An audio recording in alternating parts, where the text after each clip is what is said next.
Welcome to Shin Megami Tensei 5. I am Freedom Pulse, and I will be running this game for you tonight, and joining me... I am Shaggy. I am also a speedrunner. I like to think I do that on the web, so I will be helping you. Shaggy is an absolute legend, routed out this category for us. It's awesome, so happy to have him for this run. Happy to be here. Oh, apparently music is still playing. Okay. Alright. Yeah, those who couldn't hear me, I'm Freedom, running this game, and I have Shaggy with me. So, if we are ready to go, then I can get us started. Time will be on confirming my difficulty. So, we will be getting started here in 3, 2, 1, go. Good luck. Have fun. Thank you. Yeah, so this is Shin Megami Tensei 5. It was released just under 2 years ago for the Switch. The quote 5th mainline game in the series.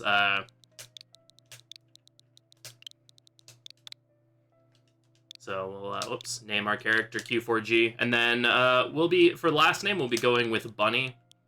Shoutouts to Pink Pajamas, who is a legendary runner of Shin Megami Tensei. Isn't as active anymore, but whenever Pink Pajamas would do Nocturne runs, he would always name his character as Bunny. So I like to go with last name Bunny for this game.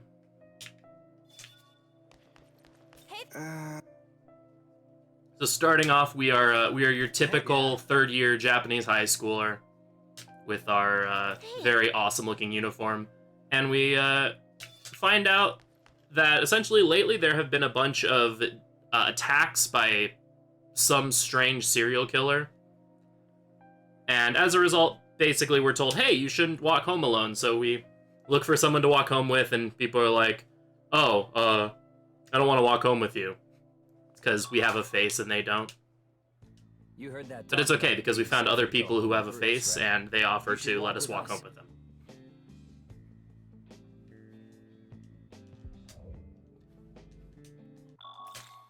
For the most part, dialogue choices in this game really don't matter. There's like 1 or 2 specific times where they do, and we'll point those out. But for the most part, we'll just be picking the top option because it's faster.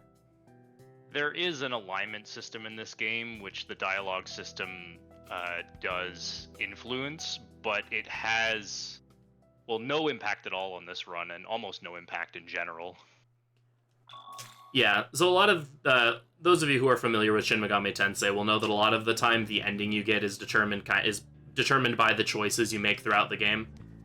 In this game, the devs decided to somewhat do away with that and just kind of let you choose what ending you want, with 2 of the endings having repercussions if you pick the ending that your alignment is leaning towards, but neutral is not one of those endings. So we can just kind of ignore all of the dialogue except for a couple key ones.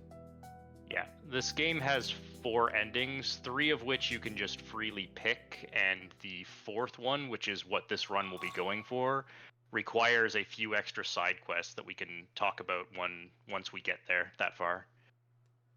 Yeah, but first we're trying to walk home from school. Find out there was another attack in the main crossover for the railway.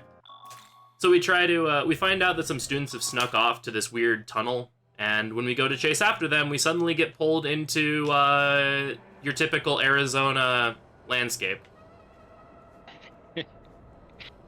Desolation, sand, nothingness as far as the eye can see. Some remnants of human civilization. Yeah. So this is the Vortex World, or I guess we don't know that yet, but it is the world after it ended, which doesn't make much sense because we have no idea how the world ended. If you wish to but we immediately get attacked by demons and then rescued by this man in this weird suit who tells us to hold his hand, and then we become a demigod. Yeah, we have our nice little magical girl transformation, and now we are what is known as a Nahobino, and get cool superpowers and stuff.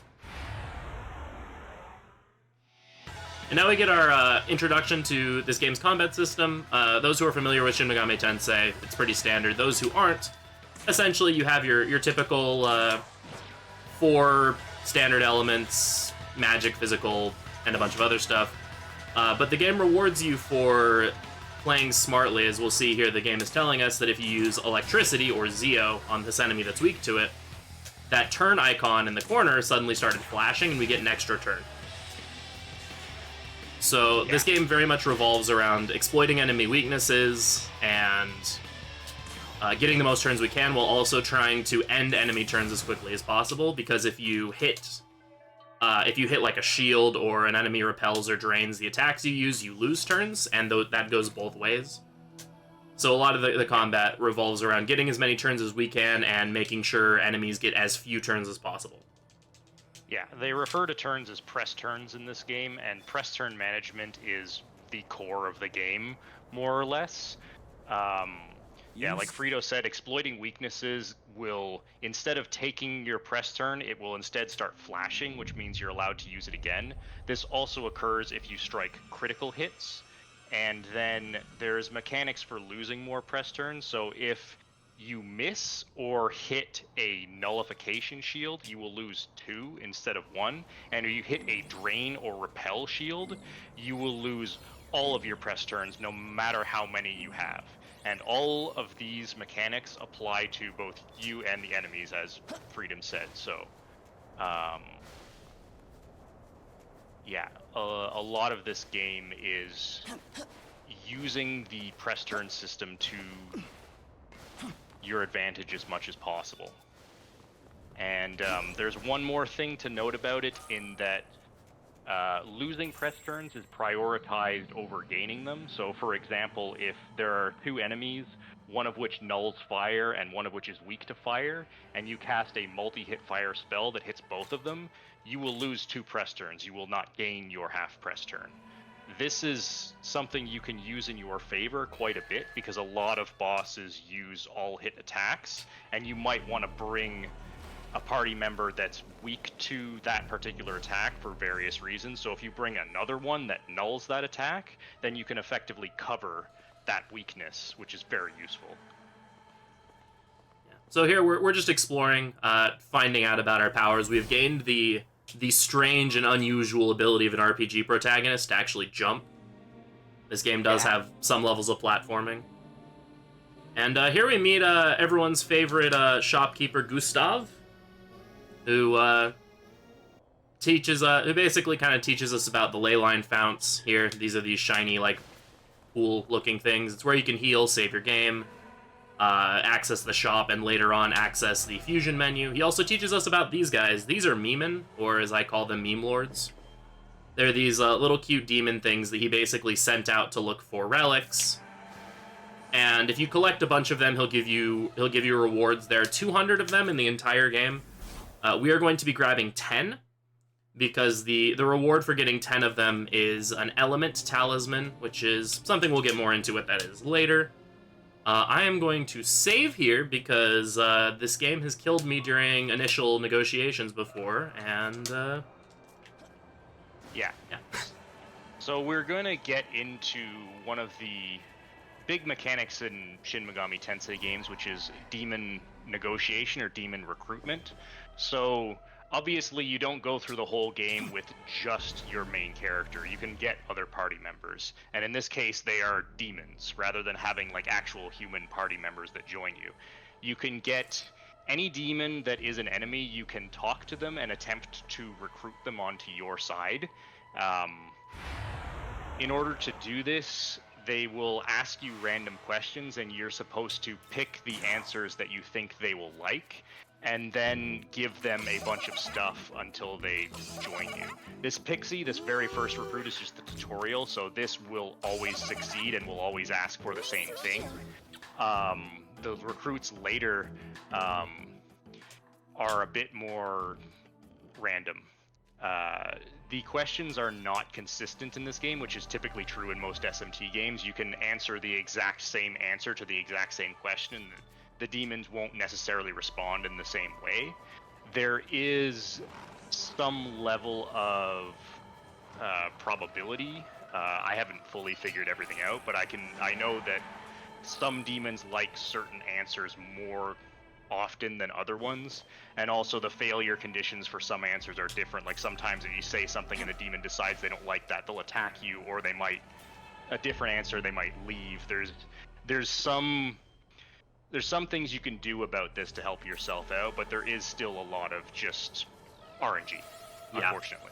Again, fortunately, the responses are weighted, so after playing enough, you kind of get a feel for, like, oh, this tends to work for this demon, but I've had a response work, like, oh, they both saw me. I've had a response work, like, 9 times in a row, and then, like, the 10th time, they just automatically attack me.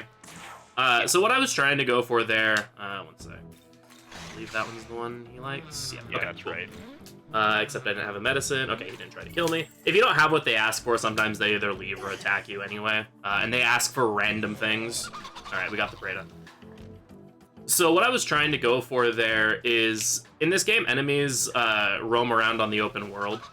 I got turned around there. Enemies roam around on the open world, and if you attack them before they see you, you're guaranteed to go first. There's also an ability we'll get later on that will incentivize us to continue attacking enemies without them seeing us.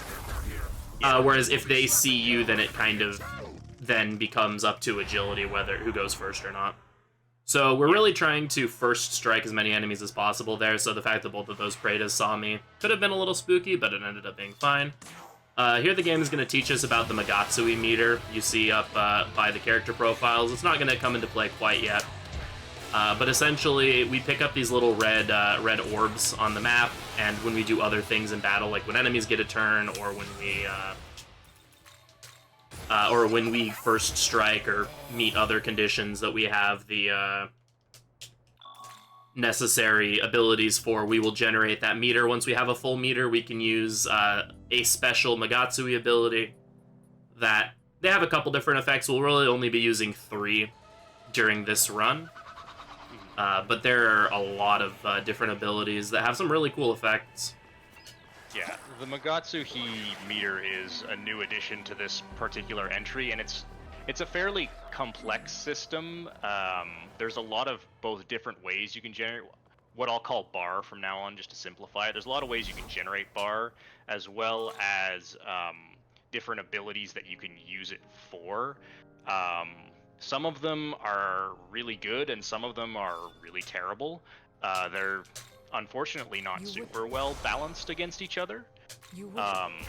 But yeah, what Freedom just got there is the ability for stall. I guess we didn't talk about miracles. Miracles are these kind of perks you can buy with what's called glory, and there are a few different ways to get glory. Finding Meeman will give you some glory. There's also large glory crystals around the map that you can pick up that will give you a lot of glory, and some quests or enemies will drop crystals that you can use to get glory. And so the miracle he just bought there is called Forestall, and what that means is if you first strike an enemy, you will gain a large amount of bar. So what he just did there, he hit that Onmaraki in the back, so he gets a bunch of bar. So it is something you'll be seeing quite a bit in this run, is us using that to generate bar for various purposes, and unfortunately the Onmaraki just decided to leave. Onmaraki is the worst recruit in the game, for me. Yeah, that's one of those answers that usually works, but sometimes it just doesn't. Let's dodge. Let's try that again. Hello, friend. Seems are tough to get out. There we go. Yeah. That one I don't think I've ever seen fail, but maybe it can. Yeah, there's like so many possible responses that you'll run into a lot of them, but sometimes you just see weird ones. Hopefully Onmaraki shows up with this slime. He usually does. Yeah, there he is. Yeah, but we need to recruit pretty much everything here. We do a bunch of recruits early on, but then because they're random and kind of annoying, Yeah, ideally we want to be done with recruits as early as possible, so we don't do very many, and we can get away with that because of fusion mechanics, which we'll talk about when we get to them. But for now, enemy formations that you see like this, there is always at least one of the enemy that's on the overworld. There's always going to be at least one of those in the formation that but the other ones that show up are random. However, you can sort of predict them because they tend to, the different groups of enemies tend to have specific encounters. Like those two slimes are very likely to show up with an Onmaraki. Usually it just makes sense, right? Like there was two slimes and an Onmaraki there, so hitting either of them, you're likely to see the others in that encounter as well. So that's why Freedom chose to hit that enemy instead of going and finding a different Onmaraki, because there was probably going to be one there. Yeah, and if not, if you get into a fight with a demon that is already in your party and you opt to talk to them, it'll make the encounter go away. So I could have just done that if there wasn't an Onmaraki to then find a different fight. So this is an Abscess. There's a couple of these giant, like, red flowery things. Throughout the world, they, like, obscure your mini-map. But if you fight them, you'll usually get into a battle with a couple special enemies, usually with some sort of extra mechanic. Wow, my damage range is really low there. And beating them also unlocks new miracles for you. So we're just cleaning up this first Abscess of a group of mandrakes. This one is required since it physically blocks your path, but is the only one that is required. The other ones are technically optional, but most of the ones in the early game have very important miracles on them, so we're essentially forcing them. Answer one question from the chat. If you use Pixie's Essence, for example, will you get another one? And how does one get spells +2, +3? Okay, so if you use Essences in this game, you can get other ones. Essences can be either dropped from their particular enemies or given to you as a level up reward from that demon, or they can be found in chests, or some of them can be bought in the shop. Usually, if an essence can be found in a chest, it is fairly valuable. You don't want to just waste it because it's RNG whether you can get another one, unless it's one you can buy in the shop, and they're typically pretty expensive. So the decision to use an essence is an important one, but it's not necessarily like you can't get another one if you use it. As for how to get spells to +2, +3, on the Nahabino, they're miracles. You just buy the miracles from with glory. For demons, they have inherent skill affinities, and you can get items called sutras that can increase their affinities. Yeah. So there we've been, when we fought those Pretas, we rescued this demon named Amanazako that seems to both hate us, but also can't leave us alone. So, because we saved her and then proceeded to just completely ignore her, because Aogami, who's the other half of our Nahobino form, was like, hey, demons can prey on you sometimes by feigning weakness, so you should ignore her. And so now she's, like, very much obsessed with getting us to let her come with us, so she gave us a bead there, which is a really good healing item that we're going to sell. Yeah, it sells for quite a bit of money, 1.25k, which is a lot of money at this point. Yeah. Yeah. We also caught up with one of our friends, Yuzuru Atsuta. He actually knows a little bit about what's going on here. It turns out the world has kind of been infested with demons, and he is part of a group that has been trying to stop the demons from getting into the real world from this place, which is the Netherworld. Also here we finally let Amanazako join us, and she becomes our quest navigator, which we'll get into in a little bit. I'm going to save because technically this confusion accident, which would be really funny, but I've had an accident before. I have as well. Happened. Yeah, so now, well, first Frito's going to buy a few things.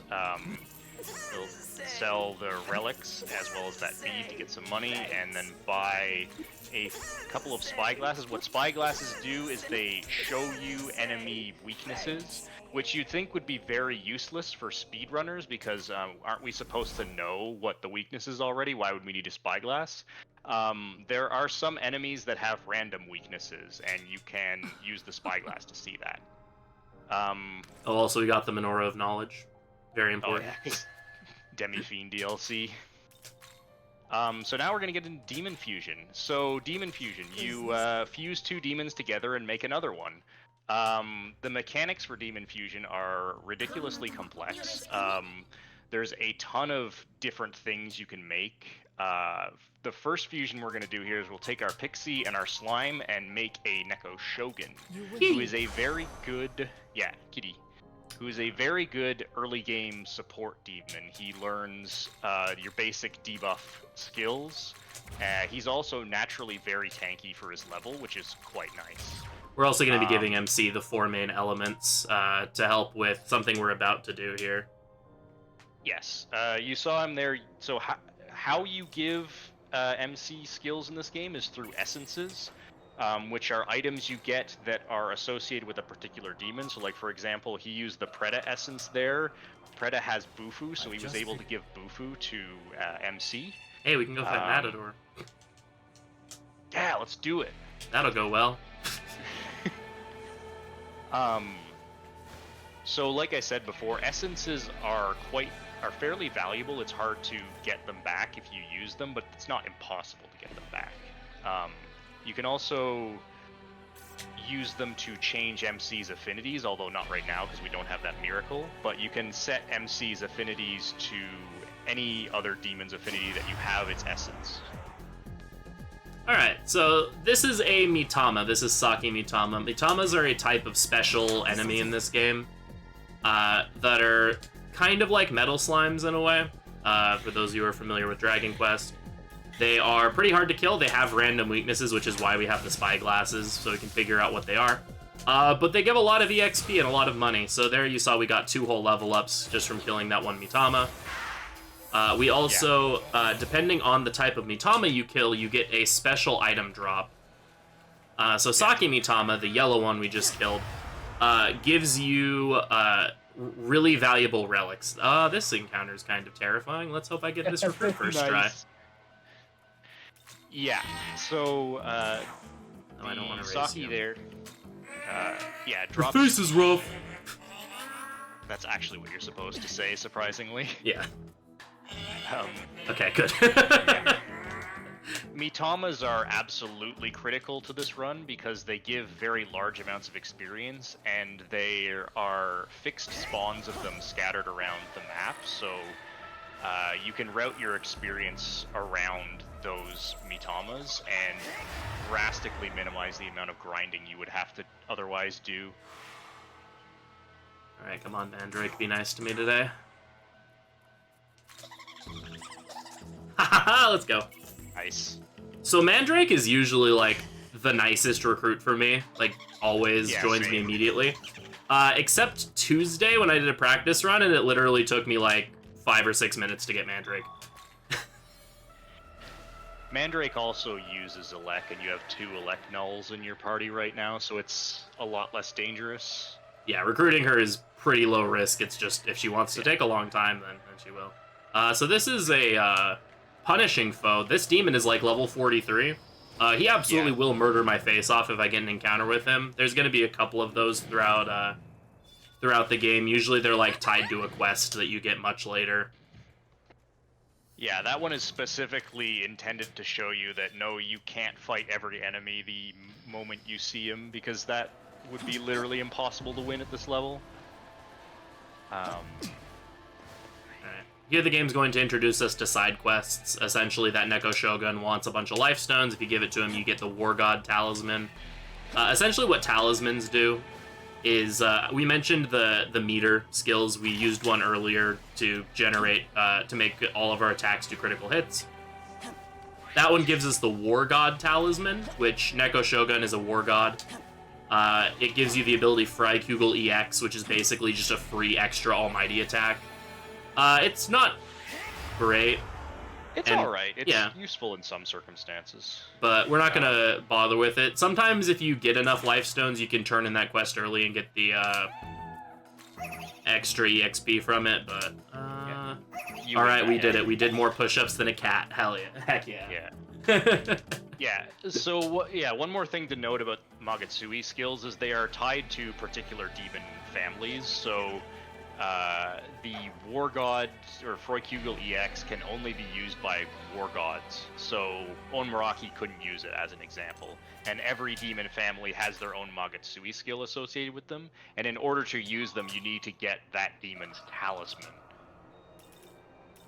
However, every demon can use the Omagatoki critical, which is the one you saw us use against Mandrakes, which just makes all of your attacks crit for one turn. So here we're going to be buying items called dampeners. Basically what those do is when you use them in battle, it makes it so your party nulls that element for the turn. Dampeners are incredibly broken, and we'll be using quite a few of them throughout the run. Because like we mentioned earlier, press turn economy is like one of the most important aspects of this game's battle system. So just having an item that you can throw to just eradicate enemy turns if you know what they're gonna use is very, very useful. Alright, so there we're gonna fuse Demon, who's gonna be a quite useful demon for us, and we're gonna grab Fire Mastery 1. This is the mastery skills are how you boost the main character's proficiency. Boosting your proficiency has a couple of effects. It allows you to cast spells of that element for cheaper. So Agi normally costs 10 MP, now it only costs 8. It also boosts the damage that you do with those skills. So now when we use Agi against the fight coming up here, we'll do some more damage. And now for the most random part of the run. Oh wait, no, never mind. Oh, maybe not. Oh wait, it saw me. Oh darn, I couldn't see its front. It's okay, we still might get one of these. So there's a Mitamas can show up in fixed locations in partner spots as well. And we haven't described what partner spots are, I guess. So our quest navigator, Amanazako, is capable of finding things randomly around the world. They're known as partner spots. They can be items, or they can be enemies, and sometimes they are Mitamas. Some of the partner spots are random. They will spawn randomly and have random loot. Other ones are fixed. They will always be there and always have the same thing. Oh, you got one. So there's one right nearby here that has a guaranteed Saki Mitama, which is good. The problem is, with these partner spots, you're not guaranteed to go first, and if a Mitama gets a turn, it can just run away. Oh wow, you went first. Okay, so this is very lucky. Finding an extra one and still getting this one is very nice. Yeah, Frito's going to be both ahead on experience and money by quite a bit. Yeah, so normally you're supposed to, you don't get that random Saki Mitama spawn, and you have to save scum this partner spot. If it goes first and it runs away, you have to just reload your save. However, we got the extra one, so we already didn't have to reload, but then we got the bonus, the fixed one anyway, so we are very good on EXP and money. That partner spot had some ice dampeners, which is convenient because right here we have a Abscess with an enemy that can use ice. And we're not going to use those dampeners, but we would. You can, if you get in trouble, it's certainly nice to have them. Yeah, so we're gonna use another critical, and we're just going to... Mermaid is weak to both fire and electricity. So we're going to be attacking with most people. Neko Shogun is really nice because he gets like all of the debuffs. So we're going to be using Rekunda, which is a ability that decreases enemies' their defense by a certain bit. Once you get buffs and debuffs stack up to 2 times in this game. 2 stacks of Rekunda lowers an enemy's defense by about 15%, I believe. Oh, I'm not sure that. Yeah, I think it's 15% for debuffs and 20% for buffs. Either way, it's very nice. That sounds right, yeah. So Neko Shogun will be lowering Mermaid's attack while everyone else, or defense, while everyone else just kind of wails on her. Here she used Marin Karin to inflict the charm ailment. Thankfully, we gave Patra to Neko Shogun, which just cures any ailment. For this, yep. Yeah, this game, unlike previous SMTs, just gives you one skill that cures all ailments rather than each ailment having their own cure skill, so it's much easier to handle ailments in this game, especially because they will all wear off after battle, no matter what. What's the goal time for this run? About 6 hours, 6:05 or so would be a very good run. Yeah, so estimate is 6 hours 30 minutes. I submitted that estimate when I was a little newer to the game. My current PB is 6 hours and 2 minutes. World record is like 5 hours and 53 minutes. Yeah. So, and this is an SMT run, so it can fall like anywhere in that realm. I could get like 5 runs in a row that are all like low 6 hours, and then randomly have a run be like, 6:20 something. So. Yeah. I will say that this game is a lot more consistent than a lot of other SMT games, especially on normal difficulty. Yeah. But it obviously does have some variance. I run the vast majority of all of the modern Shin Megami Tensei games, and I will definitely say this is the most consistent out of all of the ones that I've ran.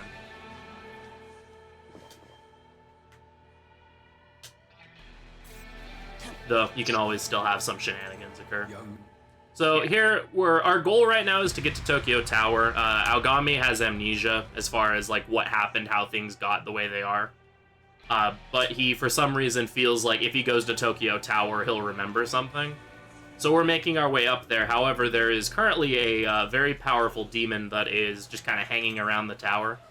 And there, Amanozako gives us some tips about him, that he can breathe fire and poison. So we'll keep that in mind as we're running about here. So the general structure of this game is you get a fairly large open area to explore that kind of funnels down into a choke point where there will be a major boss that is significantly stronger than anything in the area that you've gone through up to that point. So the goal is to, fight things in the area, do side quests, etc., in order to get strong enough to fight that main boss. Obviously, we want to do the absolute minimum amount of optional content as we can possibly get away with, because this is a speedrun. So we will be fighting a lot of the main bosses at quite a bit lower level than you would normally. Yeah, this game, you can't end up being too low of a level in this game, though. Unlike some other games in the series, this game has a fairly aggressive level scale, to the point that if you're 10 levels under the enemy, that you will do, like, single-digit damage to them. Yeah, that is true. So we will, a lot of the routing for this game is based around figuring out what quests to do are the fastest, to give the most EXP, what Mitamas to kill, to just essentially to get us within that, 5 to 10 level range as quickly as possible to deal with enemies and bosses. Yeah. One thing to note about that is, while this game does have very aggressive level scaling, it also has very aggressive experience scaling. If you fight enemies that are significantly higher level than you are, you get massive bonus experience. Like, if you fight an enemy that's 10 levels higher than you, you get quadruple the experience that you otherwise would. This will be very relevant at some points in the game. Yeah, there will be there's a boss that we fight near the end of the game that beating it and using an ability that gives us extra EXP for winning the fight on that turn will straight up give us like 5 level ups worth of EXP. So that's another Abscess down. You got to see dampeners getting used there. Yeah, as Frium said, they just give you a shield, in that case a force shield. Those Sudamas like to use Mazan, which is a all-hit force skill, which is really scary because 3 of our 4 party members are weak to force. So that fight would absolutely not be winnable without dampeners. That's Ichigamo is. So this game being like the first game Atlas made in Unreal, and like the first game that kind of does enemies in this specific way. SMT4 and 4A and other games in the series have on-field encounters, but not kind of in the same way this game does, where it shows the actual demon. Means that there's some interesting hitboxes. Yeah, flying enemies in particular are quite bad. And so that the giant like spider crab enemy that you saw me like give a very wide berth to is one of the like big offenders of just like seemingly hitting you from 10 feet away.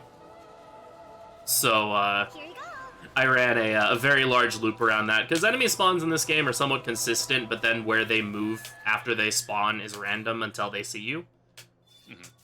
So that Tsuchigumo there, that enemy, ended up a little bit closer to where I was planning on running than I would normally like. So you saw me just take a very big detour, because I'd rather that than have it just hit me from across the canyon or something and Lap you from downtown. That's can happen.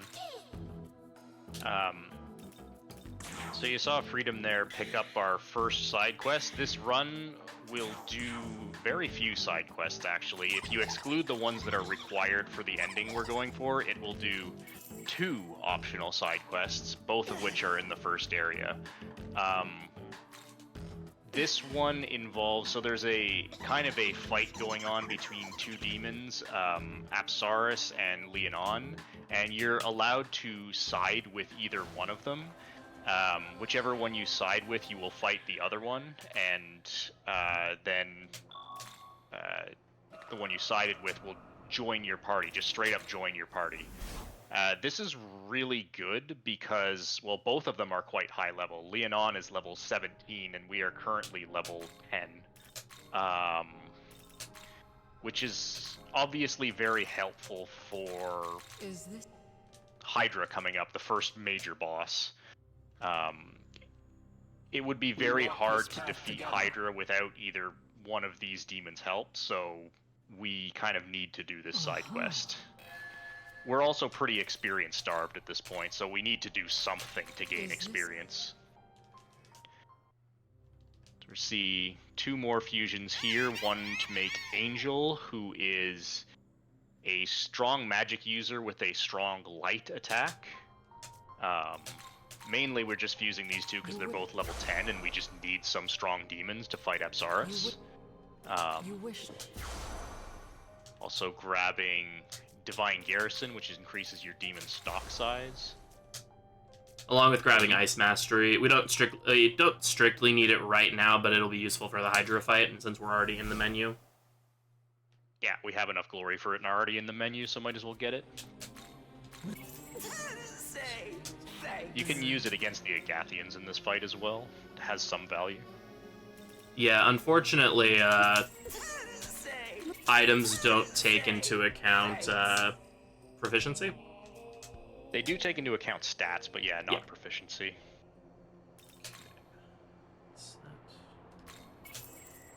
Alright.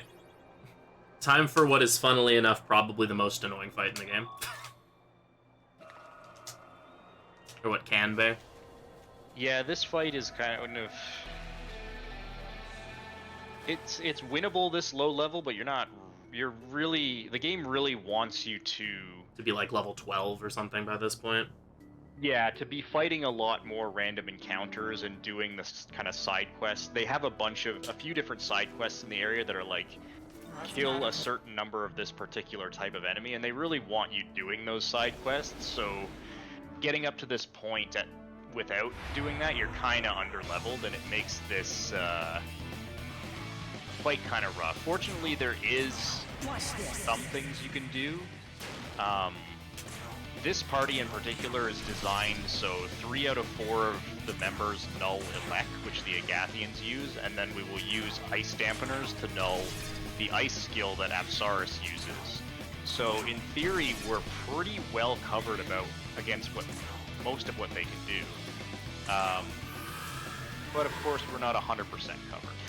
Why is Linan better than Abscess? So Linan's big thing is that she's a higher level than Abscess is. She also learns the Mudo and Mamudo, the dark line of skills, which is very useful against some fights later on. I wouldn't necessarily straight up say that Leonon is better than Abscess. Like, for example, my hard mode route sides with Abscess. My main logic for siding with Leonon here is actually because it's less movement. It's less movement to do this quest line than it is to do to side with Abscess, because you have to come back, talk to her, then go back to Leonon, then come back to Abscess again, versus just talking to Leonon in the way, then doing this fight and going back to Leonon. It's slightly faster. And yeah, Leonon is higher level. But this fight is harder than fighting Leonon, which is the main reason that hard mode does Leonon does sides with Abscess.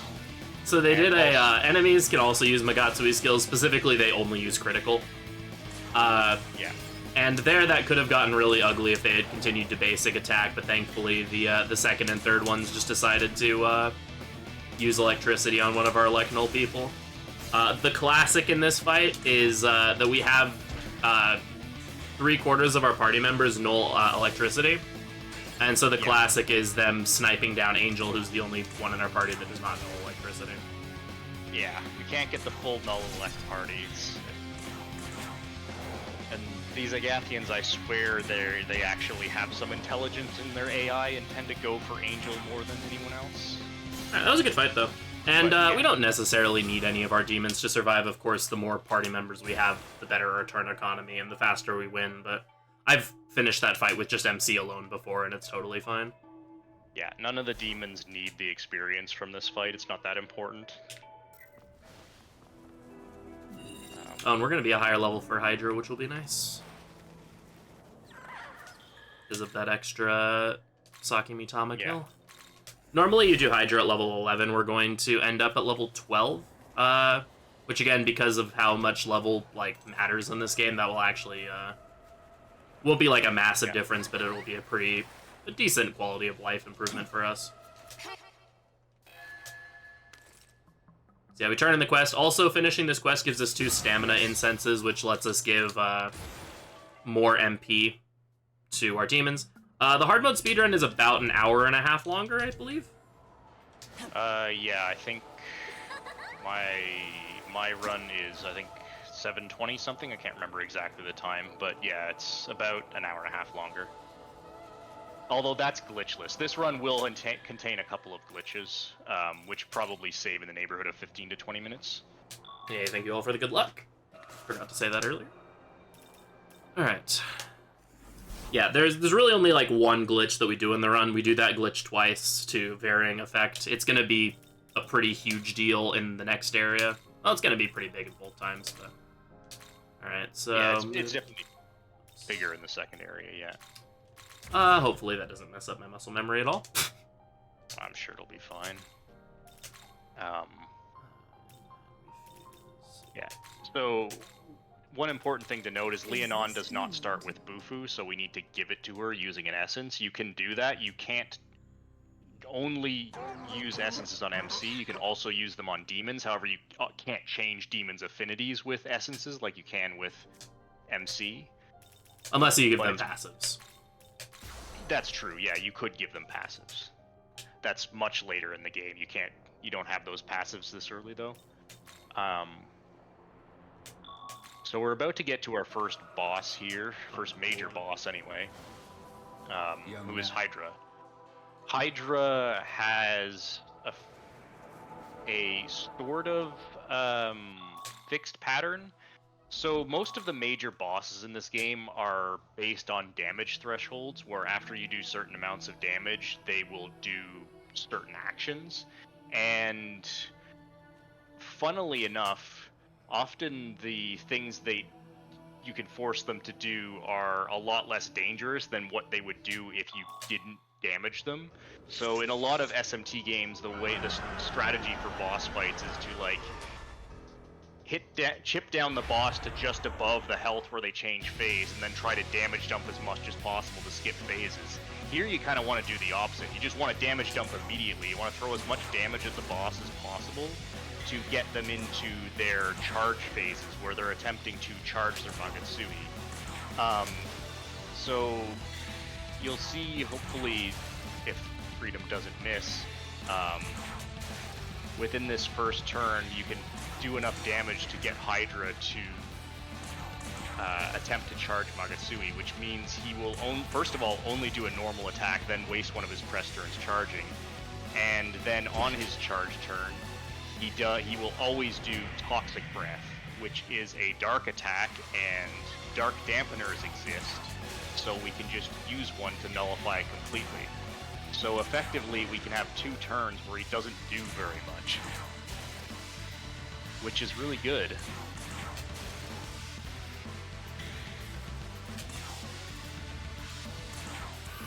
So here we're going to throw up that Dark Dampener, like Shaggy said. We're also, once again, putting up debuffs with Neko Shogun. We started with our defensive debuff, and then we swapped to an agility debuff to hopefully prevent us from missing. The main factor with our RNG and at least the boss fights in this game are the misses, because like we said earlier, if you miss, you don't just lose 1 turn, you lose 2. And considering you're almost always hitting with weakness in this game, basically instead of getting the half press turn like you normally would, you lose 2. So it's a huge difference. And since a lot of these bosses are based on HP thresholds and you're trying to push them as fast as possible, if you lose a ton of your damage output, that can easily result in death. Alright, he's going to charge again. So we don't want to push his phase. Once I hit him one more time, he's going to change phases. We don't want to push his phase while he's charged. So I'm actually going to take a turn here to just kind of stall. Yeah, so Hydra, after you do a certain amount of damage to him, most of his heads will fall off, and then he changes up his moveset. He will always open with Frenzy, which is a physical attack that hits everyone.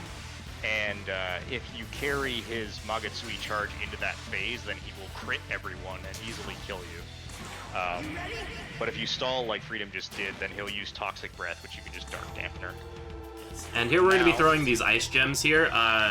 There are 2 types of attack items in this game. You saw me use shards earlier that basically cast the tier 1 AoE version of a ability on the enemy.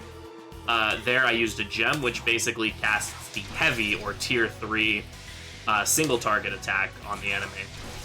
And so we're basically just going to try to burst down Hydra as much as possible here by using that. Also, refresh this. Oh yeah, another thing about buffs in this game is they do wear off. If you're familiar with some of the older SMT titles, they don't in some of those games, but here they will wear off after 3 turns, so you do have to refresh them. I wonder if the monk will kill. Echo for lethal. Kitty, go!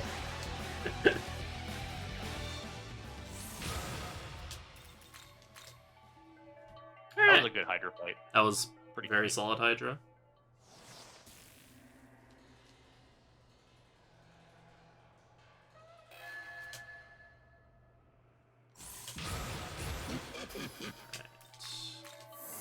Tarukaja, which is a attack buff over Agi. We'll be using. This game has single target and whole party buffs and debuffs. As a result of that, we won't be using buffs very much early on in the game. Yeah, simply because single target buffs are not that useful. If you're facing one big enemy, then obviously a single target debuff is very useful. But a single target buff, you only get one of your 4 team members, so it's only useful in certain specific circumstances. Yeah, specifically for Mitama hunting, because Mitamas are pretty high level, even though they do take a ton of damage from their weakness. When you first get into an area, you usually need a little bit more of a boost to be able to one-shot them. And so that's what the Tarukaja is for, is mostly just for Mitama hunting. There's like 1 or 2 fights where Tarukaja will be helpful other than that, but for the most part it is just for hunting. Once we get the multi-target buffs, then we will be using them a lot, because those are very much worth using.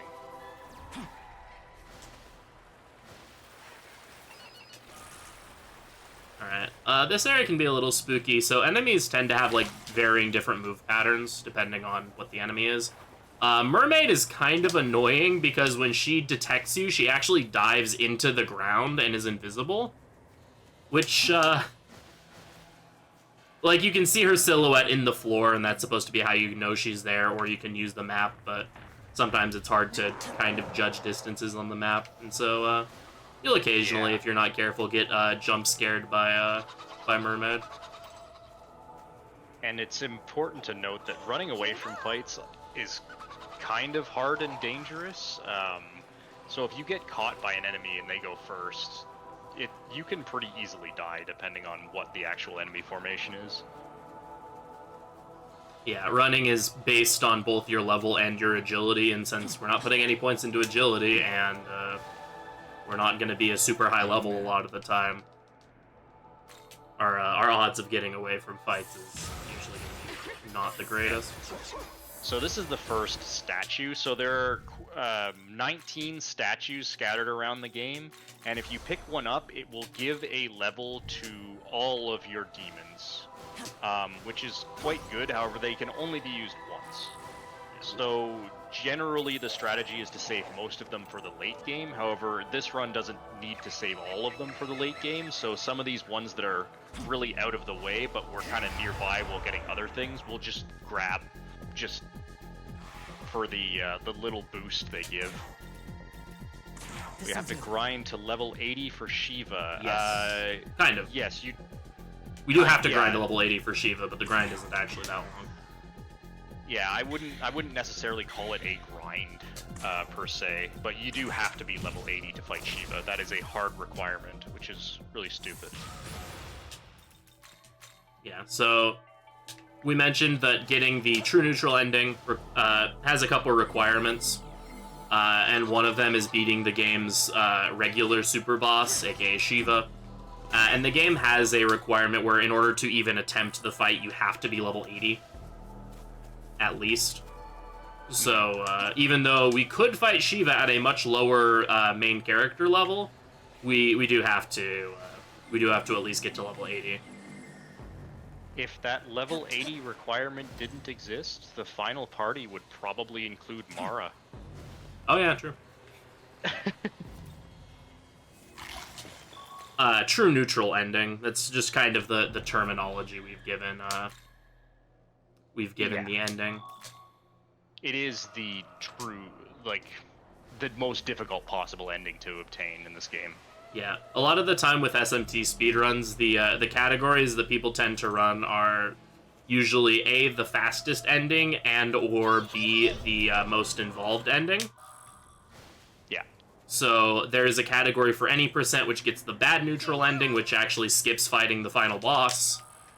And then there is the true neutral ending, which does the super boss and a bunch of other stuff. Yeah.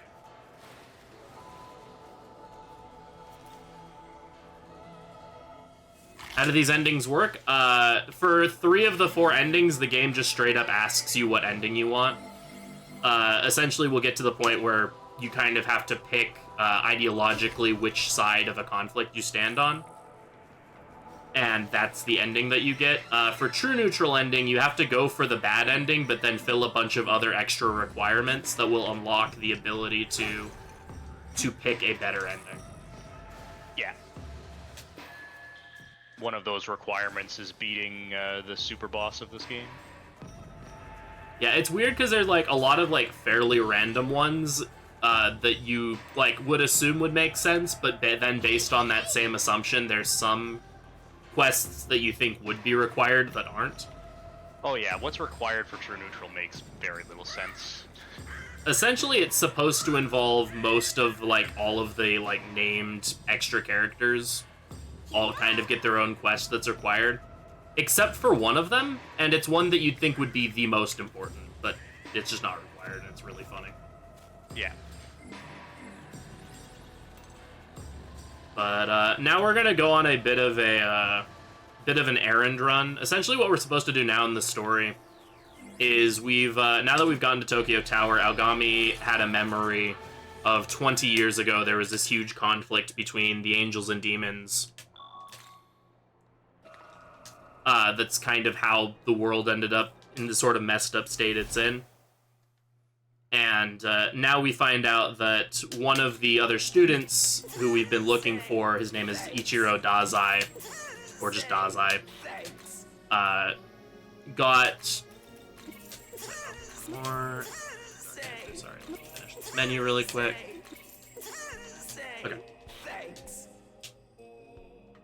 was captured by an angel, and we find out that the angels took him to the Diet Building. So our next quest is to make our way to the Tokyo Diet Building, and in order to do that, we have to do a bunch of other like little fetch quests and minor things. Yeah, I mean, you could more or less head straight to the Diet Building if you want. There's just maybe one extra little fight you'd have to do, but we can't really do that in this run because there's a lot of rather important things in this area, particularly the abscesses. Because, like I said, all of the abscesses in Area 1 have at least one really important miracle on them, so we kind of have to defeat all of them. We also need experience. Particularly for one mini boss coming up later, is much easier to do on higher level. So we're gonna have to go around on a collectathon more or less and defeat all the abscesses, as well as do one more side quest to get some abilities that we want. Yeah, it's kind of funny. We get all of the abscesses in Area 1, but then after Area 1 we only get like a grand total of 3 for the rest of the game. Yeah. And here the final. Sorry, go ahead. Oh, so here for this fight, we mentioned the element talisman was going to be super important. We're actually going to see that for the first time in this upcoming Abscess fight. Yeah. So the element talisman gives you access to the element Magatsuki skill, which is called Luck, which is a really terrible name because what it actually does has nothing to do with luck. It doubles the amount of experience and money you receive from a battle if you finish on the turn that you use it. So, as you can probably imagine, if you use it on stuff like bosses or Mitamas that give lots of experience and money, it is incredibly powerful. It is by far the most useful Magatsuki skill in the game, and we will use it a lot. It is something that we will have to build bar for quite a few times, just specifically to use it on, like, Mitamas. So here what you're going to see me doing is you're going to see me, like, splitting up my damage in a kind of weird way. MC and Angel are both using a spell called Hama, which is a light element ability. And light and dark in this game are very special in that if you hit an enemy who is weak to light or dark, you have a chance to insta-kill them. For special enemies like Abscesses, that chance is very low. But there is a chance that it can happen, and so if we were able to land an insta-kill on one of the enemies that had more HP, it would let us finish the fight like a turn faster. Yeah. Major bosses, as well as side quest bosses, are immune to instant kills, but Abscess mini-bosses are not. They can be instant killed. Alright, good Linan fight. Yeah. So because he used luck and then finished within that turn, he got double the experience and double the money for this fight.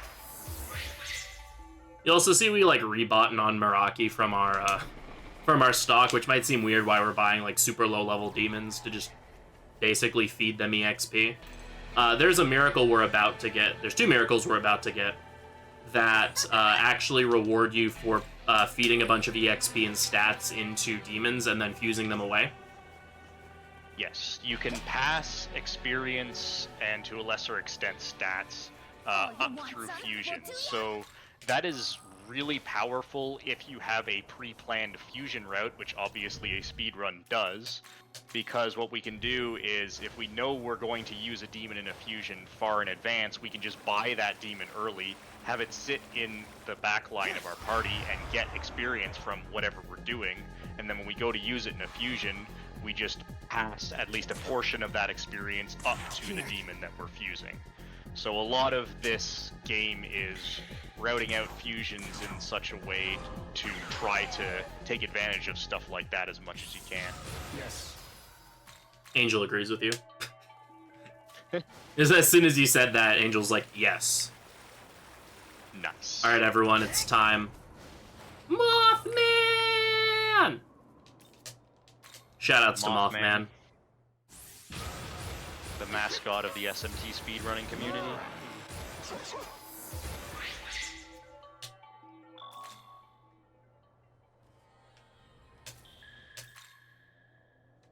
Alright, now that we have done that Abscess, we get to go to another one. Yeah, immediately jump right in. This next Abscess that Frito's about to do is kind of the most variable one in the game. It's a single large enemy, and that enemy is weak to light, which means it can be instant killed, which means you could literally kill it with your first attack if you're really lucky. However, it also has heavy physical damage, which we don't have access to physical dampeners at this point in the game, and we also don't have any demons that resist fizz. And since physical attacks can crit and give the enemy more turns, it's entirely possible that he can just wipe your party if you get unlucky. Thankfully, the ability he uses that does a lot of damage is called Beatdown, and the way it works is the lower your HP, the less damage it does. So even if we don't insta-kill him, the goal is to just push as much damage as possible to weaken Beatdown as much as we can. Yeah. Who is my favorite demon? I am contractually obligated to say Mothman, but I also really like Idun and let's see, Jack Frost is solid. I really like Odin personally. I like his design. Yeah, there's Beatdown. It would have done way more damage if he wasn't below half HP. Ooh, that's close. We're good. Wave, yeah. Yeah, but you can see, like, if either of those attacks had crit MC, he would have died there.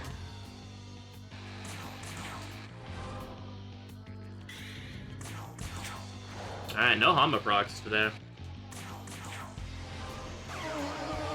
It's not super likely to happen in this fight. Yeah.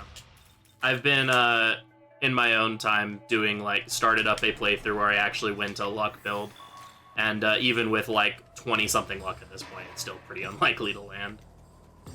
Yeah.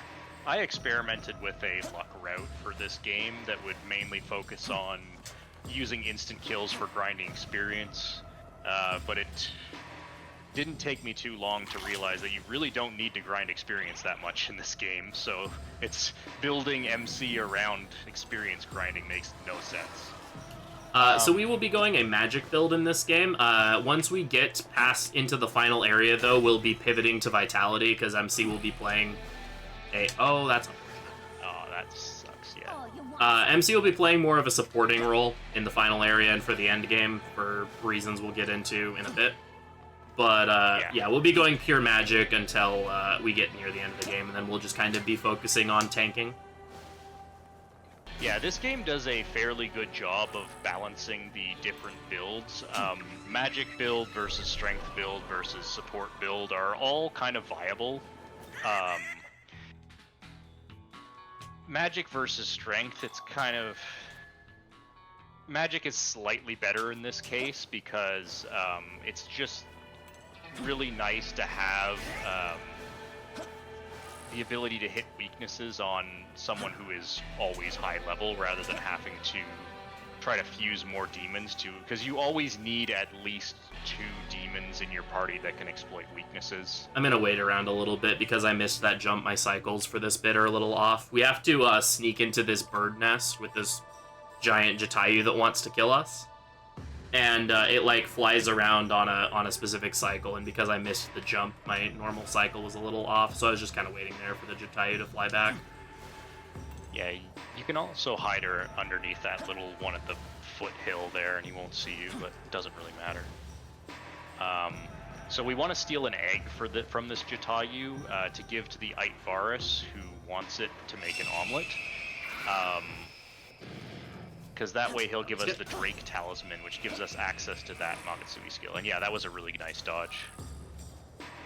Yeah, that dodge looks really scary, especially because a lot of the time these punishing foes will, like, continue to have aggro on you even after they attack. But for whatever reason, if you stand in that specific spot, then run to the left, Jatayu just gives up. Yeah. You know, ignoring we're stealing its eggs, it's just like, whatever, it's not worth it. But if you fail that skip, that gets really scary really fast. Yeah, that Jatayu has Zanma, and MC is still weak to Force. Zanma is a... Has Mazanma even, I believe. I think it just has. Does it? Okay. At least the demon version has Mazanma. I don't know if the Yeah, I know that version is lower level than the demon version, but I'm pretty sure it just has Zanma. But it can still one-shot MC easily. Easily. Because it's also like mid-20, like mid-upper 20s level-wise. Yeah, exactly. Alright, there we picked up an Aiding Sutra, which will, the demon we give it to will have better support affinity, which just lets them cast buffs for cheaper, which is really nice because those really helpful AoE buffs we talked about earlier tend to cost a good bit of MP to use.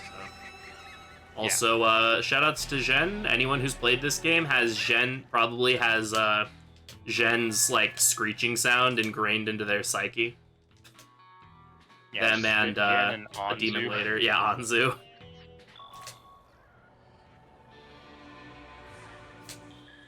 Alright, doing another menu here.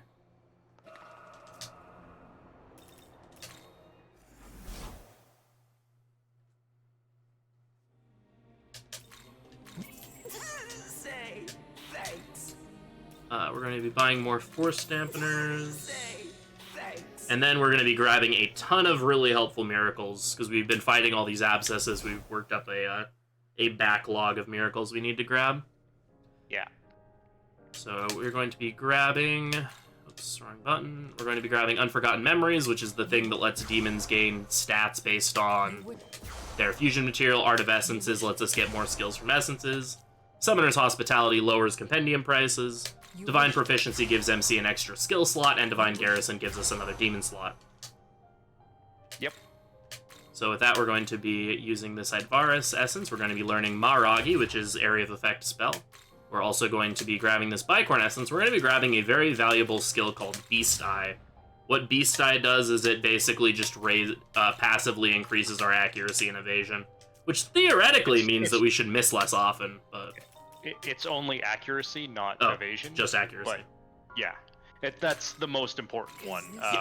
Like I said before, missing can often result in death, so a passive skill that makes you less likely to miss is really good.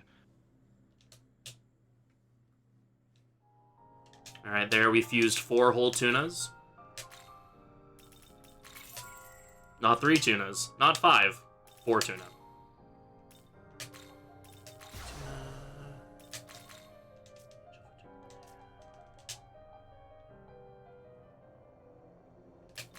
Have I had a fusion accident during a good run? Yeah. Oh, I have to. Absolutely. Yes. Friendly reminder, everyone. You can tune a piano, but you can't tune a fish.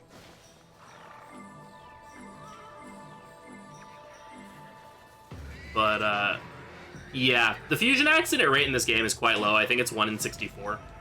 And since we don't do a ton of fusing in this game, like say an SMT4 or 4A, it's pretty likely to get like 1 fusion accident during the 1 or 2 fusion accidents, just because you fuse a lot in those runs.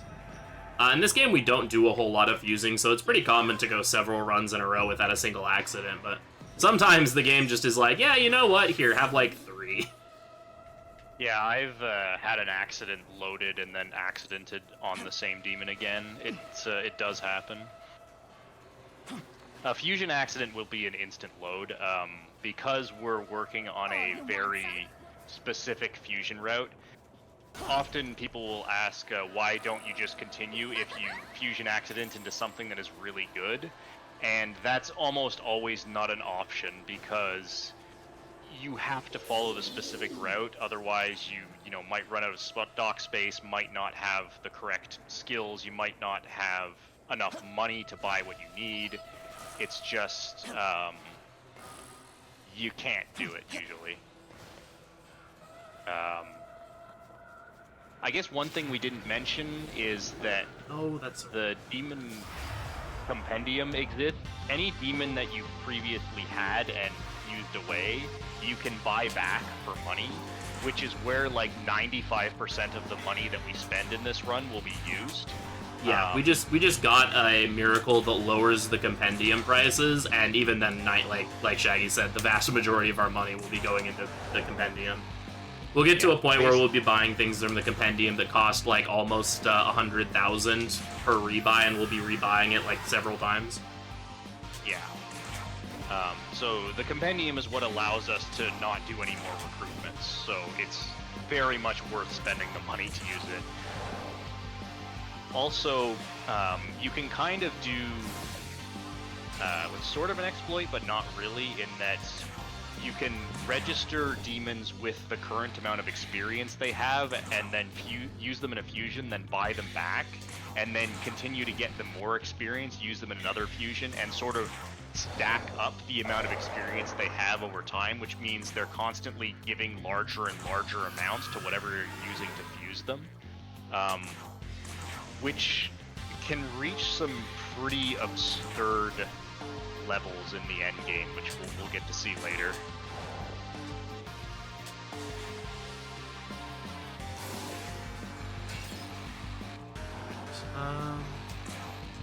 So this will be the second instance of using luck. Remember, like I said, just because we have the element talisman doesn't mean just anybody can use luck. Still, only elements can use it, so we do have to summon Eros in order to get him to use it. There is a miracle that you can get in this game called Race Transcendence that lets the main character use miracles from any demon family that's currently represented in the party.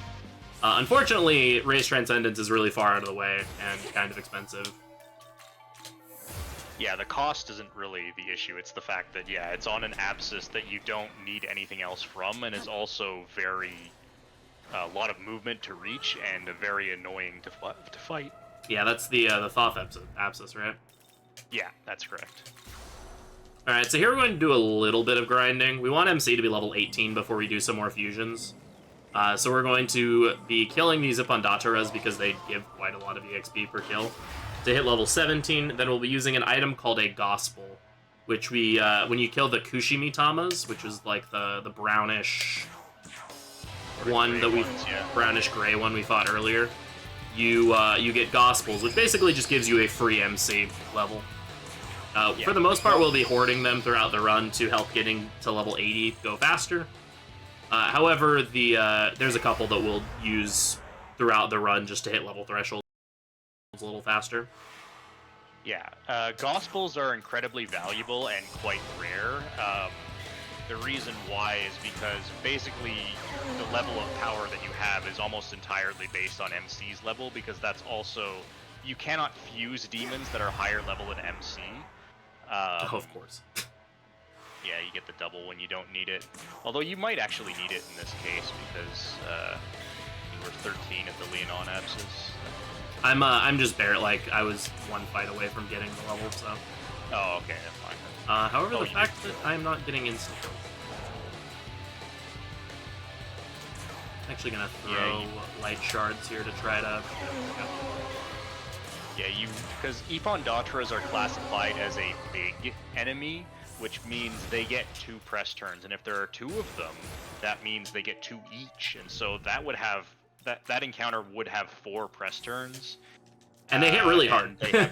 They have heavy physical skills, so it's quite dangerous. Alright, so yeah, there we hit level 17, using this Gospel just to get us immediately up to level 18. Now we can go do some more fusions. Yeah. And yes, it is worth it to use a Gospel for this upcoming mini-boss. This upcoming mini-boss is kind of infamous for being a bit overtuned for the point in the game that he's at. He has a skill called Gram Slice, which has a high crit chance, and he has pretty high strength. He can do a lot of damage,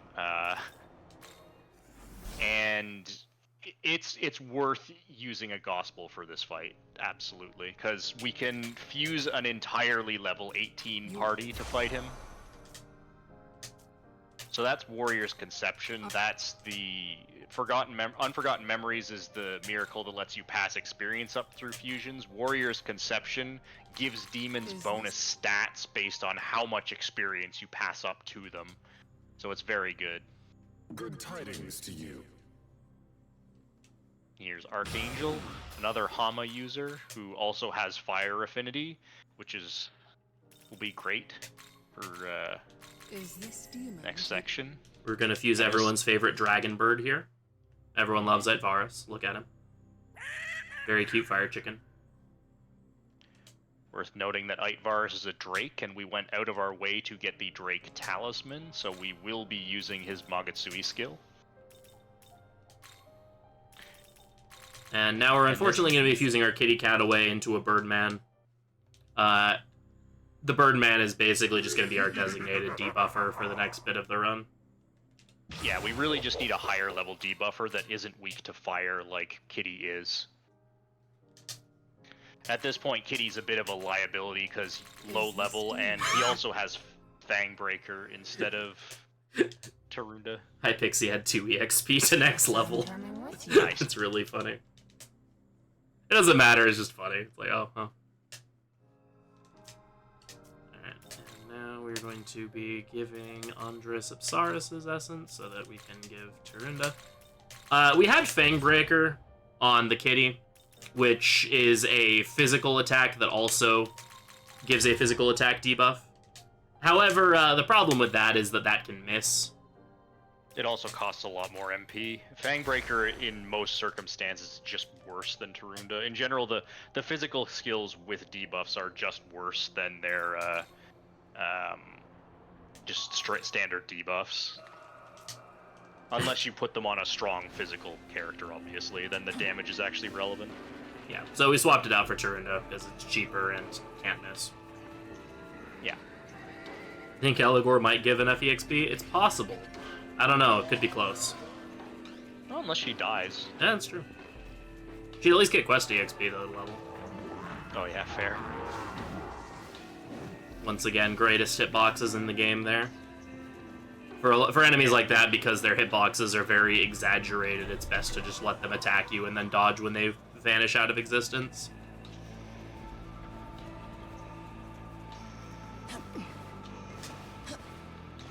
Be careful. Be careful. So this is Eligor. He has 2 skills, Gram Slice and Miragi. Gram Slice being a strong physical skill with a high crit chance, Miragi being an all-hit fire attack, which is why we wanted to get rid of our fire weakness. And these Andreses have Zan, which is a force attack, as well as Sukukaja, which they like to use on Eligor to raise his agility. They are weak to light and can be instant-killed, but they seem to have particularly strong resistance to it, at least in my experience. Yeah, I believe they have a somewhat high luck stat, which helps protect against that.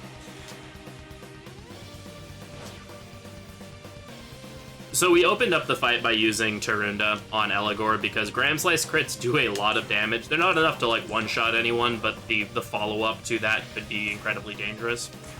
So we just start off by lowering his attack. Now we're going to focus on lowering his agility so that he can maybe miss and so that we don't miss whilst we deal with the ads here. Yeah.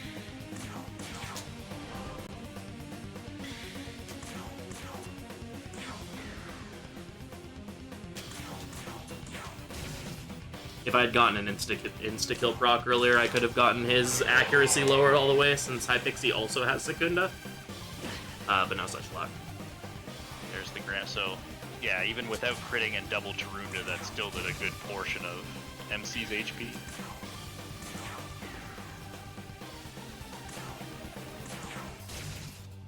It also doesn't help that because we're going purely into magic at this point, we don't invest anything into defense. Which, for most fights, is not really a problem, but it can sometimes bite you. Tarunda's gonna run out, so we're gonna refresh that. We're also gonna use Hypixie's turn to heal MC, just in case. Yeah, that's a good call. And we swapped in Varus here, because we gave him Zeo, so he can contribute to this. I also believe he has a slightly higher magic stat than Archangel does. May or may not. It's also better to get the experience on him than it is Archangel. Yeah. Alright, so we're gonna have one more turn of pummeling him, then we're gonna luck this fight as well. Yeah, lucking this fight, well, it does give a lot of experience, but the main thing is this fight gives a lot of money. for this point in the game. I think it's like I forget exactly. It's like 5 something K, so you can double that to like 11K.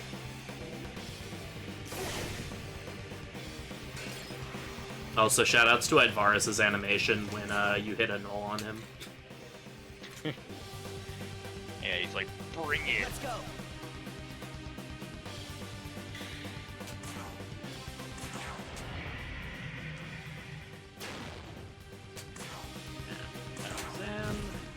And then Hypixie should be able to finish here. Yep, there we go. Solid fight. Yeah, that was good. Oh hey, what do you know? Hypixie leveled. Wow. Weird. Fantastic.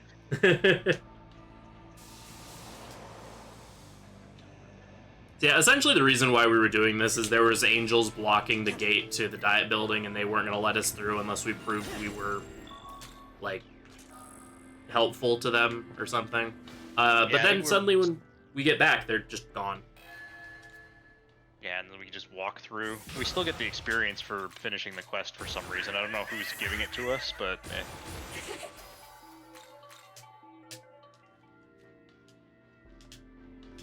Alright, and then here we are going to... So MC gets levels from Gospels, demons get levels from Grimoires. You can Grimoire demons up to MC's level. So what we did there was Idvar's just leveled up, we're going to throw a Grimoire on him. So after the next fight, even though the next boss gives you 0 EXP, since Grimoires give you 0 EXP to your next level up, Idvarus will level up from the next boss, which will be very helpful. yeah, I guess they were too lazy to just program in the level up screen immediately after you use like a Grimoire or Gospel, so they make you do one more fight.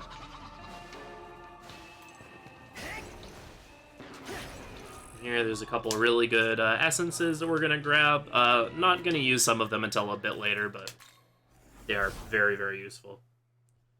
Yeah. We're going to do one final menu, then we're going to go to the boss of the first area. Alright, so we need to buy Cat Shi here. We're going to learn a very, very useful miracle called Fell Swoop. What it does is it gives you a little bit of meter every single time you hit an enemy weakness. As well as Divine Amalgamation, which lets you change MC's affinities, which is also incredibly valuable. Yeah. So we'll use the Sudama Essence there to give MC a Force Nullification, so now he's immune to Force damage. He also now has an Ice weakness and a Fire weakness. Previously, he nulled Electricity, had a Force weakness and a Dark weakness. So you can change MC's affinities to the affinities of any demon for which you have the essence for, is how it works in this game, which is a pretty good system in my opinion, relative to some of the older ones. Yeah.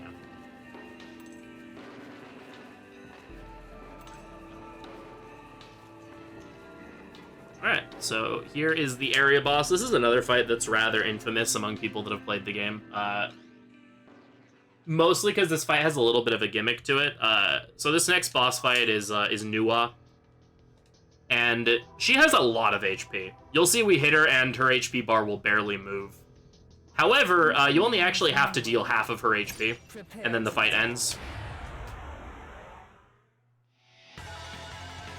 Also, fun fact, Nuwa is a mother goddess. Do with that knowledge what you will. But, we're basically just going to be pelting her with fire for about, like, 5 minutes here or something. We use the Fire Sutra on Idvarus to make Mirage Shot do more damage and slightly reduce the cost of it. She always opens the fight by using Mazio, so we're going to use an Elect Dampener here to block that. We're also going to use a Secunda here with Hypixie. Essentially, what we're going to be doing is we're going to be keeping Secunda and Recunda to max throughout this whole fight. But because buffs do expire, because buffs expire after a couple turns, we want to actually have the timing of those buffs be offset by a turn.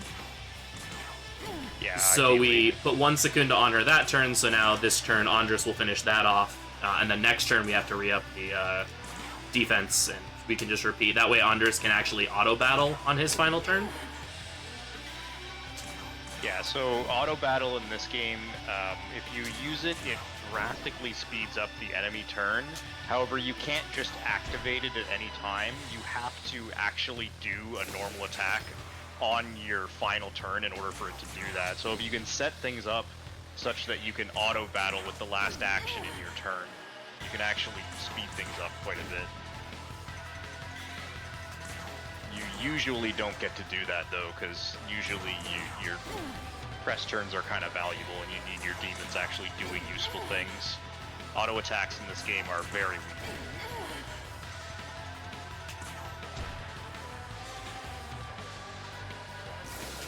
Okay. So she currently has an ailment on her called Mirage. Yeah, that's what it's called, right? Mirage, yeah, that's correct. Which the Mirage shot has the chance of landing. It's actually basically what Mirage does is it lowers your accuracy, but it also has a chance of you targeting the wrong thing when you attack. So the accuracy debuff is nice, however, the changing targets can be kind of scary depending on what she decides to target instead. Yeah, so this boss is a bit weird in that she heavily prioritizes attacking MC, which is really good because we can, put Force Null on MC, and she loves to use strong Force attacks, which just get nulled. That's why Mirage can sometimes be a problem, because she will try to attack MC and accidentally attack someone else and kill them. I moved to my menu position, which then threw off my menu memory, but it's fine. Your turn. Go. It just means I don't get to auto this turn. So eventually Advaris does run out of MP, so thankfully we have Archangel here with who has a backup reserve of MC. We also have Fortuna. If she snipes one of our party members, we do have some backups that we can bring in. But this fight's almost over, so we should be winning this turn here. Yeah. If demons die in this game, they get sent back to your stock, and then you have to both use a revival item to revive them, and then you have to resummon them. So it actually takes 2 actions to bring a dead demon back into battle. So ideally, you'd rather have a backup demon you can just summon instead of having to do that. So after we deal enough damage to Nua, she decides that we're worth sparing, and then suddenly her partner, other half, the game uses the terminology, or uses both terms, Great Value Yakumo, shows up and tries to attack us, but then she's like, no, this one has promise, don't attack him.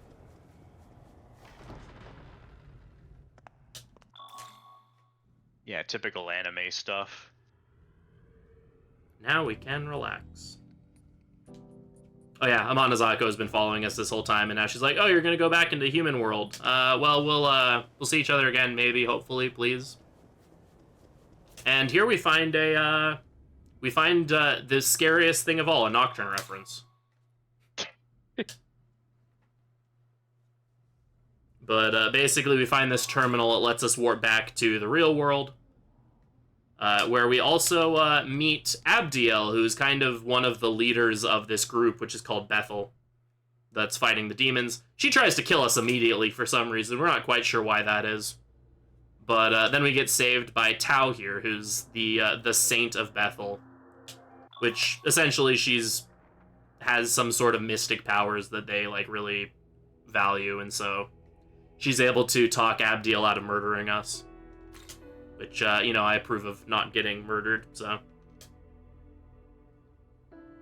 but then also suddenly the Prime Minister of Japan shows up and is like, oh yeah, by the way, Tokyo is actually not real. The one that we live in. It was pulled into the Netherworld a while ago, and the Tokyo we live in now is basically a copy that was created to replace it. Have our there is no spoon moment, so to speak. Yeah, and our response to that is to go to school the next day like normal, because that, makes perfect sense. Right. Well, I guess I'll just continue living my life, but now we've joined Bethel because the abilities that we have to mega merge with Aogami are seen as very valuable. We don't quite know what they are, but it seems like everyone is very interested in them. And so we agree to help out with Bethel. Also, Dazai here, aka Mr. Needs to Fix His Pants, also volunteers to join Bethel.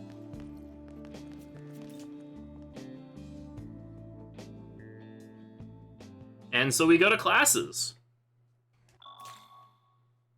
Which thankfully are just skippable cutscenes. This isn't Persona. Yeah. We don't have to go through a day system and time management and all that. We also get a very poorly handled narrative on teenage bullying. Poorly handled is kind of generous. Yes. Essentially, we're kind of introduced into a lot of the big players in this next section of the game. Hi there. Specifically, Tao's going to be hanging out with us for a bit, along with this character whose name is Sahori Itsukushikima. Japanese is hard. I have no idea. I couldn't even given you Sahori. Also, this pillar's talking to us. Oh wait, sorry, just kidding. It's Izuru. It's Tsukishima, thank you.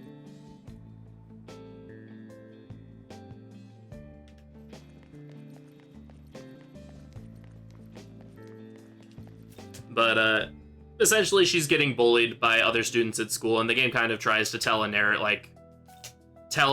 about teenage bullying, but because this game's writing was a little rushed, it doesn't handle it super well, so we'll kind of gloss over the whole thing, but... Yeah, it gives itself very little time to tell a narrative like that, and so it just doesn't work. Yeah. But here Tao's like, yeah, I'm really good friends with Sahori, and I think she's being bullied, and I want to help her, and so we're like, well, you should help her, and then that's about as far as it goes for now. And she's like, well, thanks for talking to me, bye. It really, this is just to set up the next villain for the next area, just to give him some actual interaction with the characters and some reason we're actually hunting him down and trying to fight him. Oh yeah, also we get like a really ominous and scary scene that then proceeds to go absolutely nowhere. With basically they heal Aogami, like restore his functions and stuff, and there's this like super ominous scene with the Prime Minister that's like, oh, this is scary, there's stuff going on here, and then like nothing happens from it. It's like, oh, alright. Yeah, it's never mentioned again. Alright, so here we find demons are breaking into the human world, and so we're here to stop them. And how are we going to stop them, you may ask? By using this ability called Big Bang. Guess that's life. Lamia has the absolute best death voice line. And then this demon called Lahmu breaks through the barrier. And he's hungry. So Lahmu is going to be like the main antagonist for this next arc of the game. We start out with a fight with him at like reduced power. It's implied, you know, he's been pretty starved of Magatsuhi, but he has broken into the human world so that he can consume some of that. Yeah, this fight is completely trivial because he can do one thing and one thing only, and that's use Mudo. So obviously Dark Dampeners trivialize this fight. Yeah, he's weak to both light and force, so we have Fortuna and Dark Angel in our party to do a bunch of damage, and MC as well has Hama. So we're just gonna pelt him while Andres lowers his defense, and then you can opt to lower his agility as well, but he dies on the next turn anyway unless we miss, so I'm just gonna pass with him. Yeah. So Turbo is allowed for this game. There's like no point in the game that it's useful at all. However, in like moments like this where you're just like literally holding a button to spam out attacks, it's kind of nice. Prevents you from having to mash. This game desperately needs an auto battle system like they had in previous titles where it just repeats your previous action, but it does not have that.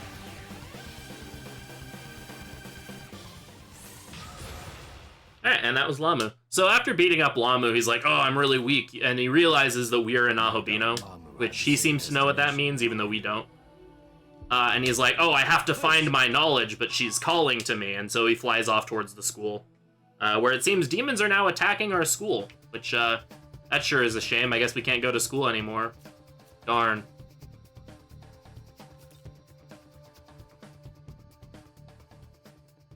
So now we're gonna try to rescue the students from our school from the demon invaders. Also figure out why Lahmu's come this way. I've just heard from Josoji. Did you track down the demonic intruder? Yeah.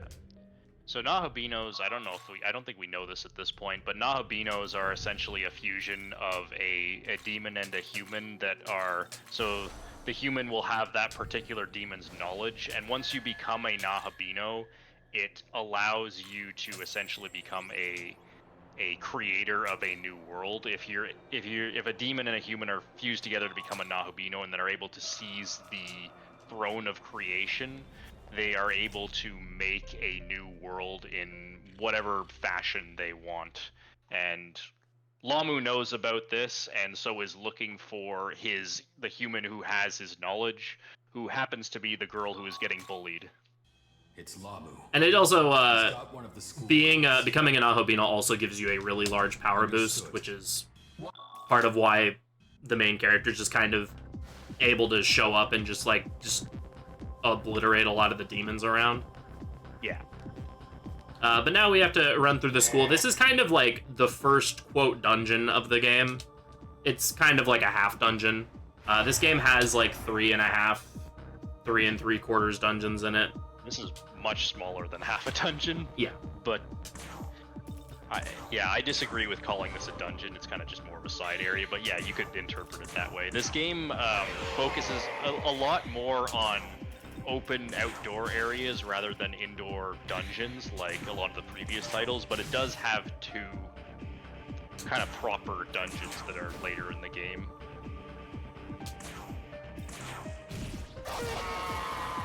Shouts to Rakshas's death scream being really loud, by the way. It's like a lot of the demon noises are, at like the same level of balance, and then you have Rakshasa who's just like screaming into the microphone. It's like, I mean, that's fair, but still, my guy. All right. Also, here we meet the best boy Hayatoro, who is Yuzuru's special demon. Yeah. You can fuse Hayataro as a demon, as your demon, once you unlock him, which you unlock if you take the Chaos ending. And by the time you do that, you'll probably be around like level 70 or so, and Hayataro is like level 40 something. So yeah, he's like level 45, I believe. But he does get Enduring Soul, which is a good ability.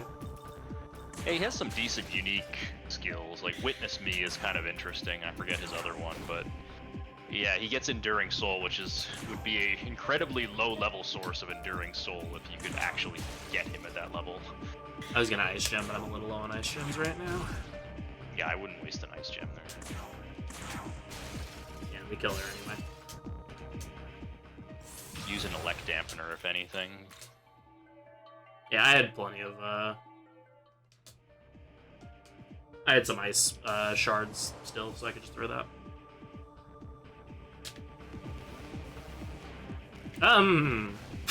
Ooh, you nearly saved the Jack Frost. There is a Jack Frost in need. He homeboy in need, and we just kind of completely neglect him because it adds an extra fight where the enemy goes first. Yeah. But our he homeboy is gonna get devoured by that Mononogal. Oh, party.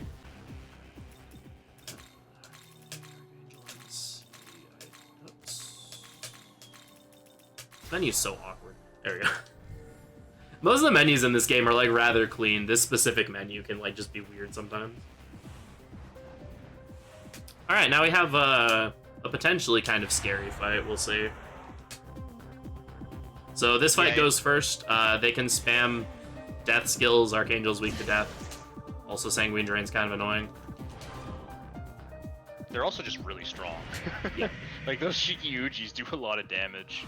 Yeah, a lot of the enemies here are enemies from, like, the next area of the game. And the Shiki-Ujis are, kind of nasty. Alright, got the Hama on the Manon.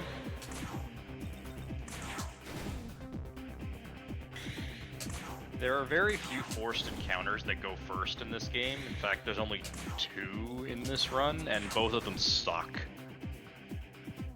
Yeah, it's a funny trend in oh, actually that still killed. Nice.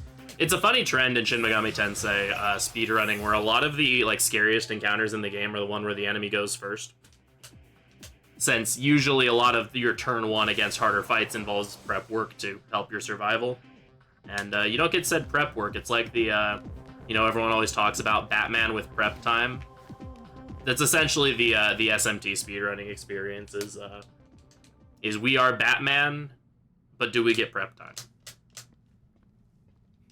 That was also a very interesting analogy, but I'm gonna run with it. It works.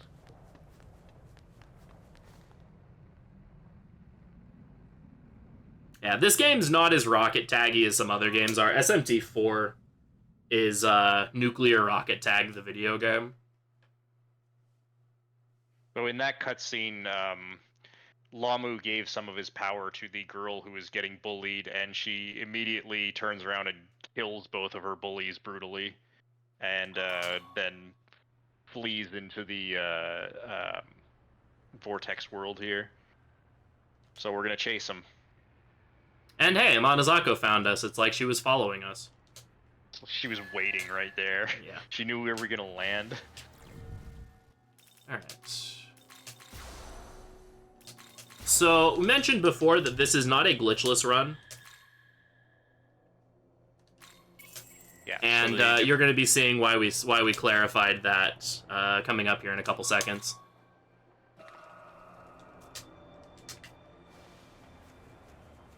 Yeah, so what you're supposed to be doing right now is a bunch of students have been kidnapped by those demons attacking the school and brought into the world, and we're supposed to go and find them and rescue them. If we try to go to the next area without doing that, Aogami will be like, hey, go back and rescue the students, and he will send you back. The trigger in which he talks to you and tries to do that is paper thin. So if you sprint at it and spam the home button on the Switch, you can actually generate enough lag to just go through it. The Switch is a very good video game console. Yeah. And so we can just literally manually lag the console enough that it lets us go through invisible plot barriers. So here's a fun fact for y'all about Nahabino's hair, because I see some talk about it in chat. Nahabino's hair in Unreal Engine has more bones in it than the rest of his model. I didn't know that. It's pretty good. I think he has like over 200 bones in his hair or something. It's a lot to make the physics work. So yeah, you see we're gonna run at this hill here. And when I get to about this point, I'm going to start mashing the home button. Did I get it? Yeah. And I'm going to start sliding. You don't technically have to start sliding here. It's just kind of a fun thing. And yeah, now we're past the invisible wall that would stop us from leaving this area. And so that does much more than just skip rescuing those students. Actually, it doesn't let you skip rescuing those students. We'll have to go back and do it later. But because we've gone through that trigger and are now essentially sequence broken, the way triggers work in this game is once you complete one, the next one spawns, and then once you complete that one, the next one spawns. So because we skipped one, none of the ones from here on out are going to spawn at all, and that includes triggers that start boss fights. So when we get to the spot where the next boss, Lugaru, would be, he's just not there. Also, all of the normal cutscenes that would slow you down, Amanazako normally talks to you here, there's an Abdiel cutscene, there's all kinds of stuff that happens that all just isn't there. And this is obviously very useful from a speedrun perspective. This effectively lets us skip 2 bosses. I don't want to grab this, but I should. Yeah, both Lugaru and the first Fion fight can be skipped with this glitch. There is sort of a drawback to it in that if we were to try to go to the very end right now and fight Lahmu, he also would not be there, so we could not progress. However, there is a way to fix that, which we'll talk about when we get to that point. For now, we're just going to go and run around and do a collectathon, more or less, picking up chests, picking up glory crystals, picking up mitamas, and all the other stuff that we'll need for later in this area. Oh, don't worry. Those of you who are fans of Fion, we will still be seeing him later. Here you go. Yes. He will meet an equally unceremonious fate, though, at that point as well. He meets a rather unfortunate end.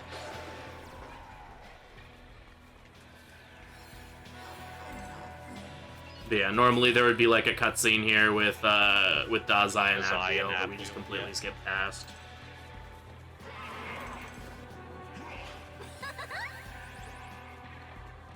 So, the attack mirror. Okay, I guess that's fine. Don't need it. Oh, I didn't even know there was an attack mirror there. Oh. I usually pick it up because it sells for like 500, but I guess you don't really need that much money in this route. Yeah, the money route's pretty lenient. There's only really one part where the money can be a little sketchy, but it's usually fine for me. And if I don't have enough, I can just sell my relics early and I'll have enough for it.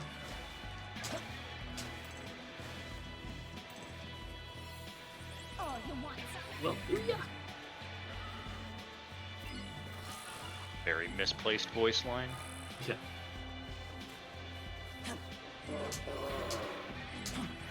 Have another fount here.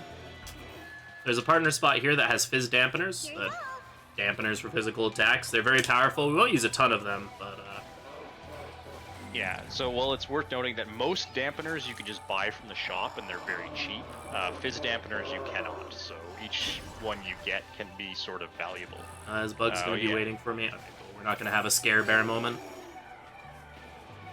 That, these bugs, demons, the evil demonic teddy bears, sometimes one can aggro onto you and you go into that warehouse, and it will follow you as far as the entrance.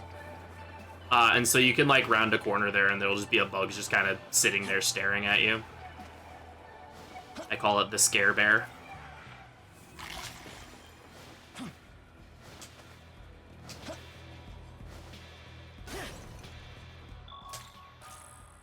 Yeah, a lot of people ask me how I deal with the Amanazako noises. Honestly, when you run this game enough, you just kind of completely tune them out. Yeah, when I first started running the game, I found them very irritating and turned off voices. Oh yeah, so Lugaru's over there, by the way. If we weren't sequence breaking, he would have been right there, but he doesn't exist. We have removed the French from existence, or something.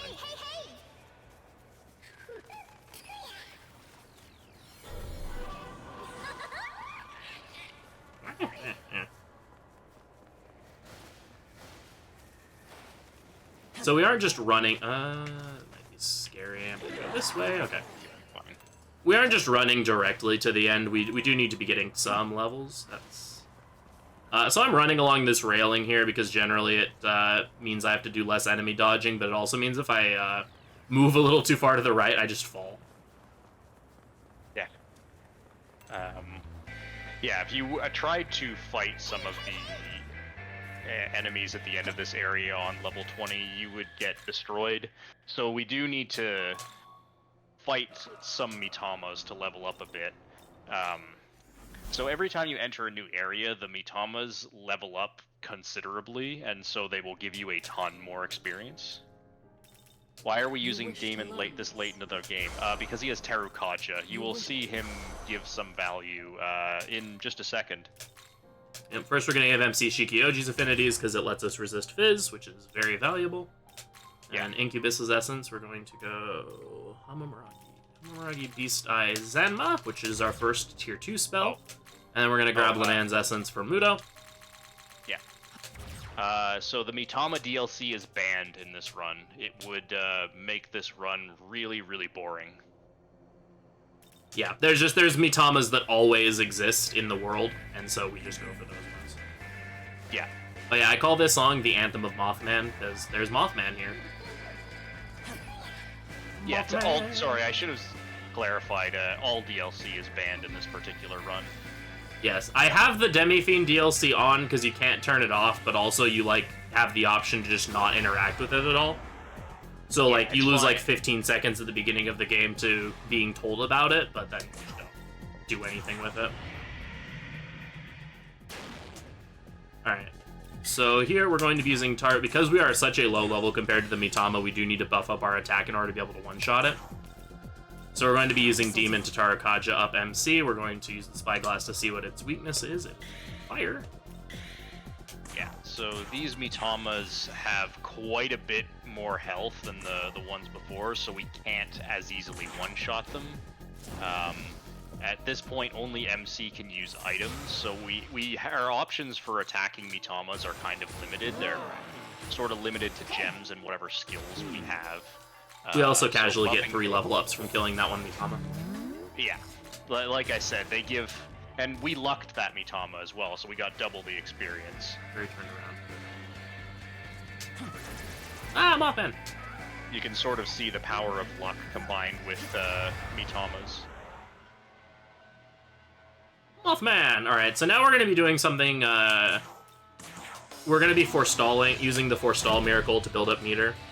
So you're going to see me get into an encounter with this Mothman repeatedly. It's not just because I love Mothman, even though that is a big reason why. But essentially the way your meter works in this game is you can think of the Magatsui meter as consisting of basically 100 points to get a full meter. Yes, luck is a Magatsui skill for elements. Every time you do a forestall, you get 20 points towards that. Stuff like Fell Swoop gives you 1 point per weakness hit. So we do 4 forestalls there in order to get up to 80 meter. And once we get the 80 meter there, we can then go and first strike the Mitama, which will give us the 100 meter we need. Each of the red orbs that we pick up is also 1 point towards our meter. So in some cases, we only have to forestall like 2 or 3 times, because we know we'll be picking up a lot of red orbs or be doing other stuff in the meantime.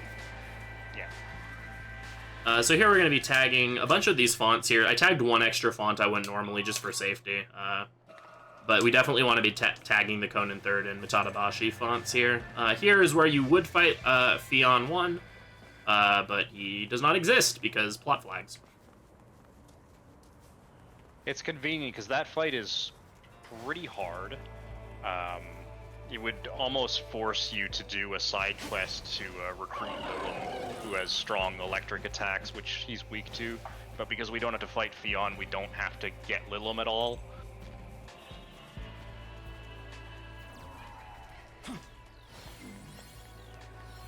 Alright, so those of you who saw my DDS2 run at the last RPG limit break, this next bit will seem a little familiar to y'all. Remember there was a part of the run where we did some running in a jail, and we ran from this dude, and we get to run away from him again. Much shorter segment than his segment in DDS2. But that is a fun little callback. He doesn't chase you very far in this game. The way it should work is once he aggroes you, he never stops chasing you. He just walks towards you the whole time you're in Shinagawa. Alright, this next dodge can be a little tricky. These poltergeists are pretty nasty, and they have really weird spawn placements, so I had to take that a little slow. Something also worth noting about poltergeists, because they can fly, sometimes their heads can, like, get stuck in the ceiling, and I can be running around here on the roof of the, parking garage, and sometimes their heads will just be poking through the floor, and that can actually get you into an encounter.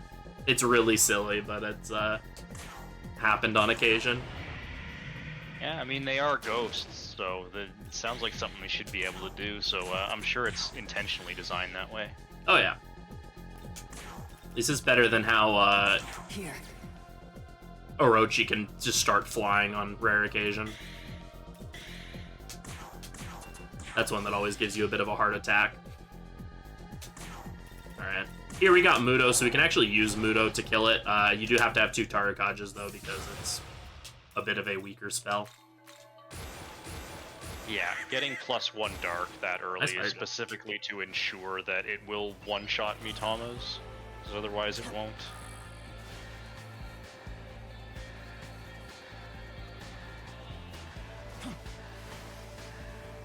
There would normally be another cutscene here with Dazai, who you could see standing over there, but he'll just stay there. Yeah.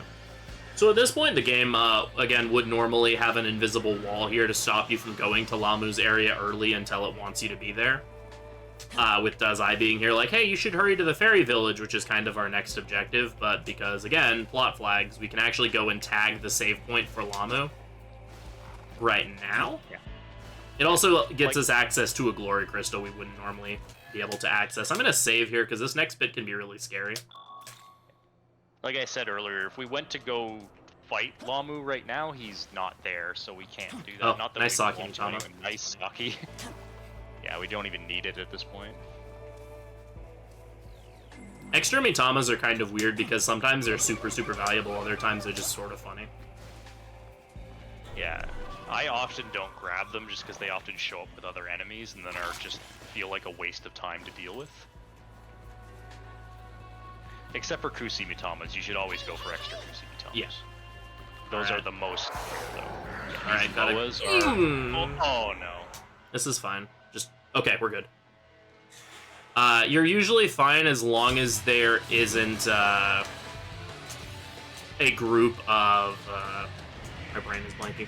As long as, Churnup doesn't show up with the enemies, who's like the little meme dog, or fox. Because he has Ghast Fire Hail, which is a, fire skill, and we're weak to fire right now. Yeah. But, you saw earlier I actually ran and saved one of the students before I started going through here. And that was purely because once Tao joins you, or like once you save one of the students, Tao will actually start following along with you. And she will she'll heal your party after every single fight. She'll restore about 50% of all your HP and revive your dead demons. And so it's just a nice little assurance in case you get caught out. He even does it if you run away from an encounter, so you can actually do this forestall trick and heal yourself if you want to. Yeah, so you saw Demon was like really low because it just got revived, and now it's going to be at almost full health here, just from doing those 2 forestalls. So here we only need to do 2 of them. We're about to get to a really fun part where the game just throws tons of red orbs at us, and so we're able to build the rest of our meter here. Yeah, they wanted to let you do some snowboarding. Or sandboarding, I guess, without a board. Yeah. Basically just near Automata, it's fine. And whee! Thankfully, this game does not have fall damage. Now Habino can jump off the Mantra building without taking damage. True.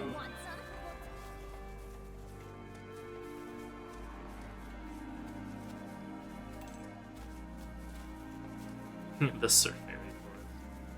Yeah. So this area is the area that lets us kind of fix the broken plot flags that we set up earlier. There's a mandatory quest in this area where you have to go around and collect a bunch of golden apples, and that starts by talking to an NPC rather than like a normal plot flag. And so you're actually able to start it. And then completing it sets the game state to the point where Lahmu will spawn.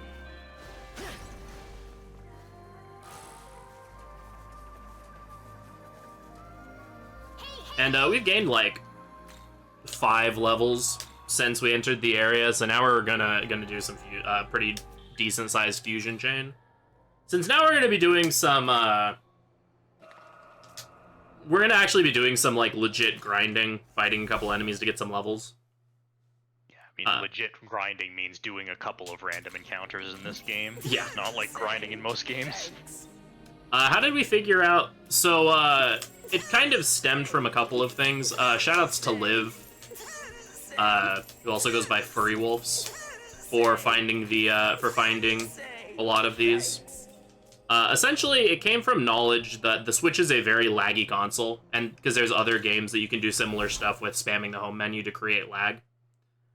And so basically we just came up with that realization, and then essentially just started running at every invisible wall in the game until we could figure out ones we could skip past.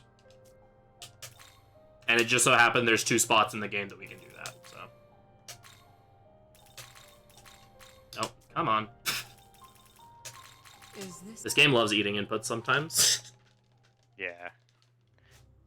So this is Poltergeist. He's convenient to fuse now because he has Shockbound, which is a really strong elect skill, and we're going to be grinding on some enemies that are weak to elect. He's also required to fuse a demon later that is very important. Most fusions in this game, you just put two demons together and then get something based on what families of the two demons you fuse, but there are a couple of special fusions where you get a specific set of demons, anywhere from 2 to 4, to fuse a particular demon. And so if you want those special demons, you have to have those specific requirements. You can only fuse them in one way. So if we want to use one particular demon in the next area that we really want to use, because she's really powerful. Arguably one of the best demons in the game. Yeah.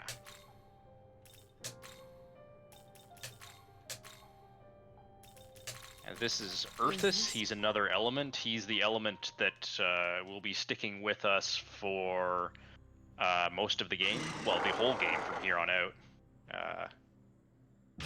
He will take care of the lucking duty. He will also become very fed by the end of the game. He starts at level 9, and he'll reach somewhere in the high 40s, I think. I can't remember exactly by the end of the game. He's the demon we alluded to that's gonna start, like, by the end of the game is gonna have a compendium cost of almost 100,000 to buy.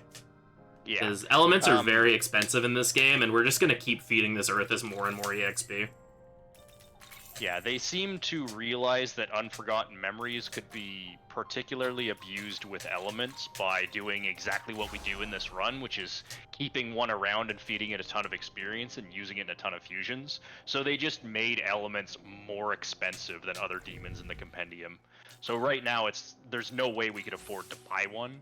But later in the game we'll have lots of money and can. Yeah, elements, like, they've started making elements more expensive in like 4 and 4A, and then they cranked it up even more in this game. To the point that, like, in the 4A speedrun, we rarely ever buy an element from the compendium. We just manually fuse them every time. So here we meet Titania, and Titania, everyone's favorite queen of the fairies, and Oberon, also not to be confused with the other queen of the fairies. And they basically tell us that a lot of the students that were captured have ended up here in the fairy forest. However, they've all kind of been injured due to just demons being kind of rude. So they need medicine to help heal the injured students. And so they ask us to go find the goddess Idun, who has some very important ingredients to make that medicine. And that quest trigger is always there. Even though we haven't hit all of the ones previously, the game always has the Oberon and Titania quest there. So we're able to accept that quest, and this is the quest immediately before we go fight Lahmu. Yeah. So completing this will just allow us to go straight to Lahmu. Again, we will have to go back and do the student quest, the first one at least, Yeah, because there is a weird soft block that happens otherwise. Yeah, it's pretty funny. Have you seen that soft lock? I know what it is and how it works, but I have not personally got it. Okay.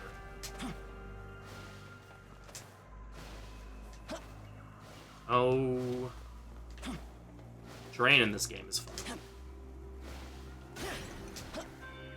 Oh yeah, casually speaking, Idun's like top 3, top 5 demons in the entire game. Unfortunately, she requires a quest in order to actually access. So no run of the game uses Idun. Which is a tragedy, because Idun's my favorite. Oh, they all saw me. That's weird. So we're going to be fighting these Nekomatas here. And no, it's not just because cat girls are cute. It's because they are like some of the highest level enemies in this area, and they give good EXP and are weak to elect, so they're easy to kill. Yeah, they're level 33, so Nekomatas, Black Oozes, and Baphomets are all level 33, so which is the highest level in all of Shinagawa. That's an unfortunate Shockbound spread. So Shockbound is a random hit skill. It does anywhere from 2 to 5 hits on random enemies. Missing the Necomon again. It's fine. We want to take an extra turn here anyway for meter building. It's just kind of unfortunate that we haven't hit it like at all. Yeah. So one thing to note about these random hit skills is if there's only one enemy, they will always do their minimum hit of 2. You can't hit a single enemy 5 times. So they're much stronger in multi-target situations, but even in single-target situations, they are still stronger than their equivalent ranks single-target skills. Like Shockbound is stronger than Zionga.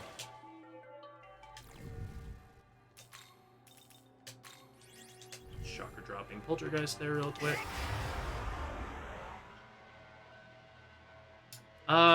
Who opposed not great, but whatever. Oh, come on. Missing is not great.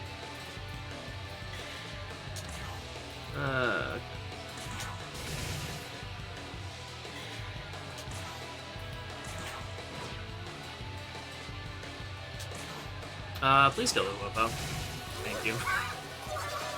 Yeah, Guapo has Aguilau and Maragi, and MC is weak to fire. Thankfully, Inagami does null fire, so that Maragi weakness would be covered, but if she decides to Aguilau MC or Bugs to the face, they're both weak to fire. Alright, so we did those 2 fights to build meter, now we're going to move on. We find Idun, everyone's favorite caffeinated idol goddess. Her in battle, her animation cycle is really funny to just watch because of just how quick her animation cycle is. Also, Golden Apple's great. Again, unfortunately, can't get her in the speedrun because of having to do a quest. She tells us that Loki has stolen the Golden Apples that were needed for helping the students, but he dropped some of them. So now we have to go grab some of the apples. But first we're going to sidetrack a little bit to bully some more Mitamas. Collect some more stuff and bully Mitamas. I don't like where that Fornius is. Fornius is another enemy that has a really weird hitbox because he has that giant tail. It can be a little hard to judge where he is. This chest has some grimoires in it. The game likes throwing grimoires at you, which is nice, because we need a lot of them. Yeah, grimoires are a lot more common than gospels, because they're a lot less powerful, but they are still good.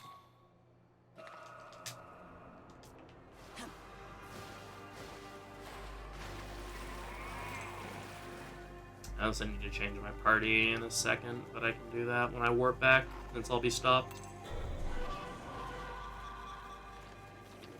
Let's hope I don't miss the jump. Okay, we're good. That jump can be a little weird sometimes. The area between the rocks I was jumping on is like very, very slanted, and so if you happen to land wrong, you just fall off the ledge.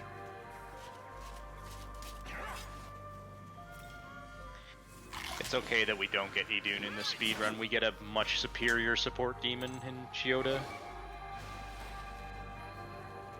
We also get MC, who's the best support demon. Yeah, for the late game, we get MC is by far the best support. Alright. Arthas and Idvarus back in. We're putting Idvarus in our party for these Mitama kills because we want to be feeding him a lot of EXP. We want him to be level 25 by the end of this, by the end of the area when we fuse him away. Yeah. Because, like we said earlier, you can pass experience up to fusions, and we are going to later take this Idvarus and this Arthas and fuse a demon who's going to be very useful for fighting Lahmu. So we want to feed as much experience to these two as we can. Hi Zochitan, bye Zochitan.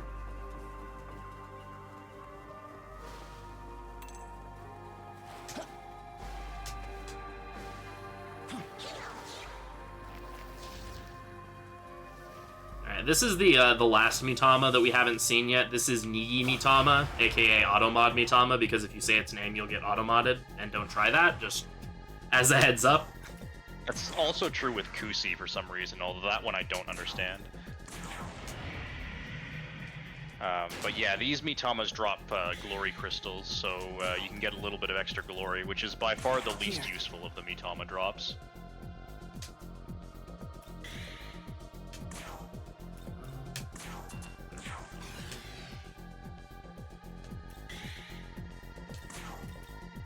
Oh, right. There we go. Boop. Nothing like just seeing you do over 1,000 damage to it, like 1,300 damage to a Mitama. It's really funny. And immediately after doing that, we're going to grab another statue that's really far out of the way. Yeah, this statue would be a huge waste of time to come back to with our late game party, so we just grab it now because we're already here. Work. Inugami's a very good boy. Alright, we're going to put Andres back in our party because he nulls ice, which is helpful for the these Fornius enemies here we're going to be fighting. We more need to build meter than we need the XP from the Fornius, but getting enough is actually valuable. Oh, hi, There's a Mothman. Moth. I did not know Mothman could show up here. Mothman doesn't null elect, doesn't right? he? I can't remember. What is his... Oh, yep, He does we are null out of elect here. in this game. Mothman, no!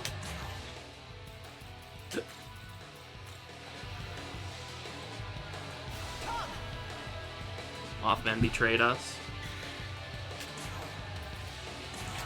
Alright, so if you get into a fight with an enemy and then you flee, you'll get the same enemy configuration if you hit them again. Yeah, so you can hit a different one, though. Yeah, so we're gonna run over here and hit a different Fornius and hope that Mothman isn't following us. I mean, normally I'd be cool with that, but in this specific moment... Okay, this encounter works. Yeah, that's fine. I don't think I've never seen a Mothman show up. I haven't either. I didn't even... Like, normally Poltergeist can occasionally show up here, which has the same effect, but, yeah, I've never had Mothman show up. That was the new one. Alright, and now we guard because we want them to get a turn for meter purposes. In addition to Force Stall giving you 20 meter, a turn change to the enemy's turn also gives you 20 meter. And again, as a reminder, you need 100 to get max. So taking an extra turn there gives us that. Oh yeah, one just thing I barely can level talk about is I think this was the first mainline SMT game to introduce guarding. That's true, I think? Mainline, yes. Yeah.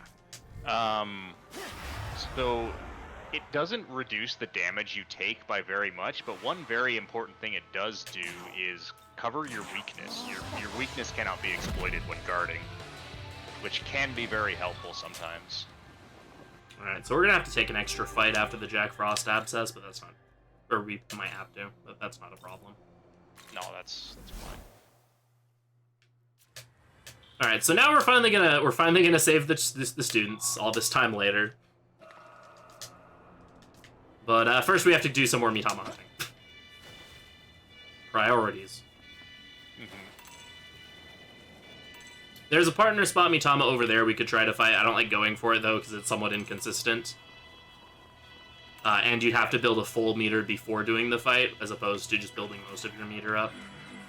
Yeah, it's kind of just a waste of time, I think. And we're going to go for this Kushi Mitama over here, who is thankfully facing the correct direction. Yeah, Kushi Mitamas drop Gospels, so even if they're a lot lower level than you and give you almost 0 experience, they are always worth fighting just for the Gospel. Something worth noting is once you get into Area 2, and then the chances for this increase the further you get into the game, Kushi Mitama can drop multiple Gospels.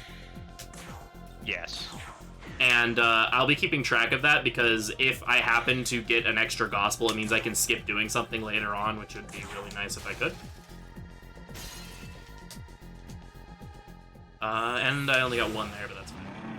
Yeah, you're pretty unlikely to get 2. You can actually get 3, but that's really rare. Yeah, like someone broke down the percentages for it, and I think it's like you get like you have a 15% or a 20% chance to get a second one, and maybe like a 5% chance to get a third one when you're in Area 2. The chance goes up more and more the further you get into the game. Like, it ends up like Area 4, you have like a 50% chance to get a second one. Yeah, Area 4, I feel like you get 2 more often than you get 1, but maybe that's just me.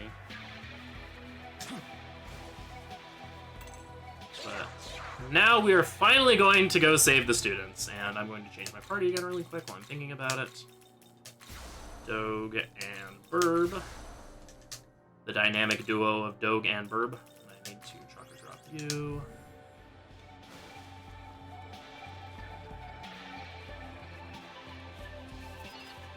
So grabbing some relics along the way since they're there, and then walk immediately past this Meeman. Yeah, at this point in the game, Meeman are completely worthless. We don't want any of the... Well, we don't need any of the other rewards, and we don't... They give very small amounts of glory, which we don't really need. Yeah, and their animation for talking to them is really slow. Yeah, at this point they give 6 glory per Meeman, and that's just not worth it. Also, Mothman. Mothman! That Mothman talks about how the Abscess nearby messes with his head, makes him really angry. And that's, you know, tragic. Having our Moth friend perturbed, so... So just for Mothman, we're gonna go kill this Abscess. No other reason. Yeah, not like it has the best, you know, miracle in the game or anything. We're doing it just for Mothman. I'm only level 28. Best miracle in the game, and another really important one.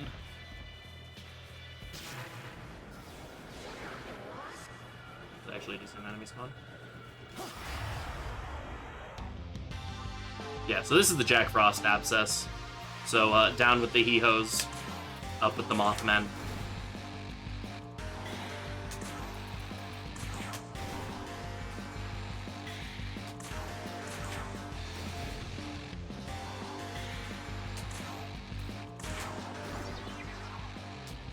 Yeah, we're a bit over-leveled for this Abscess, so it's not very hard. In general, if there's optional content that you need to do for something, you want to do it like as late as you can, because it's just easier to do on higher level. So that's why we didn't do this when we first entered the area. It would be very hard to win, but now it's pretty trivial. Yeah, for some context, there's a lot of reasons why everyone loves Mothman. For one, he's really cute. He's also very useful in a lot of SMT runs. He ends up being either like a really good party member or like something you want to fight for a lot of EXP. He's also just kind of fun to meme on.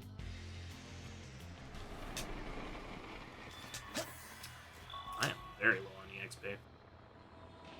You should be able to fight like 2 Necomata encounters or something. Yeah. On the top of the bridge. Yeah, that's what I was gonna go for. I was just like observing. I'm like, I don't think I've ever been this low of a level before. At this point, usually I'm at like 20, like low 29. That's the wrong one. Yeah, I was thinking it was second from the bottom. I forgot Shinagawa Station was there.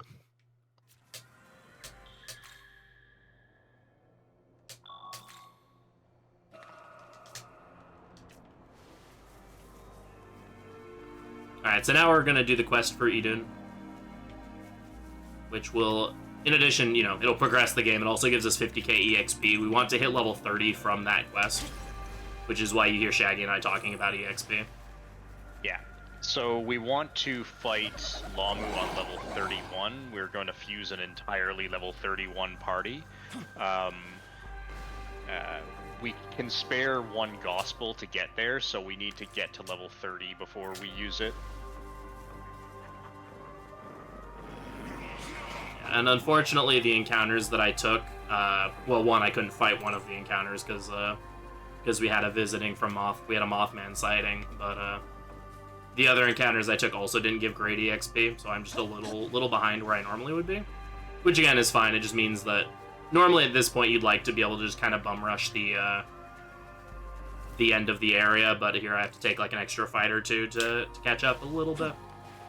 Yeah, then the Necomata encounters up here are typically huge and worth a lot of experience, so you might only need like 1.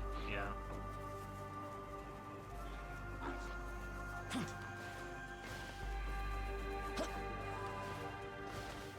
The Golden Apple quest itself also gives quite a bit of experience. It's 12k if my memory 50k is correct. 15k, sorry. 50.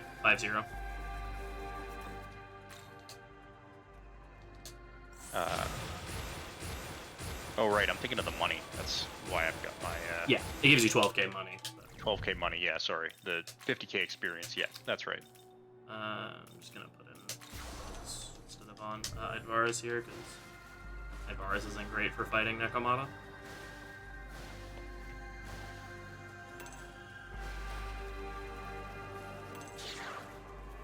Yeah, there's just some Nekomatas here that I can fight really quick though. Oh, hi Baphomet.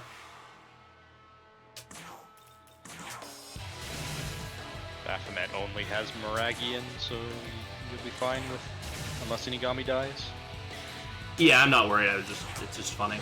You don't see you don't normally see him here, or you don't normally see Baphomet in the run unless something weird like this happens.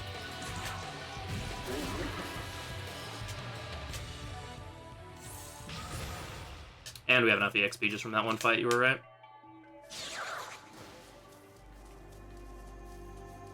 It must be 15k experience because there's no way it's 50. Maybe it is 15. In that case, you don't have enough. Oh, right, because I have like 15,600 something. Oh, it is 15. Thank you. My brain is blanking. Shoutouts to the other SMT5 runners keeping me honest. I mean, for only 700 experience, you could have taken a fight in like Container Yard or something. Oh yeah, I'll so do it'd that. be fine. I don't want to run back to the Nekomatas. Yeah. I'll just murder a bugs.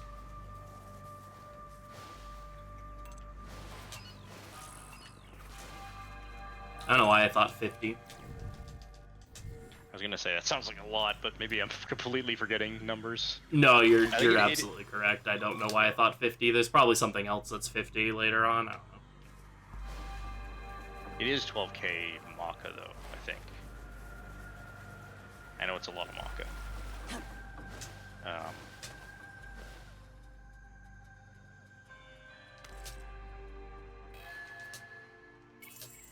Yep, 12k Maka and yep, 15k.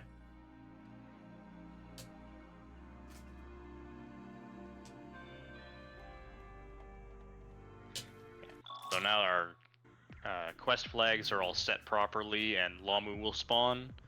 We already have the font right beside him. But, We're also gonna pick up this quest here really quick. We're not gonna complete it for another like 3 hours, but yeah, but we're grabbing this side this now. quest is required for true neutral ending.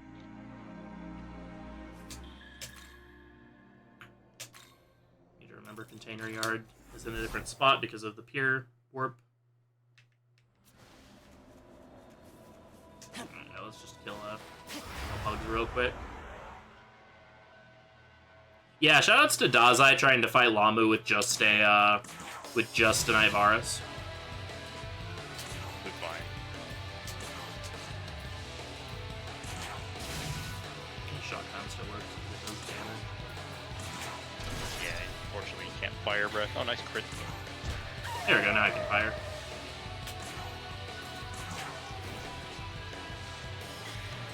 Also, I have full meter, which is nice.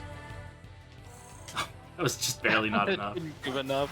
Wow. I don't want to fight that, though.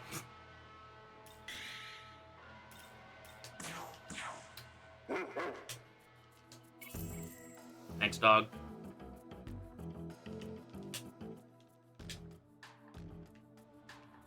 Bugs. You'll help me out, right? Yeah, there we go.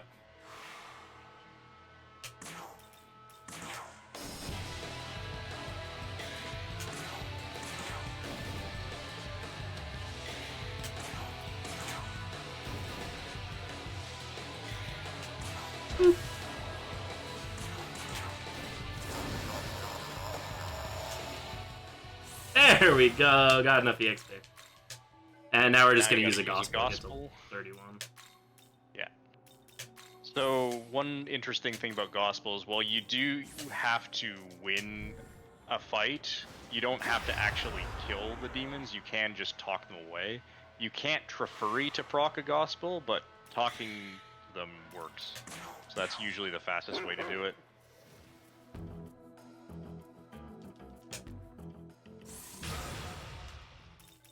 Go. Alright. So Cool. we can go and fuse our Lahmu party. Yeah, this is the longest fusion chain in the game.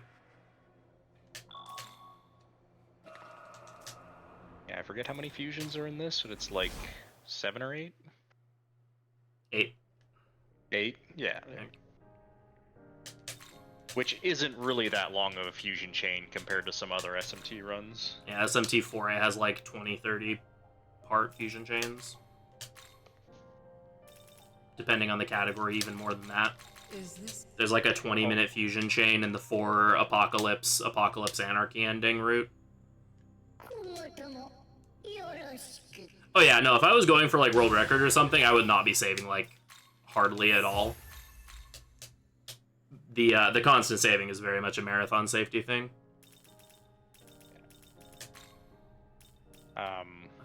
One thing I should point out, so Inagami learns a skill called Inspiring Leader, and what that does is it gives demons twice as much experience if they are lower level than the MC. So you'll see us kind of spread that skill around as much as we possibly can, because again, since you can pass experience up through fusion, demons will be very quickly get out leveled by MC because he takes less experience to level up. So Inspiring Leader will generally give you a ton of value over the course of time.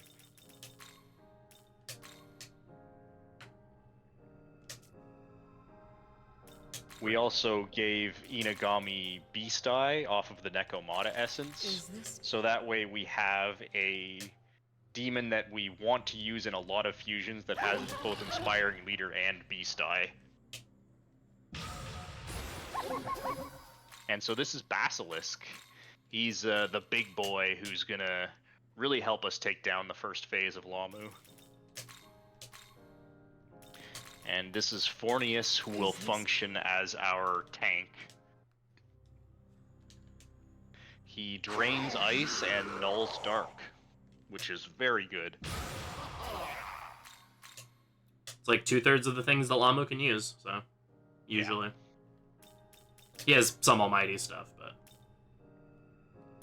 Rain, hello? Yeah. The Inspiring Leader, I think, right? Thank you. Yeah. My brain is like blanking right now. Yeah. Since at this point we can't afford to buy back Earthus, we do need to fuse him again, but it's kind of convenient because we can just, there's a pretty cheap Kate Sith Inagami fusion that gives him Inspiring Leader and also Dia, which is, it's nice to have a backline demon with Dia. Is this demon And now we're just going to do a few more fusions that aren't required for Lahmu, but help us set up for the next set of demons we'll be fusing after Lahmu. Shisa and Autotune Sean. Mm-hmm. Is this demon There's going to be 2 special fusions we do once getting into Chota, so we want to grab all of the specific demons that are required for them, or at least as many as we can. Alright, now we buy Huopo. Alright, now we will buy the best miracle in the game, Knowledge of Tools. As well as grabbing Demonic Discipline so our back row demons gain normally XP. Did I get a Poltergeist Essence? I did not. What Knowledge of Tools does is allows demons to use items. Just straight up. Previous games, either demons could never use items, or you needed specific skills on demons to let them use certain types of items, but here it's just a miracle that lets all your demons use any items. It's really strong.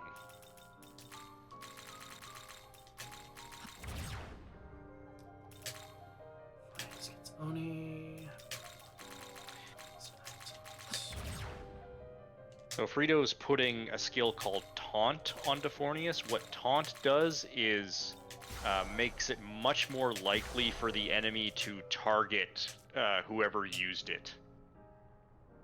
So like we said, Fornius is going to function as our tank, so that's what we'll put Taunt on him to do. Ideally, it should make it so Lahmu only attacks Fornius. ideally. Yeah. Taunt is not a 100% chance to work, but it is quite a high chance to work. It's so high, in fact, that you can pretty comfortably rely on it. You'll just sometimes get screwed by bad luck.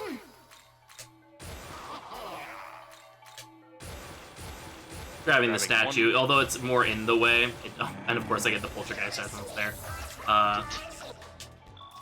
The extra level on our demons is pretty nice for this fight. So. Yeah, this fight is pretty huge difficulty spike. If you played this game casually, you probably had trouble with this guy, especially if you played on any of the harder difficulties. There's a lot about this fight that is really tricky. The first phase has basically he has a lot of tentacles that all can be attacked, and you have to destroy all of them. So you're intended to use multi-hit skills, which makes you very likely to miss. And because losing press turns takes priority over gaining them, if you try to, use, say, an all-hit force skill that he's weak to, and you miss even one of the tentacles, you lose 2 press turns. And every 3 turns, he will use a skill called, what's it called again? Babylon Goblet? Babylon's Curse, something like that, yeah. Anyway, what it does is, first of all, it full heals all his tentacles completely. And it applies a status effect called Mud, which you can't remove, and will eat one of your press turns whenever the demon that has it goes. So you just lose an extra press turn. He also has some really nasty magic attacks, Ice, Dark, and Elect, which is why... but there are some quirks to his AI, like you saw there, he Bufala Fornies. On his second turn, he is guaranteed to use Bufala first, so if you have a Fornius with Taunt, that works really well. Oh yeah, also he goes first, which is really bad as well. Thankfully, he only uses Elect and Dark when he goes first. He doesn't use Ice. So you can kind of... Oh, so there's what Basilisk is for. So you can see what Frito did there was Terror Cogent Basilisk twice, and then had Fornius use Maracunda twice to minimize the Tentacle's defense, maximize Basilisk's attack, and then use Big Bang for huge damage to destroy them all at once. That's a really good strategy because Big Bang cannot miss. So it's a really safe way to take care of this phase. And then Taunt Fornius. So Fornius is weak to Elect, however, if you, of course, throw an Elect Dampener, he'll either use Ice Dark, which Fornius nulls, or Elect, which the Elect Dampener will cover. So as long as you have that set up, and he doesn't ignore the Taunt, you are completely invincible.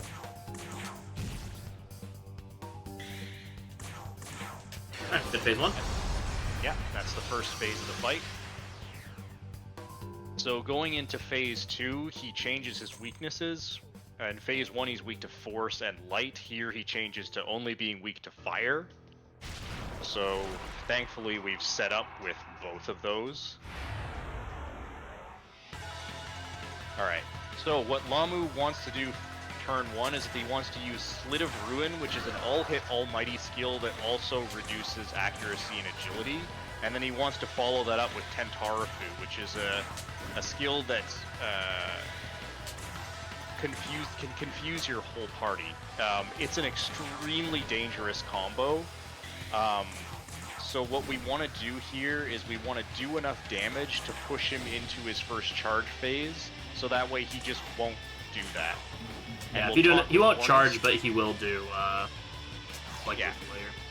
Yeah, so what he's trying to do now is he's trying to use Bufala and then charge Magatsui, but because Fornius drains ice and is taunting, it cancels Lahmu's ability to charge, and so he gets kind of stuck in a loop, right? Where he tries to Bufala Fornius, fails to do so, and then can't charge. So at this point, we've got him effectively stun locked for a couple of turns. And eventually the game will just, like, break him out of the stun lock by just having him use charge on his first turn. However, when demons do that in this game, they end their turn immediately. Yeah. So after 2 turns, so any demon, if it tries to charge and fails to do so twice in a row, then its next turn it will just charge on its first press turn and end its whole turn. And then of course, on his charge turn, he will always use Mazionga, which we can counter with an Elect Dampener. So we've effectively got him stun locked for 4 full turns. And we can easily do enough damage in that amount of time to push him into his second charge phase to force him to try to do the exact same thing again. So you can have this guy fully stun locked for 8 entire turns, which is way more than enough than you need to kill him.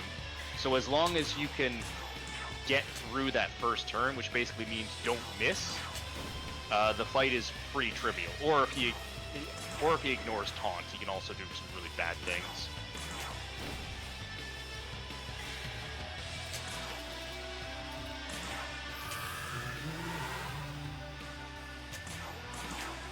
That puts him just under death.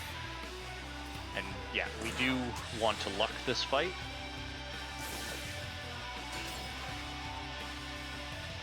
So leave him with barely a sliver HP, then bring in our Earthus. Let's go.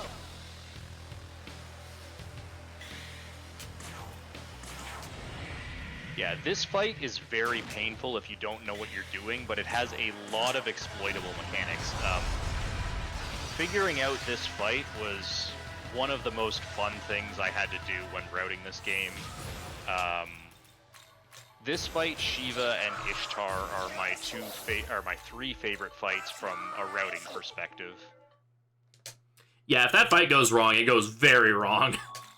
If you miss while trying to set stuff up, Silt of Ruin can just one-shot you. Tsukishima. Now If you don't heal to full in the previous phase. That fight is one of the like, we always celebrate in my stream whenever we make it out of Shinagawa on a run, because there's, it feels like Shinagawa is like the part of the run where the most can go wrong. Ending with Lahmu, where you can just be like, yeah, you know what, I'm gonna ignore taunt and one-shot you now. Have a nice day.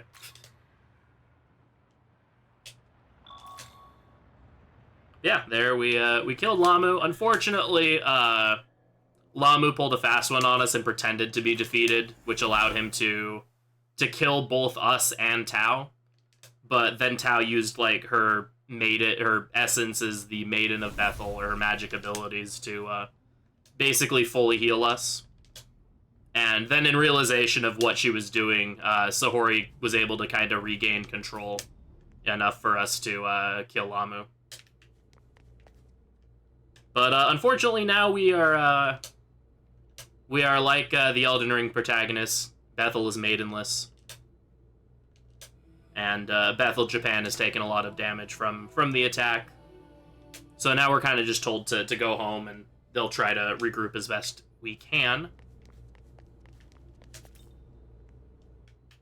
And now is actually the, like, one, thanks to the turbo controller I have, like, the one bathroom break I get to take in the run. So I'm going to dip out for a second while some of the plot happens. It's a little slower to, like, have the controller mash through text than just hold the text skip button, but I will be right back.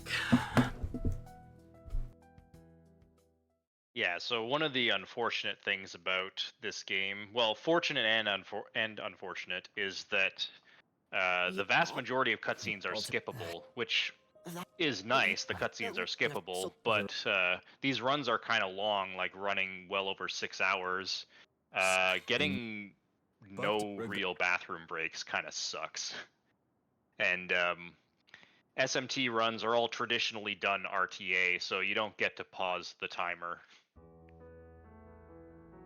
Good morning. You did delete they more that what the lap to it's both Frank. You there's a use of. All right, we're back. Just in time.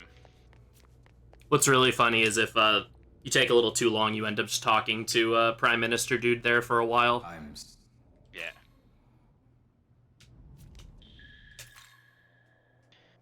Okay. time to head into the third area of the game, which is Chota. Yeah, Chota is a laggiest area in the rather game. divisive area. I like it personally, but I can understand why people don't. I used, like, casually, Chota's my least favorite area in the game. In the speedrun, I actually enjoy it because it's pretty fast-paced. Back when this game first came out and the speedrun routes were newer, this area was pretty terrible.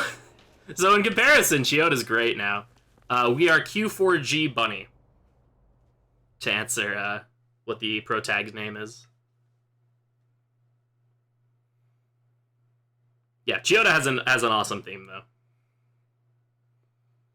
Yeah, Chota casually can be really confusing. It's basically the entire trick with the area is that it's one of the more open areas. Like, the area has become more open as we go. But it's separated out by basically being in 2 levels. You have an upper and lower area, and getting between the upper and lower area can be rather tricky. Yeah, you basically don't want to fall to the floor because getting back up is hard, and all of the areas for progress are in the top level. Yeah. So here we're going to be grabbing we're going to be doing a quick little side quest there to get a free 9k EXP. Just to give us a little bit of a head start. We have to get up to level 40 before we fight the next boss. So getting that 9k just to boost us a little bit is really nice. Because it's free. Like, he asks for fire gems, and you're always going to have, like, tons of fire gems from Lahmu, so... Or left over from the Lahmu fight. Yeah, you probably pick up a few more than you need, but that's alright.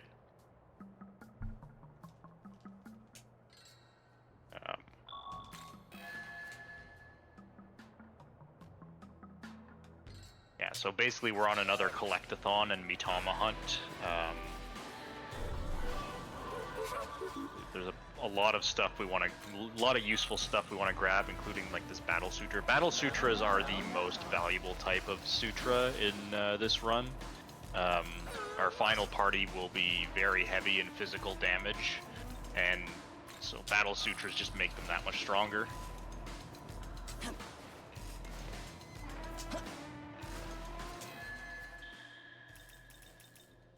Brain.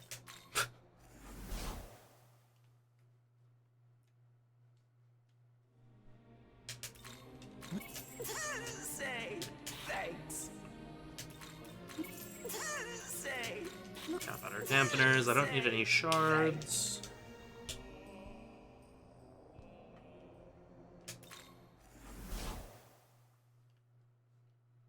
Throw a couple of skills on that'll help us with Mitama killing, and also the next boss. Baphomet Essence is kind of useful because it gives you Dark Playroma and Madoon. Mamadou. So the Maragian and Madoon. Or sorry, Maragian. My brain. Sorry. Yeah, it's alright, yeah. So the Playroma skills boost damage. I believe the regular ones boost it by 20%, I think. So obviously, if you're going to be using... There are several Dark Week bosses coming up. So having Dark Playroma on MC is pretty helpful. And it also has Maragian, which is going to be very useful for the next type of enemy we're going to grind on. Or build bar on and grind on, which are these Mushuus. Mushu.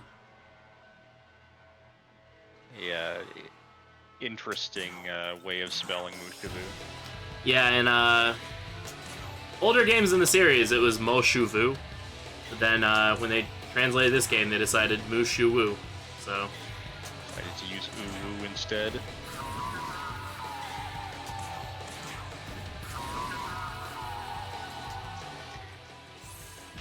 So they're weak to fire, which is convenient since we just came off of fighting a boss that was weak to fire. It kind of makes sense to grind on enemies with attacks you already have.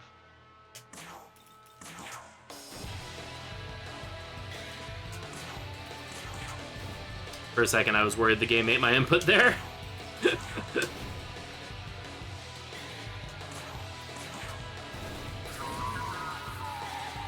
I think Gurulu is worse than Mushiru. Mushiru is just kind of funny. Gurulu, like, actively makes the name more annoying to say.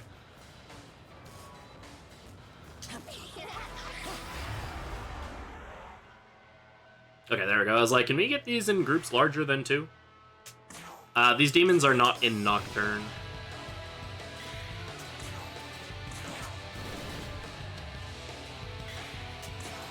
Yeah, they're in 4, in which they're spelled, it's a V instead of a W. Yeah. I think that's true in another game too. I can't remember though. Yeah, it's true in the games that in pretty much all the games she appears in prior to this one. When they did the Nocturne HD remaster, they went back and they retranslated a lot of the demon names because there was a couple weird ones that were like mistranslated that they had just been using. So they went back and they fixed a lot of the mistranslations, which is kind of cool, but then they also like made some very interesting decisions in translating some of the other ones to make them more phonetic, I guess, with the Japanese instead of how you would probably normally spell out the name.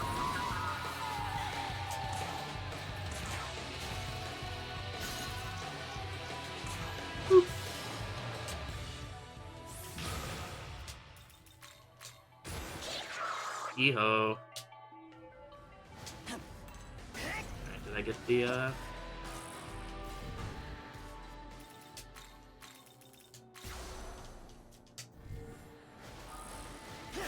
Alright.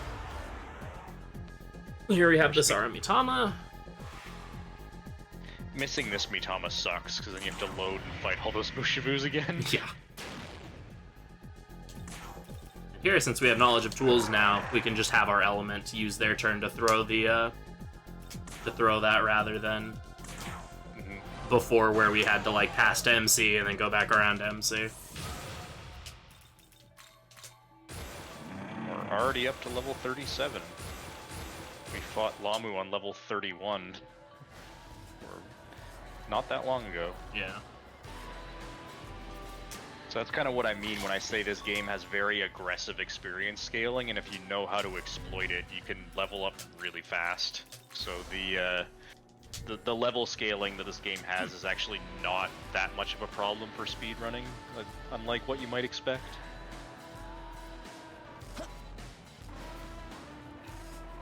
Yeah, it's also part of why, like I said, why I like Chota in the speedrun. Because it is very, as you can see, I'm just like going somewhere to do something else. It's pretty fast-paced and involved. So when you encounter Mushiwu, you can get into encounters with this Valkyrie here. One of them is fine. There's a potential for an encounter with 3 Valkyries, and that's like an automatic, like, get the heck out of the encounter now.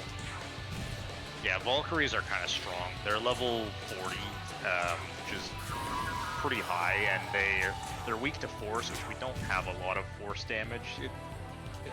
We don't have multi-hit force damage, most importantly. Yeah, they also have a lot of health. Yeah. They're quite tanky just in themselves, and they have a lot of really scary attacks. They have Electrico Strike, which can cause problems. Yeah, they also have Critical Wave, which is an all-hit fizz skill that has high crit rate. Since 3/4 of our party, I believe, is currently weak to electricity. I think MC's weak to elect, I forget, but... No, MC should be weak to fire right now, because she's at the Parvati Essence, right? Right. I couldn't remember what Parvati was weak to, but yeah, Fornius and Basilisk are both weak to electricity, so... Storm Draco Strike is, I think it one-shots Fornius, pretty sure. something like that, yeah. Not something you want to be dealing with, is the summary version of that. Lugaru coming back. We'll see Lu as a random encounter later on. Yeah, we build bar off them in Taito. Oh, I don't build bar off him because I'm too scared, but yeah. No, well, you can. It's an option. Yeah, you have the option to build bar off Lugaru. I usually don't because I'm way too terrified of just getting one shot. I just used the Titania encounter a second time.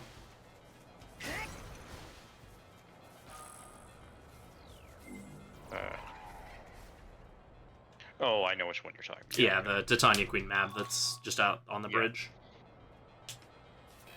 I just used that encounter twice. Or for 2 separate meter builds. What, you mean you don't go and fight the Cerberus triple Lugaroo encounter? No, as much as I would like to pet the dog, that one seems like it'll bite. Doesn't seem 5 housebroken. turns of heavy physical damage. So some of these buildings, you'll see me do like really weird pathing on them. It's because there's ambush. What's their blanking on The their names. Macabras. Macabras, thank you. There's ambush Macabras that just show up, and if they hit you, they'll always go first. So Yeah, they're pretty dangerous because they're level 43, I think, and they have, well, they don't have too many scary abilities, but they're kind of strong. so they teleport in. So like on this building here, you see me like take this this weird path, and you can kind of hear them laughing in the distance.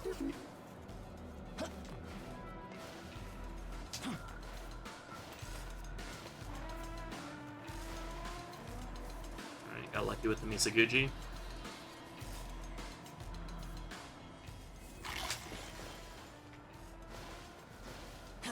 This secret passage is like took me forever to find when I played this game It's casually. pretty well hidden.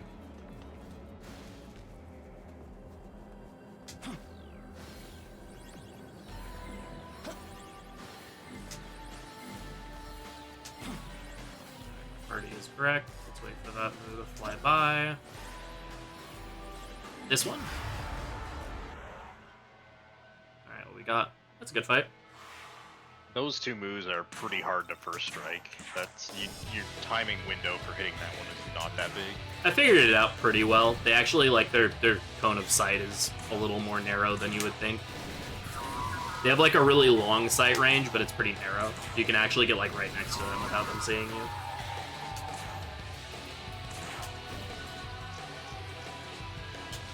Boop. So something worth noting about the way level ups work in this game, for the main character, is that the game actually you get 3 stat points that are assigned, and then you get to pick 1 stat point. The levels you get are all fixed, and they will keep your stats that you aren't pumping completely balanced. To the point that if you weren't to put in any points into MC, you would end up with 64 on all of your stats by the time you hit level 99. So as a result of that, you saw there I just did a basic attack to kill the enemy, where although our strength will never be great, we're at least able to, finish off enemies somewhat decently still, which is pretty nice. It's not like some other SMT games where you get to choose all of your stat points on level ups, and so you're heavily encouraged to hyper min-max certain stats. This game, you end up mostly balanced with, but you still have some ability to do that, which I think is a pretty nice way of doing it. I hope they continue with that in future games. Yeah, it's also really nice because it also means that if you have to pivot your build for any reason, you don't get super punished doing so. Yeah. That's one of the problems in other games is a lot of, for example, SMT4, the strength stat is actually completely useless.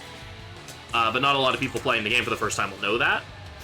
But if you just pump strength a bunch, then you find out later on, oh, I just wasted several level ups, and then trying to pivot to something else is just miserable. Whereas, in this game, although of course you're still at a disadvantage if you have to pivot your build at all, you can still do so at least, without feeling like you completely ruined your main character. Yeah. It also doesn't help that SMT games are fairly infamous for having really terrible stat balance in a lot of the games. This one is honestly one of the better ones, and agility and luck are still pretty garbage in this game compared to the other 3 stats. But at least strength, vitality, and magic are fairly balanced amongst each other. Luck is really funny, but it's not, amazing. It's not completely worthless like it is in a game like Nocturne, but it's still not very good.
but I should be reconnected, because it says I'm reconnected on my end.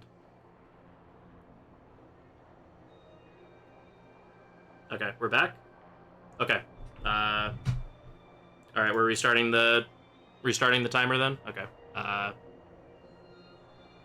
We good? Okay. 3, 2, 1, go. Okay. Hopefully everything's good now. Yeah, we're back. I am indeed alive. You can hear me? Okay, good.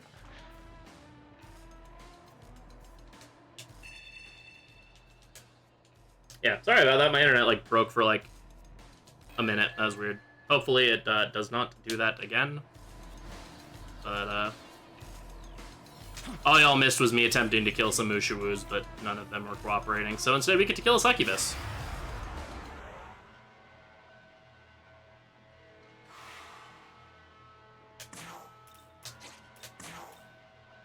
Because we need a little more EXP, and we also need to build meter again. Thankfully, Succubus is weak to light, so we have a bunch of leftover. Light shards from the Lahmu fight that we can just throw at him. Yeah. And Basilisk has Mahamaon from the Hidun Essence.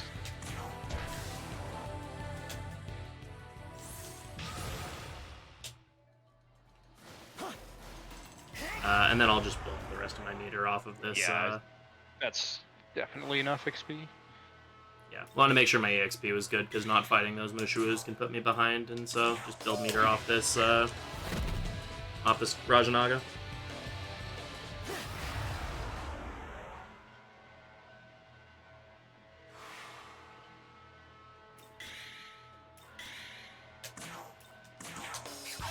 Same here.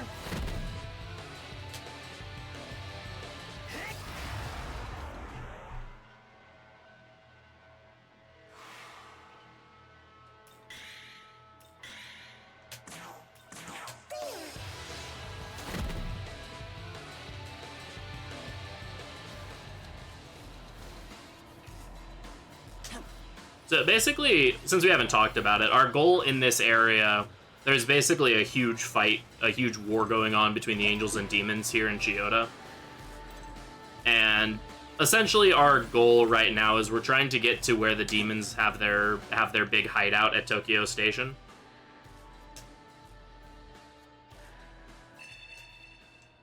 Which is currently being guarded by Cert, and he's put up a like impenetrable firewall.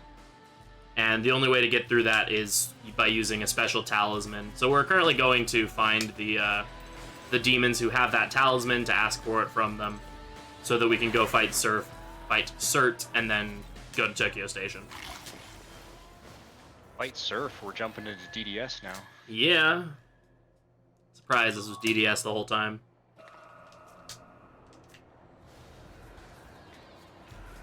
Yeah, but before we reach Surf, we're gonna run into our boy Yakumo, who is weak to dark, conveniently, and there's a particular demon that we can fuse at level 40 that has a very, very strong dark attack.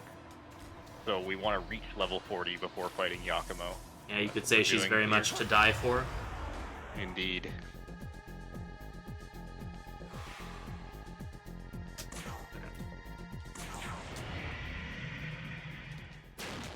Yeah, great value Raido, if you will.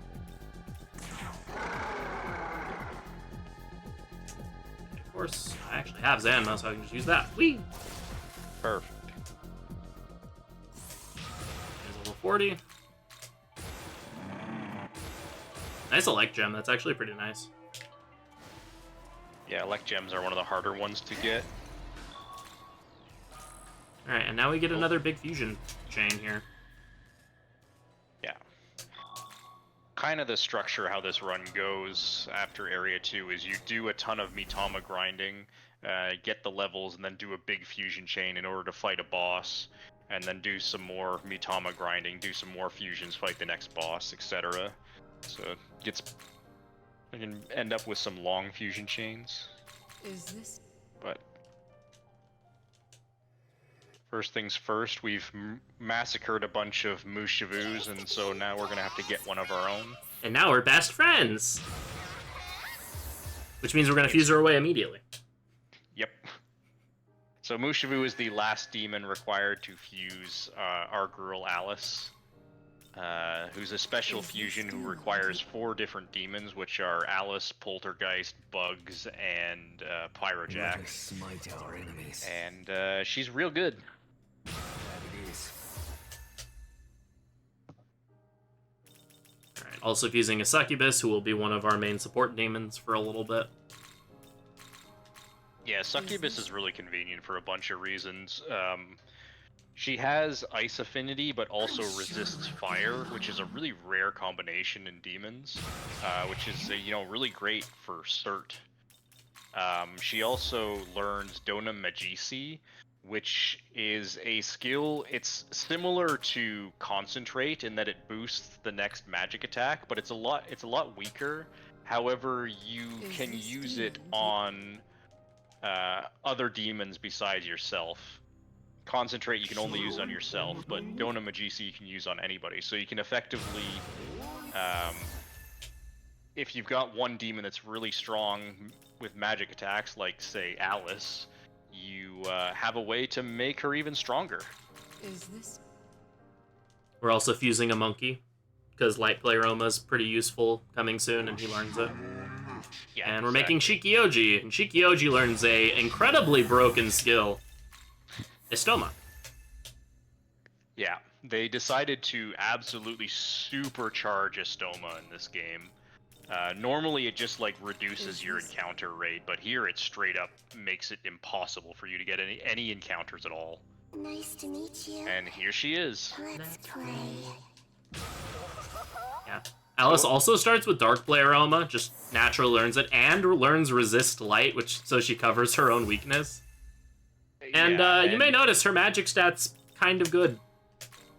Yeah, she's the most min-max demon in the game in terms of magic. And Die For Me has a base damage of 240, which is quite a bit higher than anything else you can get at this point. Also, we make Boat Dude. Everyone loves Boat Dude. He is a dude, and he has a boat. Earlier, I alluded to us having a support demon that is way superior to a Dune, and I was talking about Boat Dude.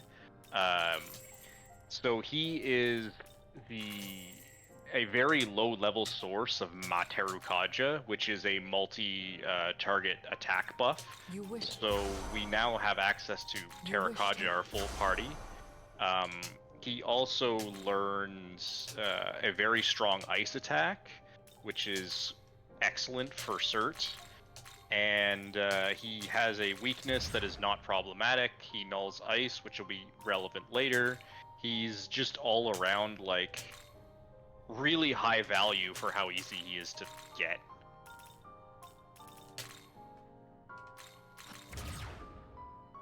And Arthas gets out Donnie 6 so that he can have Truffery. You'll notice we put a very specific number of active skills on Arthas. It's so that we can just, with one right press, skip straight to Truffery in the menu. Yeah. You either want Truffery to be the very top skill, or you want it to be the third skill, so you can either press down once or press right once to get to it immediately.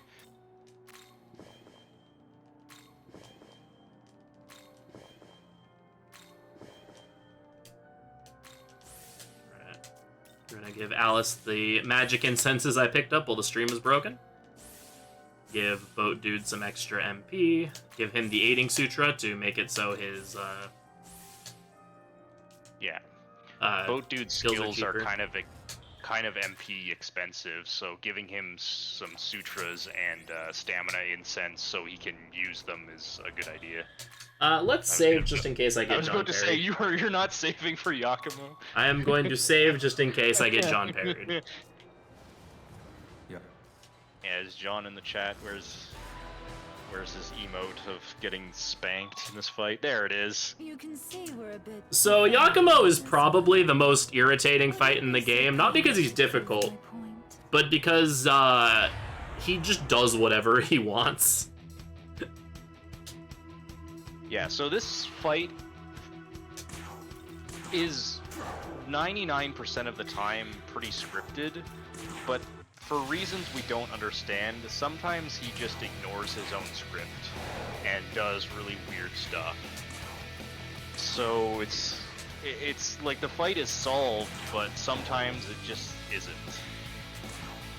Which can include using Tarukaja into Fatal Sword, which will just one-shot MC from full health. Yeah.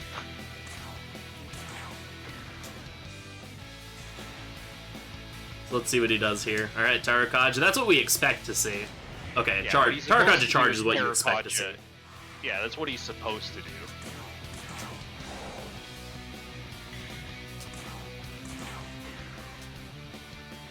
Hating the llama, drama, hating the llama. Whenever he charges, oh, come on, game. Any moment now. There you go. Whenever he charges, he uses Mazianga, so we're able to put that up. The Switch is a very good video game console. Yeah, it has no problems running this game. Zero whatsoever. It definitely doesn't sometimes just hang for like 10-20 seconds for seemingly no reason. I definitely haven't had a game crash as a result of that. Oh, I remember that. It was hilarious. Graphics broke, and then the game Just gave up. stayed on for a few minutes before crashing. Alright, so those fizz dampeners we picked up will finally get some use here. Yeah, this fight is pretty trivialized by fizz dampeners, but they are kind of valuable. Thankfully, we usually only have to use one.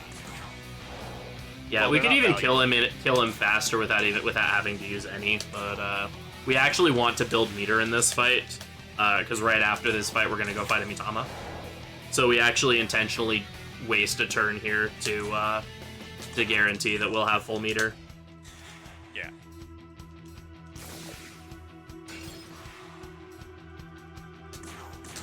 And that's Yakumo down.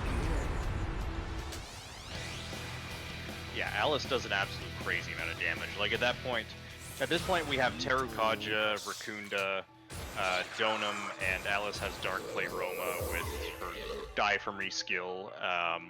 It's absurd. She's also over leveled too, right? Because we held on to her fusion material for a while, so she's level 40, but she fused at level 43 because we fed her so much experience. Yeah, Alice is just an absolute monster. If you happen to get like Dark Sutras or anything and feed those to her, like, she gets to the point that like at this point in the game she's doing like 1,000 to hit. It's just absolutely disgustingly beautiful. Yeah. I should have swapped Moju out of my party when I paused. Oh well. Imagine efficient menuing. Right. Couldn't be me.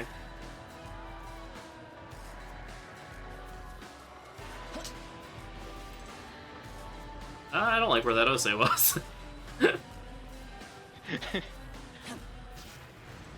Oh, I thought you weren't gonna make that jump.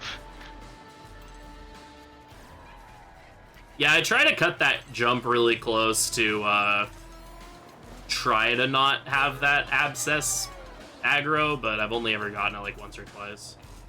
Yeah, if that Abscess triggers, it lags the game a bunch, so ideally you avoid it.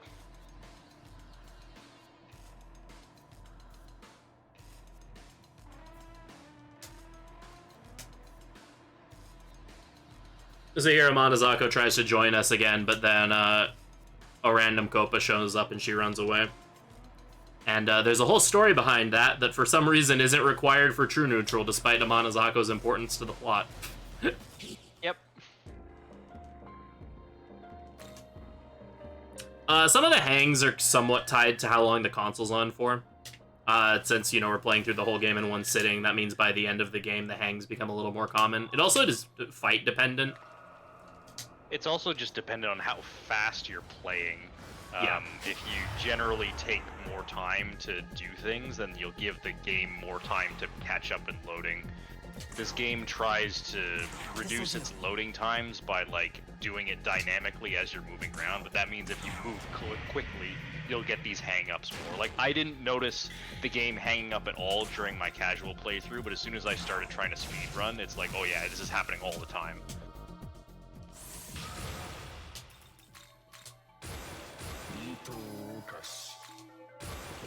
There's light player ammo. We're specifically overriding resist ice here for compendium cost reasons. Resist ice is a kind of expensive skill, and so we override it there so that Thoth becomes cheaper to rebuy. Now we're gonna go back to Shinagawa to do an abscess. Yep. So at this point, there's only really 2 more miracles that we need to unlock. Well, I guess 4 technically, but the skill slot miracles, the miracles to give us more skill slots. So we need them for the late game, but we don't really need them like all that early, right? Because we can get by pretty well with low amounts of skill slots, but come the end game, there's going to be a lot of different passives that we want to stack on our demons. So we do need to do this stuff eventually. It's convenient to do this one here because we have to come back to Shinagawa to talk to Isis to start one of the mandatory True Neutral quests anyway. And at this point, we're strong enough we can pretty comfortably one-turn this Abscess.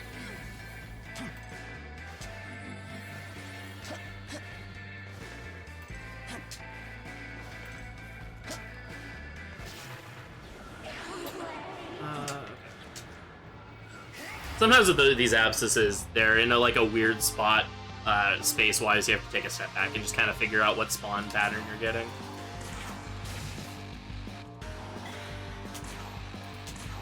Yeah, Basilisk, weak to electricity, but Diaphragm is really strong, so it just does over 800 damage anyway, even though it's not his weakness.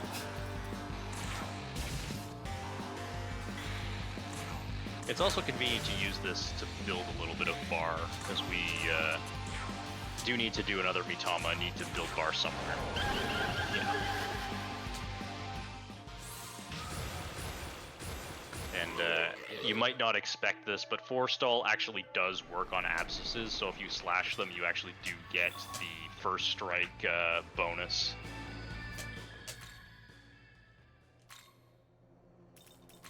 Fairy Village.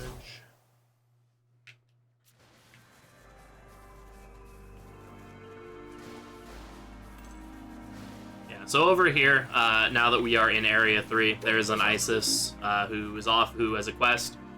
Her son Horus, the sun burb, has kind of gone berserk, and so she wants us to kill her son for her and bring her his head, because yeah, a completely normal thing for a mother to ask.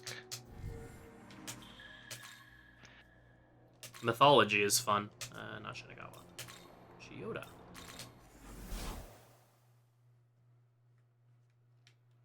Alright, and I am going to save here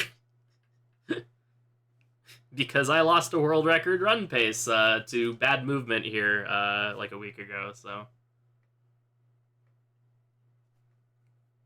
We are going to save here in case I happen to run into everyone's favorite angry screaming bird. So I mentioned earlier that Shin is one of 2 demons in the game whose, like, cry is probably ingrained into the subconscious of everyone who's played this game. The other is that right there, Anzu. Yeah. Those guys they're very aggressive. They have very janky hitboxes, and they exist in some very narrow pathways that are hard to dodge. Thankfully, we're not too far off being able to use this. We already have Estoma, and so you might wonder why we're not using it right now. And the reason for that is, when I say it stops encounters, I mean it stops every encounter, and that includes Mitamas. So we still need to kill a Mitama, so we can't turn on Estoma until we've done that.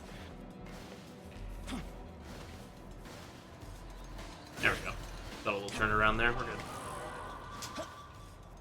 Yeah, thankfully the return pillar in this game means you can't really get too screwed. You can always just warp back to a font. Alright, this dodge is like my least favorite dodge in the entire game. Okay. Those Orthruses move very quickly and very unpredictably. Yeah, it's pretty rough. I think it's reasonable to even climb up and go around them. This climbing spot is the worst thing in this game. It's so broken. It's so broken.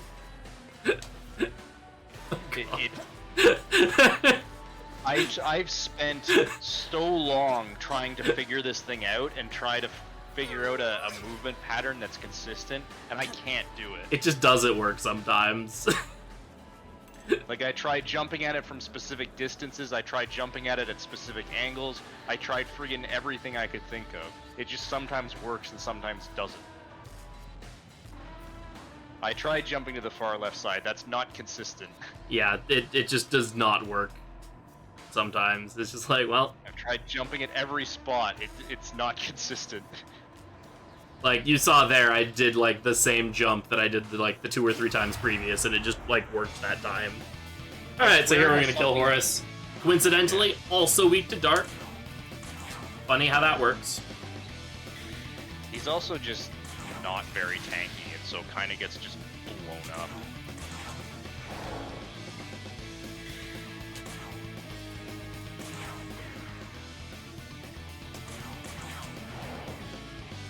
Yeah, so like we're not even gonna like defensively buff at all. We're just gonna go full on damage and kill him in 2 turns.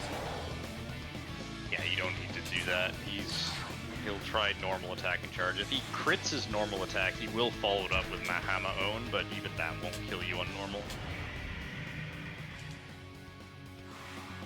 Yeah. We also do build meter on this fight, so if I needed to build more meter, I could just throw up a light dampener and stall another turn on him, but I don't really need to do that. Have to.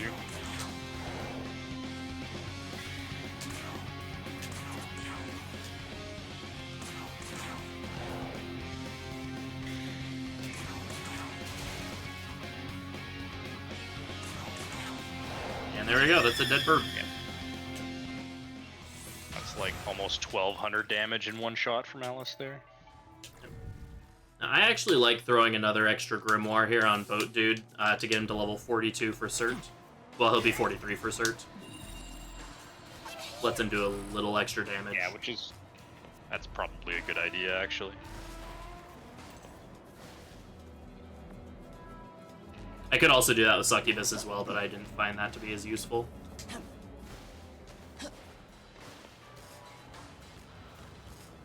Yeah, Boat Dude is a larger portion of your damage in that fight. Just forgot to swap Enerthus. Alright, let's hope for an extra gospel from this Kushi.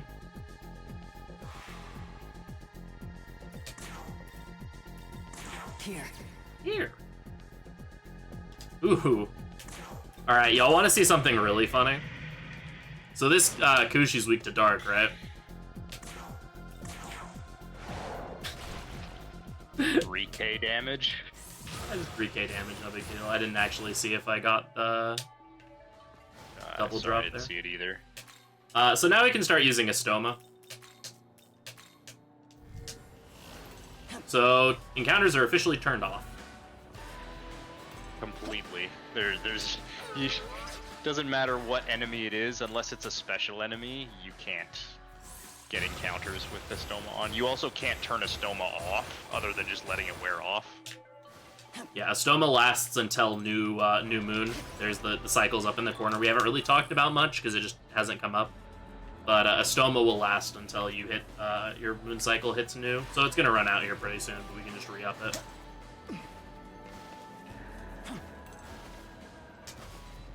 Yeah, the moon cycles in this game, honestly, probably could have been cut out. They don't really do anything or have any relevance to the plot. They're just there for tradition from games where they actually mattered more. Gotta reference Nocturne. Yeah. So something funny I do that has absolutely zero impact on the game is that you'll see when the game gets really laggy, I like turn my camera down. in some like futile hope that that will actually lower the actually decrease lag. It doesn't, but it makes me feel better about myself. Yeah, golden eye strats don't work here. Yeah, unfortunately, yeah, no streets 140 or whatever strats here.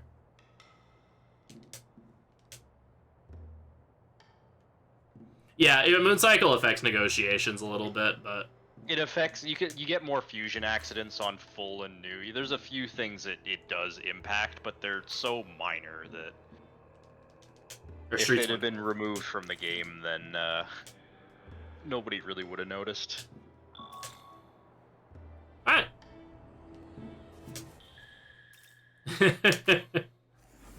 Look at that line. Alright.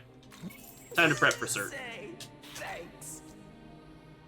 So you can actually occasionally get a Basilisk Essence for free, just from him leveling up in your stock. Unfortunately, didn't happen there,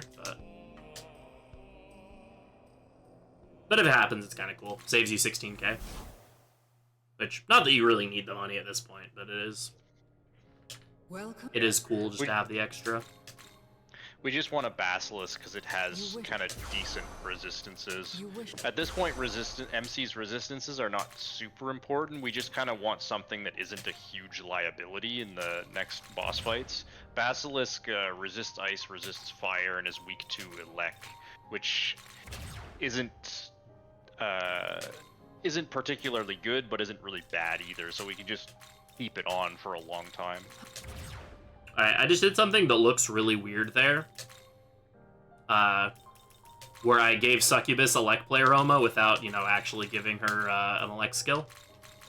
It's for what she gets fused into. Yeah. So we wanted to give Succubus the Nagaraja Essence to give her Ice Breath, which is a stronger skill than Bufala. And that essence also has Elec Pleroma on it, so we can put it onto Succubus and then fuse her into something that will actually use Elec Pleroma later. Let's see. I did that menu like super out of order, so I had to make sure I actually got everything. Oh yeah, shoutouts to the slime. Yeah, the pocket slime we just buy here. There's a really weird and kind of it almost feels like broken fusion mechanic where if you try to fuse a demon that you don't have access to fuse, like in this case it's Belphegor, you can't fuse Belphegor unless you complete his quest. So if you try to fuse him, you would expect the fusion to just not work, but instead it fuses the next tyrant up the list from him, which is Loki. And so you can effectively get some really low-level demons and fuse Loki, which really feels like it's not how it should work, but it's convenient for the run. Yeah, Loki's like the 4th tyrant or something, but like all of the other tyrants are unlocked through quest lines we don't do. Yeah. So we just get so many. We get to like make this level 1 slime, fuse it with Alice, and we get to just fuse this like super high level Loki by just keeping a slime in our pocket. Loki, yeah. It's really, really funny. Oh.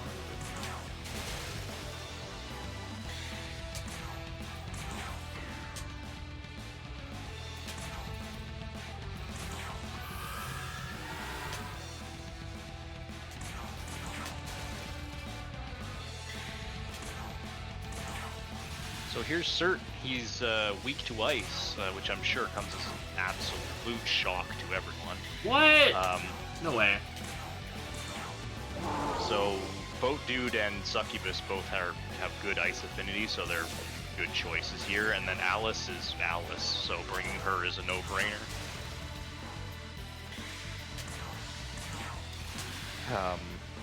Cert's not a very hard fight. He's another one of those damage sponges, but by this point you have a much better ability to do a lot of damage. He also only has 2 types of moves, which are fire and physical, and he uses them in a somewhat predictable pattern. So we can use our last of our fizz dampeners as well as fire dampeners to mitigate a lot of his damage. Yeah, he's another fight kind of like Yakumo, where sometimes he'll just like do whatever the heck he wants, but he tends to be more consistent than Yakumo does. Sometimes he'll just go off and do his own thing, though, and be confusing, but he's still not that much of a threat even when he does that. Yeah, he's not quite as bad as Nocturne Cert, but he can still just randomly Dakunda, which is pretty annoying. Everyone loves Nocturne, sir. I love when a boss uses Dakunda, followed by Dakunda. And then the next turn just destroys your damage dealer in one shot. The duality of Cert. Alright, so when he charges, he'll always follow that up with Miragidyne. Yeah, sometimes he'll do Beast Eye into 3 Dakundas. Nocturne Cert's AI is literally just do something randomly, so he can do some really funny things.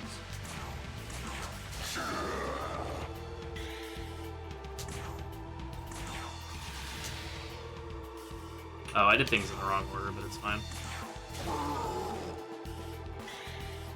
Yeah, this fight has some leeway. And he's like, I could probably not luck him this, or not crit him this turn and still win. And sure, he could freezing waves erupt from Cert's fingers, which would be weird, because he's a fire demon.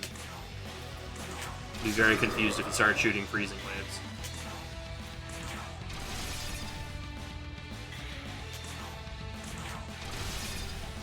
Yeah, here we actually see us use Magatsui crit, or Amagatoki crit. Haven't seen that in a little bit. Yeah, often we don't have the bar for crit because we want to luck so many things, but here, lucking Cert is kind of a waste. He doesn't give that much experience, so it feels better to just save a turn by using crit instead. Also, the next fight we do gives a massive amount of experience, so we will have to luck that one.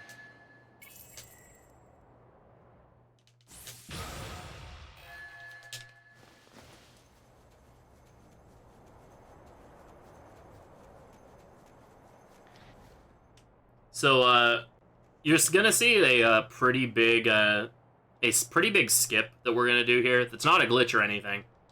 It's just us deciding to ignore a game mechanic. So the whole thing with the next boss coming up, Ishtar, is that, essentially she's powering herself up using these monoliths throughout Chota. That, basically each one gives her another press turn that she can use. And when she has all of them, she can use her signature attack, which is pretty powerful. To the point that, without breaking any of the pillars, she has 8 turns. However, breaking those pillars is really slow. Because you can't break any of them beforehand. You have to, like, wait until you basically get to Ishtar. Then the game's like, hey, you should go do this other thing. Yeah, you need Dekarabia to tell you about them before you're allowed to break any of them. So instead, we just fight her with 8 press turns. And we can get away with that. There's a very specific strategy we can use to do that. Which is the...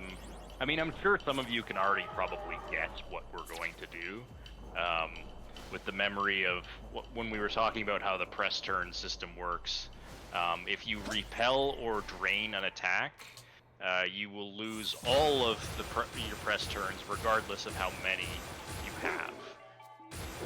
Which sounds exploitable on an enemy that has 8 press turns.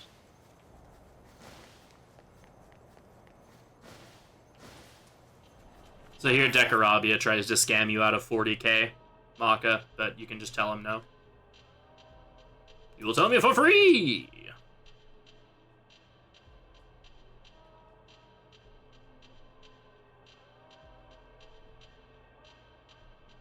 You'll tell me for free! Yeah, it's pretty funny that you just literally don't have to pay this guy. You can just tell him no, and then he still gives you the information, and even joins you like he normally would. Although, if you refuse to pay him, then if you want to get him as a partner after you're done Chota, you do have to pay him, but why would you ever want to do that? Alright, we're gonna rebuy this Basilisk here so we can soak up some EXP. You learn Unyielding Will and Magatsui Wellspring, which is a fun ability. We're also learning Vengeance. You want to talk about Magatsui Wellspring? Yeah, so when you're on full bar and you have Magatsui Wellspring, you heal a small amount of HP and MP at the start of every turn.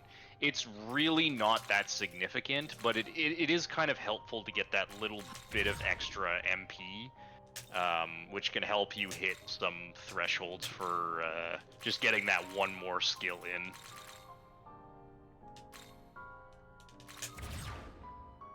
We also got a really fun ability on MC, Profaned Land. Yeah, the land is very profaned. We are going to hack the land. Okay, so talking about our Ishtar strat in some more specific detail, Makar Karn is a skill that exists. In this game, it is only single target, unlike in some previous titles where it's full party. What it does is it allows you to repel a magic attack. Any magic attack. That isn't Almighty. That isn't Almighty, that's correct, yeah. So, while it is single target, this game does also have taunt. So, if we taunt and then Makar Karn and then Ishtar uses a magic attack into that demon, all 8 of her press turns are gone. Now, there is one more little caveat to that, in that she doesn't open with a single target magic skill. She opens with Dreadful Gleam, which is a full party, severe damage elect skill that pierces, and will one-shot our entire party. Fortunately, she works the same way Lahmu does, in that if you do enough damage to her on turn 1, she will attempt to charge her Magatsui. In the same way Lahmu does, she'll use a magic attack. In this case, she would use 7 magic attacks and then charge. This is why we're using Donum here instead of Rakunda, because we just need to push that little bit of extra damage to skip the Dreadful Gleam attack. And so now, if all goes well, she'll hit into Boat Dude with Hamaon, and there you go all of her turns. 8 press turns, Now, more like 0 press turns. Now we just need to rinse and repeat.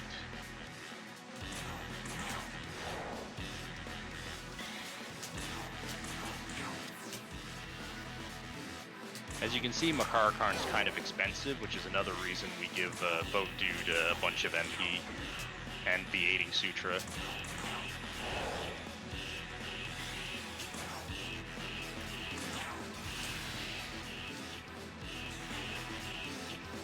Go. Go. Okay. So now Ishtar has tried to charge twice and has failed. So that means, yeah, next turn she is going to use her first action to charge her Magatsui, which will end her turn immediately. So this turn we don't even need to use Makar Karn.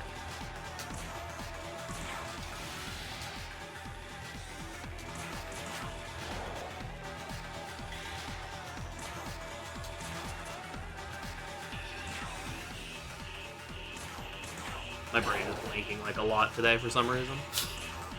I think I wrote out specific instructions for this fight, right? Yeah, it's just I'm like having to read them more than, because I usually have this fight pretty well memorized. Yeah. So I don't have enough for that, but that's fine. So, on her charge turn, she uses Mahamaon, which can be blocked with a light dampener. However, a single light dampener is not good enough because she has 8 press turns, and the dampener would only get rid of 2 of them, so we also do have to Makar Karn as well. Boop. Big 50 damage. Alright, and now we go for lethal. The poison on Profaned Land kind of sucks because it does trivial damage and wastes time, so you really don't want to poison enemies. Of course, you can get poison at it, so it does more damage, but then it ends up just accidentally killing bosses when you don't want it to. Yeah. Alright, push back. Rio.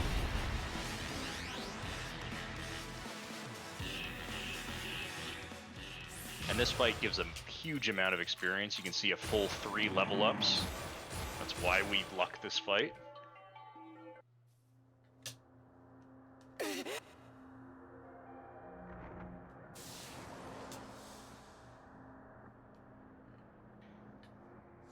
And completing this quest gives you another big dump of experience, which is kind of important. Yeah. So we had plenty of spare, actually. We need to be level 46 for the next boss.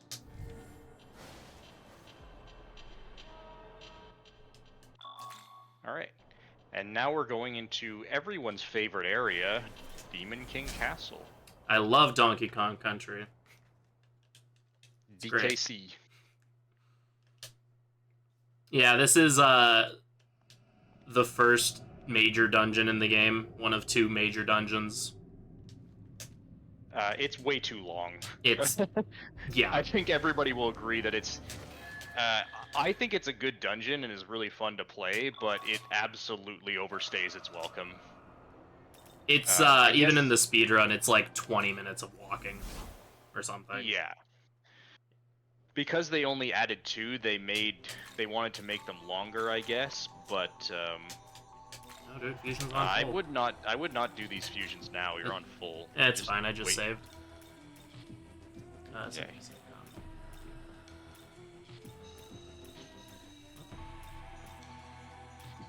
Am I looking at the wrong fusion? There you are. There you are. I'm blind. It's fine.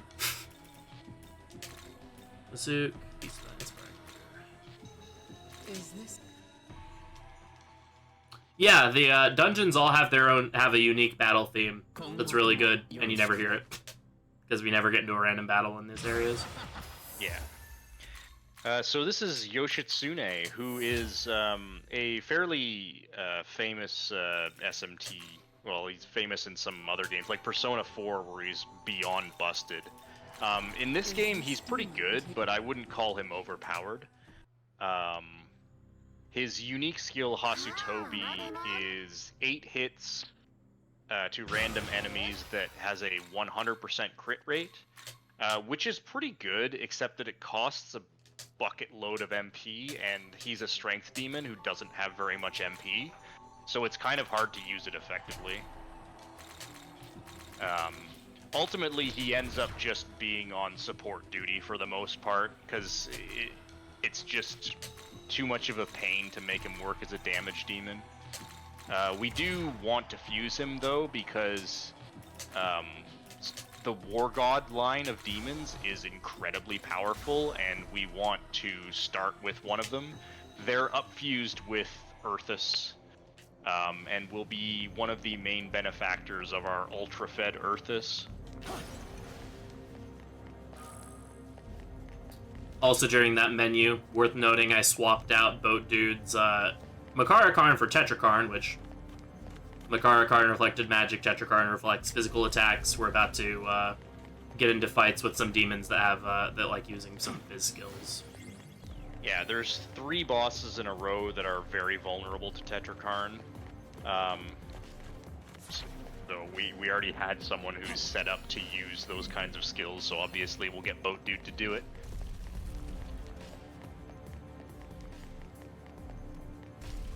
And now we get a 20-minute running simulator.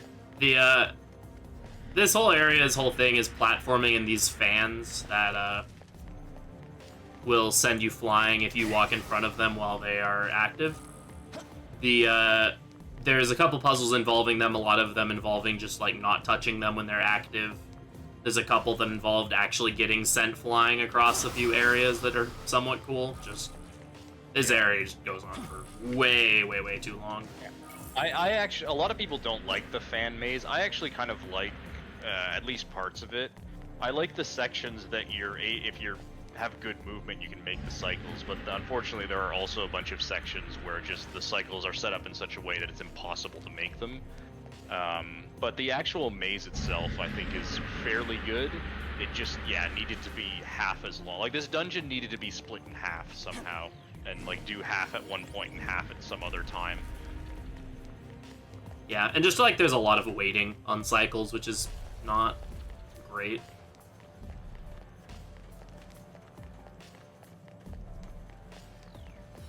Oh yeah, this is actually one of the few parts of the game that got nerfed in a patch. Where there were complaints when the game came out that one part of DKC, and I'll try to remember to point it out when we get there, was too difficult. And so in a patch, they did two things. One, they added a field of view slider to zoom out the camera, which is really, really nice, and definitely the camera was way too zoomed in on release. Which even that in itself makes this dungeon a lot easier because you can actually kind of see what's going on. But the other thing they did to nerf this dungeon is they removed one singular fan from the final puzzle in the game, or in the area. Which is pretty irrelevant, but it's hilarious that they felt the need to, like, just straight up remove it. Yeah, it's very much a fix to something that wasn't the problem, and the fix doesn't even really do anything. Yeah, it actually took a long time for me to even realize, like, on a because I beat the game before the patch. So then going back, I was like, what did they actually change? And someone's like, oh yeah, they removed this fan. I was like, what? I absolutely never would have noticed if nobody told me. What's funny is, like, you can actually skip the fan that fan anyway. Because there's a fun jump that we can do to bypass that specific jumping puzzle entirely. So, like, we won't even, like, see the fan that they removed. Yeah, DKC doesn't have any major skips, but it does have 3 kind of small ones where you can just slightly make certain jumps that you probably shouldn't be able to make to save a little bit of time. I'll do 2 of them. There's one of them that I, like, in my opinion, isn't worth going for at all. Because it saves you, like, 3 to 5 seconds if you get it, but if you miss it, you lose, like, 30. Yeah. But I'll go for the other 2. The one of them is just super free to go for, and the other one's, oops, not that way. And the other one skips a decent bit, so. Honestly, the thought didn't even cross my mind, John. Yeah, one of the reasons why I delay those fusions is so I can save closer to Chernobog. But, yeah, I guess it doesn't really... It just... You won't die to this fight. It won't happen.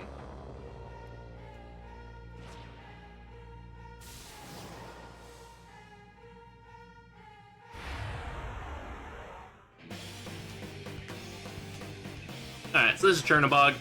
He likes using Fizz, and that's about all I can say for him. He likes Fizz. Yeah, so he has 4 press turns, so again, it's another situation where repelling his attacks are very good. He almost exclusively uses single target Fizz skills, and he also likes to use the Fizz skills that apply debuffs, so Pierce Armor, Fang Breaker, and what's the other? Blinding Strike? Blinding something Strike, like yeah. that. And the interesting thing about repelling those is those debuffs apply to him, so he just got a Secunda on him by getting his own attack repelled at him, which is pretty nice.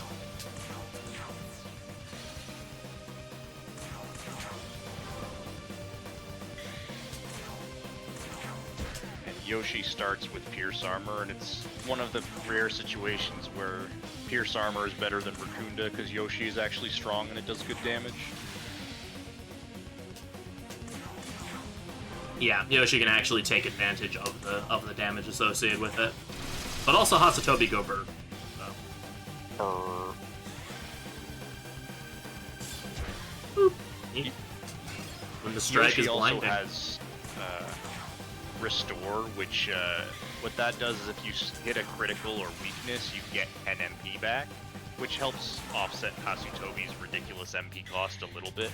Even with Yoshi's plus 5 Fizz, it still costs 45 MP. It's very expensive.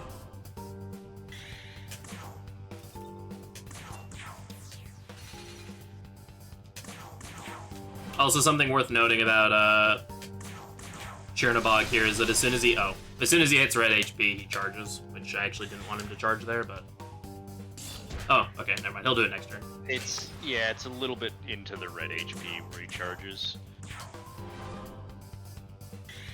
So I don't have to worry about putting up Tetrakarn this turn. Instead, I can just focus on some damage. I actually have to reapply Pierce Armor here, though. Yeah, Pierce Armor even is just doing all the damage. I'm actually gonna not do the Donum Gladied Pierce Armor. Yeah, the value. Yeah, I would just finish this turn.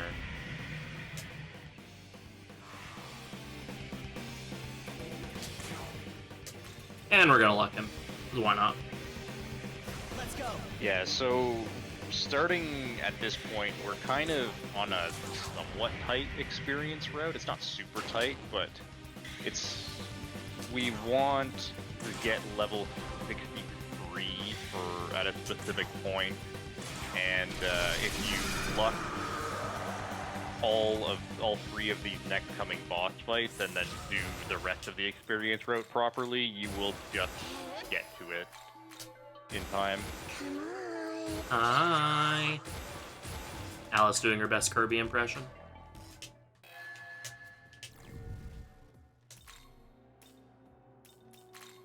that to get it out of my inventory. Grimoire Alice again. Alright, unfortunately I did only get the one gospel from that Kushi. Like I said, I want to get at least one extra gospel because there is a partner spot Kushi that I absolutely hate going for that I would like to skip, but I do need an extra in order to skip it. Yeah, we need enough gospels by the end of the game to reach level 80, well, or close enough to level 80 that the rest of the fights will get us there for Shiva. Yeah, essentially from here to when we have our last gospel, we need 9 more. Or we need to have 9 total, so I have 1. Yeah. We will get level 70 off of Metatron, and then from there we use 9 Gospels to hit 79, and the rest of the fights we do will get us 80. Yep, and we, with good EXP, we'll hit 80, like, the fight before we fight Shiva. Yeah. Which, again, for those of you who aren't as familiar with this game, one of the requirements to get the best ending in this game is you have to beat the super boss, Shiva, and in order to even attempt to do the fight, you have to be level 80. So that's like the hard requirements for this run. These cycles make me so sad because you just barely can't make it.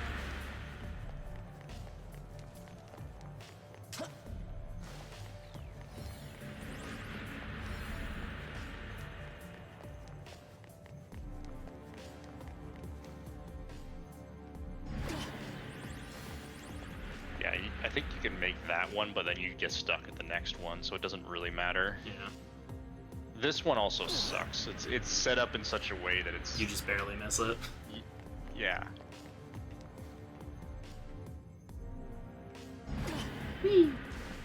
Yeah, so this is the part of the of DKC that I actually enjoy, is these puzzles where you actually get pushed by the wind. I think these are really cool. Again, they overstay their welcome a little bit, but in concept, they're very cool. And after we have the Stoma, this should be the last time. Is SMT? I really enjoy SMT4 as a starting point. The early game can be rather rough compared to the rest of the game, but overall, I really like. My entry point was SMT4, and I'm like huge into the series now. Yeah, I think SMT4 would be a pretty reasonable starting point. Just note that the early game is like, the difficulty of the early game is not indicative of the entire game's difficulty. Yeah, it's the kind of bad difficulty scaling is kind of the only problem with that game.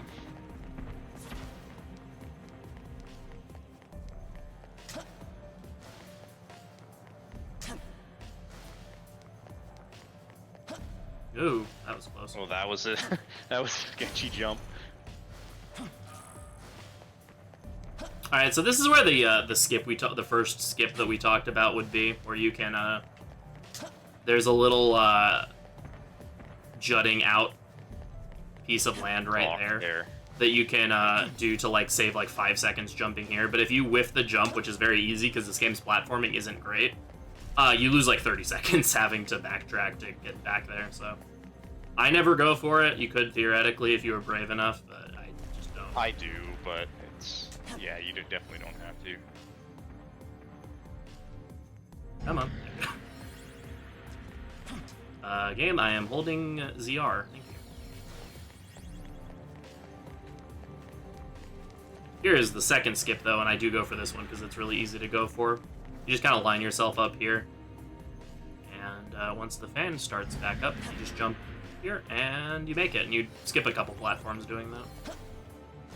Yeah, there's a few different ways you can make that jump work. The way you do it is actually a bit different than mine. I usually try to hit the fan at the peak of my jump, and then I'll make it, but I guess you don't have to do that.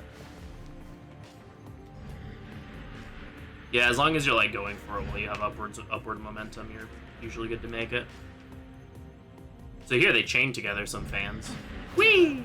Whee! If you stand right on the edge there, the fan will push you without you having to jump into it, which is a tiny bit faster.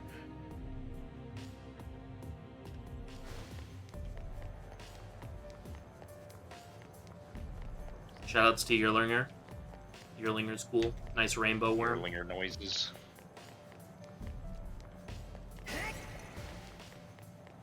There's the kinky essence. Yes. First source of endure. It's a snake, but we call it a worm.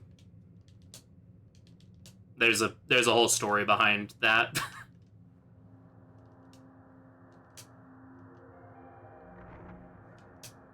That involves me reacting to getting bad luck in an SMT4 run.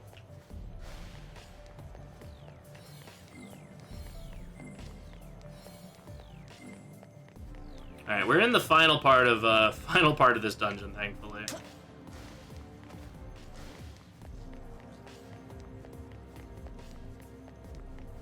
Only like 3 more rooms left. The longest rooms, but yeah, only 3 more. Yeah, and 2 of the rooms are very much just running. Like, not even any fan puzzles at all, it's just running through these labyrinthine halls. Yeah, and the last couple of fan puzzles are kind of dumb and slow. My word!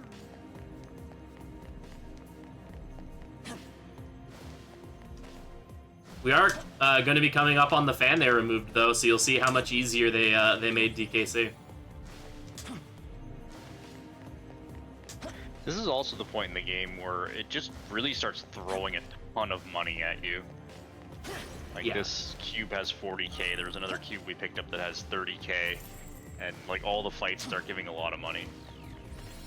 Yeah, it's weird because money's like a pretty big obstacle throughout a lot of this game, and then yeah, just at this point they're just like, here, have more money. Oh, did you want money? Here, I heard you're in need of money. How about a side of money with that cash? It just dumps money into you. Can I afford to use another stoma?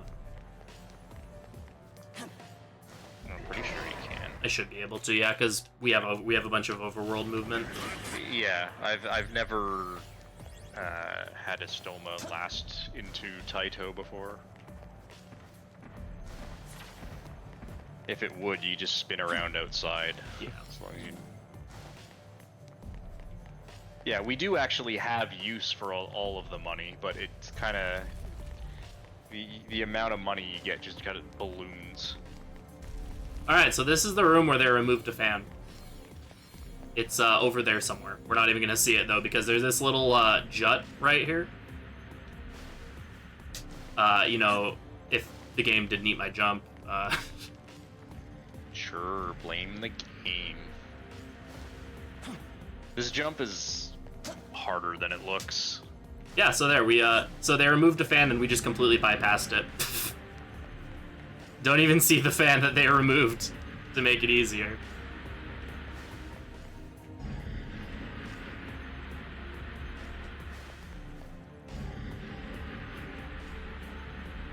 This is the worst puzzle in DKC, because it's literally just stop, wait,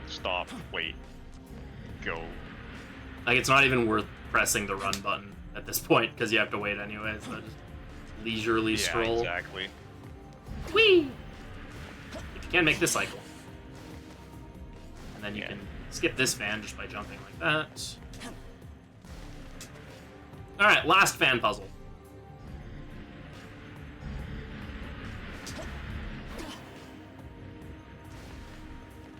Hallelujah. That. That. And if your movement's good enough, you can make that cycle, but momentum's always weird when I try to go for it, so... It's an awkward cycle to make, but yeah, you can. Yeah, your momentum's also very weird trying to go for it, so, like, getting yourself to, like, go back towards the fan if you're running in a certain direction can be a little tricky. And usually in doing so, you'll just miss the fan cycle anyway. But it's only And like if you an hit... extra couple seconds. If you hit the wrong fan there by mistake, it sends you far back, and you have to go through that stupid waiting fan puzzle again. You lose like a minute or something or more Yeah. if you mess that up, so it's just worth to take like the couple seconds to just wait out the cycle. Alright, so now we're gonna buy smoke balls, which is just Trifurian item form. We're also gonna buy some more spyglasses, cap out our dampeners. And now we have access to actually buying gems, so we're gonna buy 5 of every gem except for light gems, because we are going to have access to Hamon, so we don't need them. Once we get into Taito, we're going to do a very long Mitama hunt, so having lots of gems is very helpful. Yeah, we're going to be like level 50 entering into Taito, and like we said, we need to be level 63 by a certain point, so...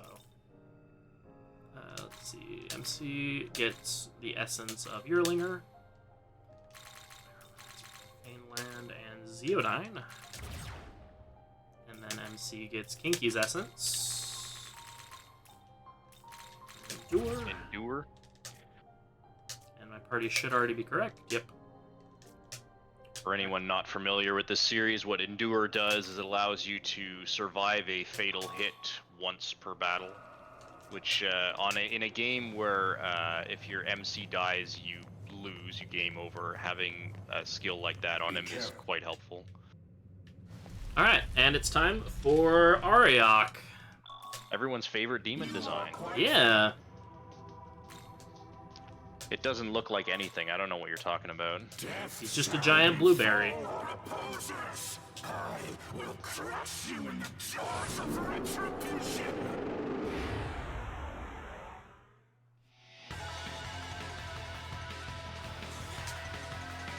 Alright, Ariok starts off just by summoning some Dekarabias.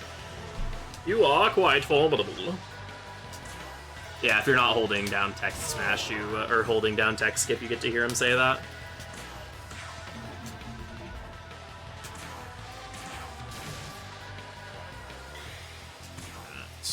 Pierce armor. So Ariok always goes first, and he always either uses a physical attack or an ice attack. If he uses a physical attack, he hits into Tetrakarn and loses a turn. If he uses an ice attack, both dudes nulls ice, so he loses 2 turns, but he does get 3, so the Dekarabias can potentially do some gross things. Usually they'll just Matsuki Kaja as long as you keep their agility down, which is why we have Matsukunda on Yoshitsune instead of just regular Sukunda. Sometimes they can instead choose to Agudyne both dudes. I believe we put Resist Fire on boat dude in this route. Yes. So, yeah. That's specifically why we do that, is for that possibility. And for Cert as well, it's kind of helpful there too.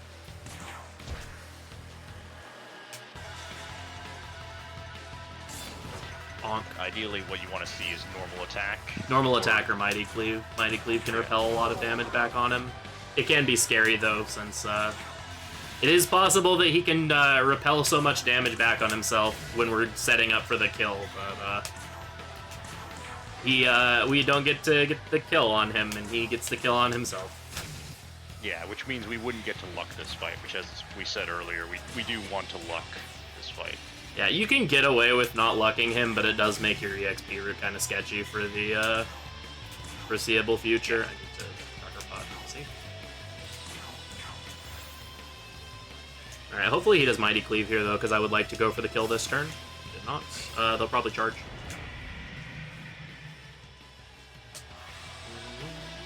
So when he charges, he uses Mabufudine. So what I'm going to do here is I'm going to throw up an Ice Dampener. And then I have a magic mirror I can. Yeah. It's the same issue with Ishtar as a single ice dampener is not good enough to remove his entire turn. I don't want to do too much damage though, because I don't want him to accidentally die from the repel though. Yeah, that's fine. I'm just gonna refresh this, build my Bufudine into my shield, and now we can kill him comfortably this turn. Yeah.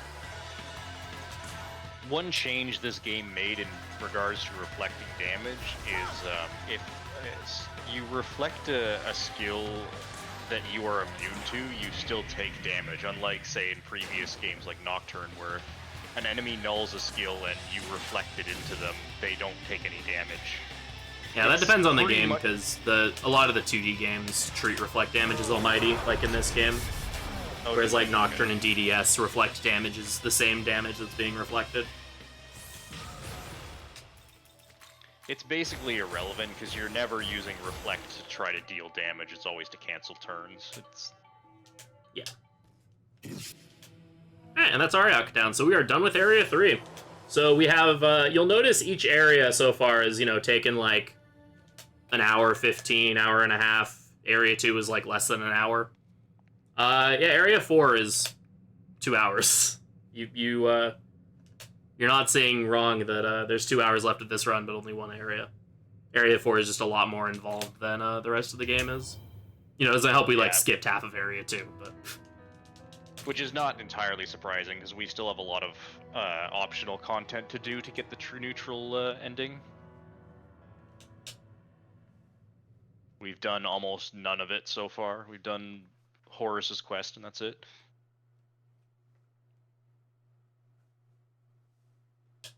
Floros.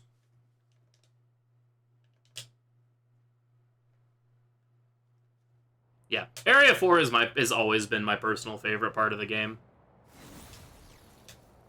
It also does take a decent amount of time to build a party strong enough to fight Shiva. Yeah. Because, well, we may be able to fight Shiva at level 80. Remember, this game has pretty severe level scaling. And Shiva's level 96, so there's no way we could really realistically beat Shiva with a level 80 party. So it means we have to build a party that can then, thanks to using statues, go up to Shiva's level of being around in the 90s. So there is lots of prep work to do still.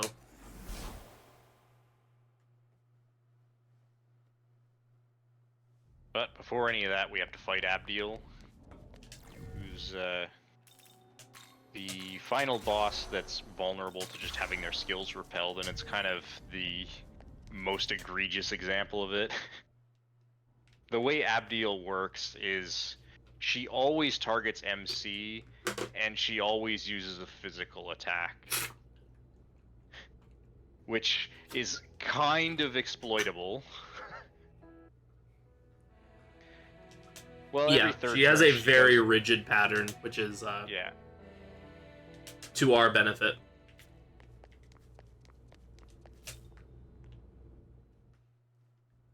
Regarding the War of the Gods. Oh, we're not quite there yet, y'all. Don't worry. We'll get there, though. We will regard the war very soon. No, it's after Abdiel.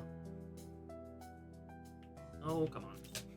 So something to note is you actually have double movement speed on the overworld if you hold, if you steer with both the D-pad and the analog stick. However, because you're trying to steer with two things at once, sometimes you can just kind of crash into walls. Oh yeah, by the way, we also find out that, so the creator, the one who recreated Tokyo and is like the Nahobino who created the world we live in this game, was killed by Lucifer 20 years prior. And so at this point now, them recreating the world is falling apart.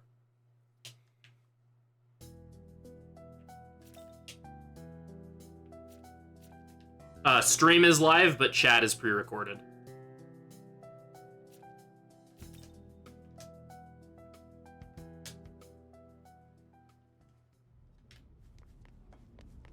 Well, Well. I should never die to Abdiel, but to make it up for not saving before Chernobog, we'll save before Abdiel. That was the wrong button.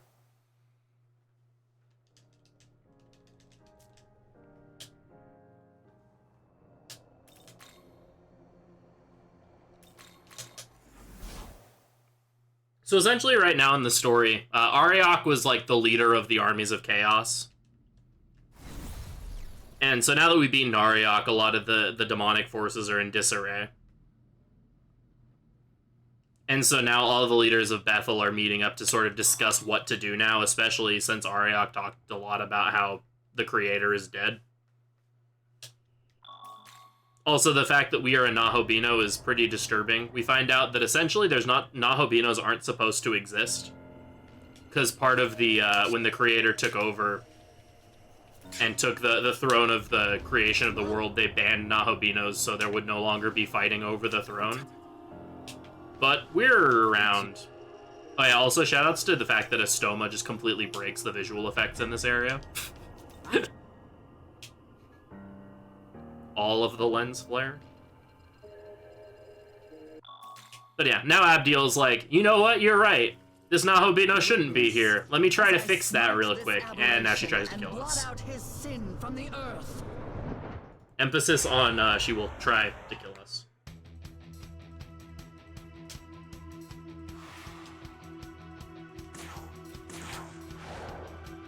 He's also weak to dark, which is why we were grimoiring Alice a bunch to keep her relevant for this fight. And since she always targets MC, we can just Tetrakarn MC without any other setup. Yeah, we don't even need taunt.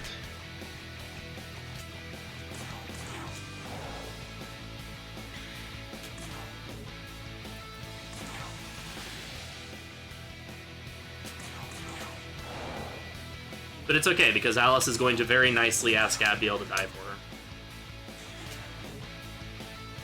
Alright, basic attack. Abdiel also has access to the debuff Fizz attacks, and so it is kind of nice when she uses one of them, because it means we can cut out one of them with Yoshitsune and he can go back to spamming Hasatobi. No such luck in this case.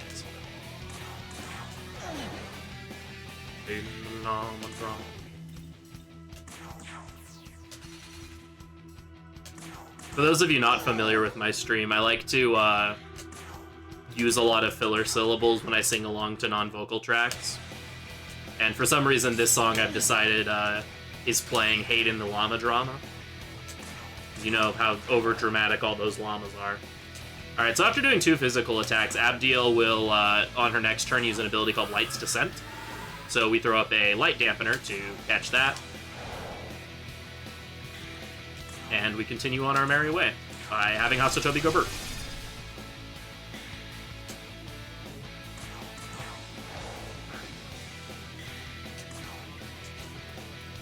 Buttons, hello.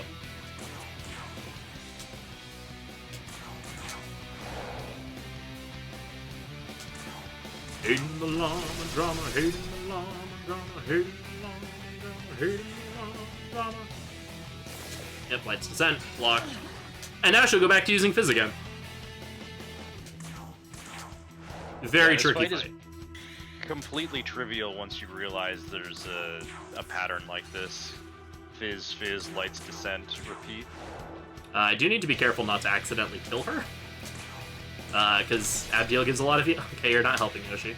Abdiel gives a lot of EXP, so really don't want to miss the luck here.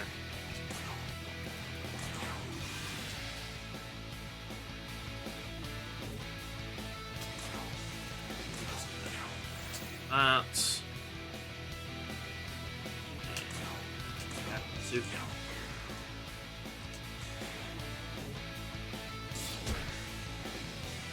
Alright, and now we go for the kill. Shoutouts to 60 damage poison. Your turn. Go. You can see Earth is getting pretty beefy. He started on level 9. He's level 35 now. Yeah, and demons in this game take, like, progressively way more EXP to level up every time, like once they learn all of their skills. Yeah. We did give him Inspiring Leader to help with that, and he participates in a lot of fights just to luck them, and so he gets all that experience. And that's Abdiel down. Hard fight. So at this point, MC's going to pivot to more of a supporting role, so we're actually going to start pumping his vitality, because he's not really going to be magicking anything anymore. Yeah, that's the last time you're going to see MC use a magic attack at all. I like to use magic on the Matamas, just to give me 2 shots at them. Oh yeah, I guess so. But, not going to be pumping magic at all. Alright, everyone, it's time. People in chat have been alluding to it. Regarding the war of the gods. Regarding the war of the gods. Regarding the war of the gods. Regarding the war of the gods.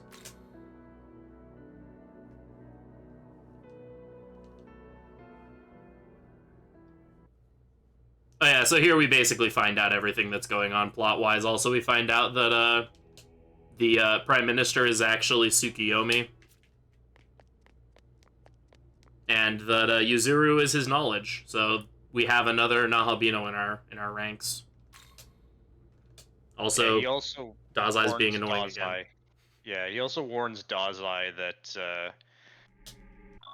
you could be some other demon's knowledge, and encourages him to kind of be careful, as a demon could come after you, and obviously alluding to what's going to happen later.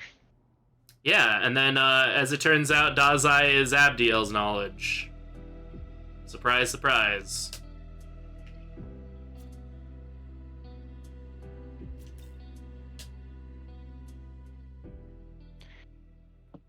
Also, Tao's alive.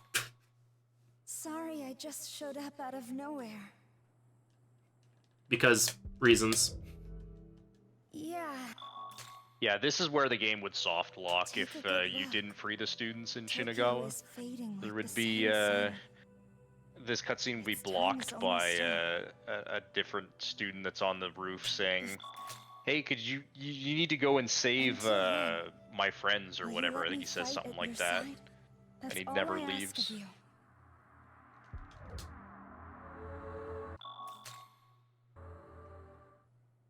Yeah, so now we get to go to the final area. Also, hi, Mara.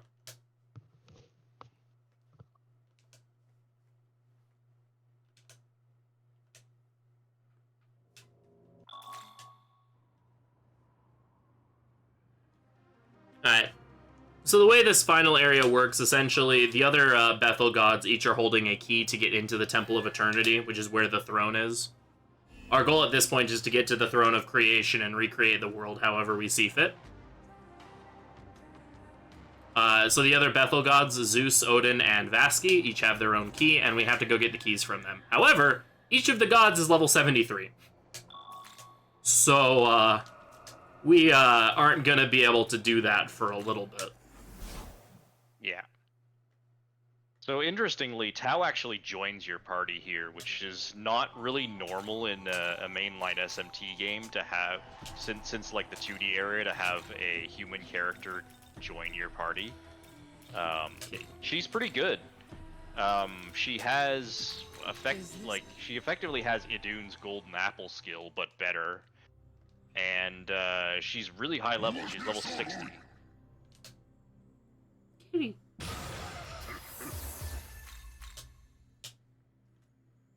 Alright, here we're just doing some fusions to set up,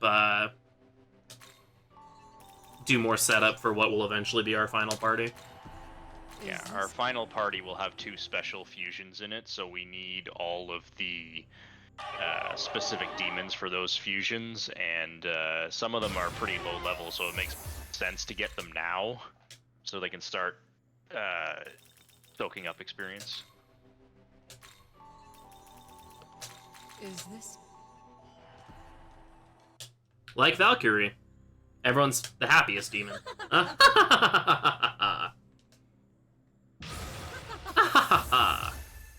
She's in a very good mood. Alright, now we need to rebuy some of our demons. Basilisk, Yoshi, and Shiki. We're not doing anything fusion-wise with Shikioji, but Estoma's pretty good, so... Yeah, he'll stick around in our party till the end game just to be an Estoma bot. Alright, and this is going to be our marching party through all of the, through Armitama hunting. Yeah, Tao is the strongest party member we have by a huge margin, so she can kill Mitamas pretty easily. Yoshi, we want to feed experience to. He also has Sukunda, which can help us not miss Mitamas. And Earthus is required for luck, and we want to feed experience to him as well.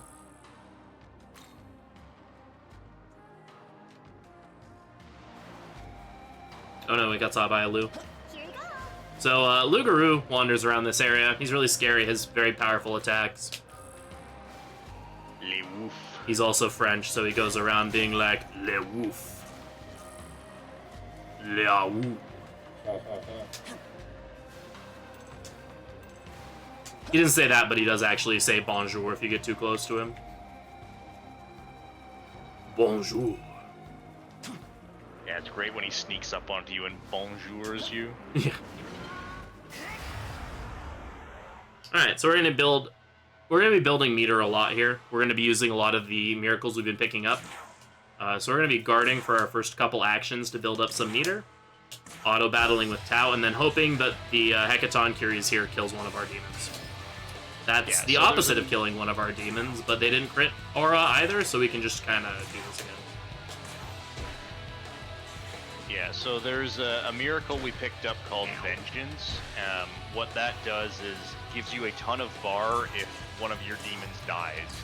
So ideally what we want to do is guard a bunch here and then have them kill Earthus, who's a low level, and then we can just quickly revive him, put him back in the party, and build up enough in one turn. Yeah, we do have miracles though, so even if they don't kill one of our demons, the fact that they're just attacking someone who is guarding alone generates meter. Yeah, so you can pretty well always build up to close enough to full in 2 turns at maximum. Oh, you want some? Well, yeah.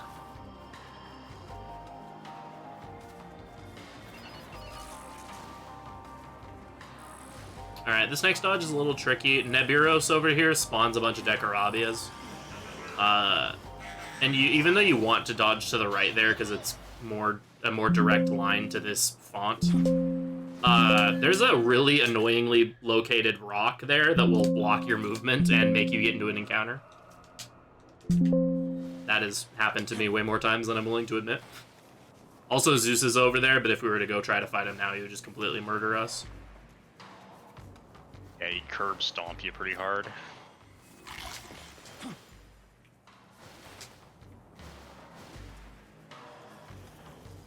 Alright, so here we have another Kushimitama that hopefully we, I don't hear any Discord noises. Yeah, I don't either. Nothing on my end, unless that's on,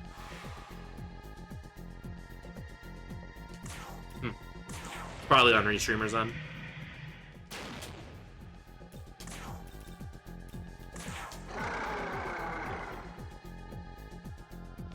Okay, weak to fire, so this Kushimitama I really want to see drop too. Or 3 Gospels. Hey, we got 3. Nice redrop. Alright, so I can skip the Pond Kushi. I also have a backup in case I fail lucking Vasky. And I am going to save that. So we have to luck one of the gods we fight, Vasky, and Vasky's already the worst boss in the game. So, sometimes you just fail the luck because damage is weird. So yeah, now, if I happen to fail the luck, I do have a backup.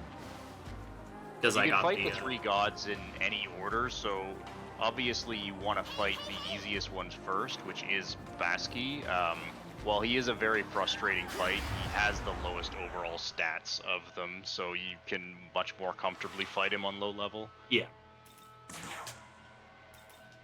Because, well, Odin and Zeus are like simpler fights. They deal a lot more damage.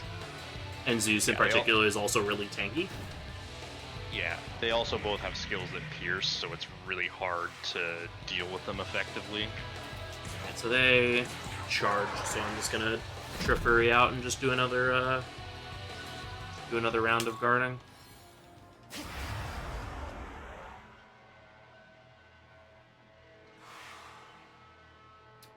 Which I think 3 guards actually should be just enough.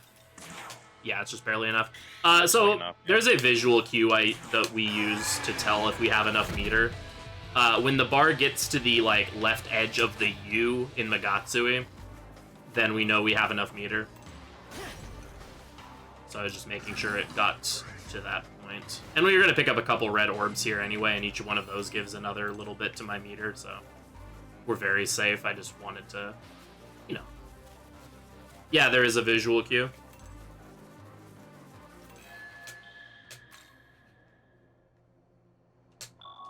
It's not a great visual cue, but there is one. Yeah, it's good enough. It's serviceable.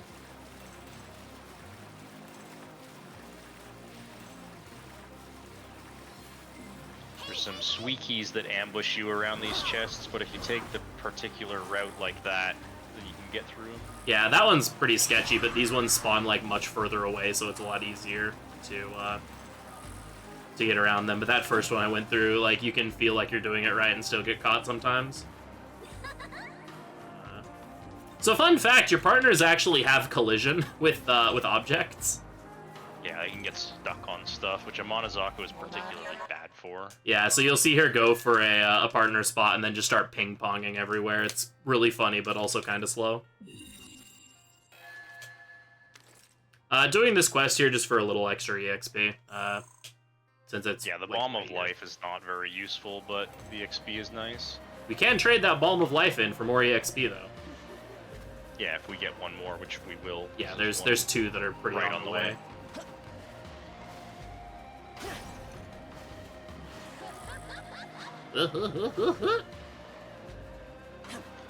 It's unfortunate we don't fuse Lachesis in this route.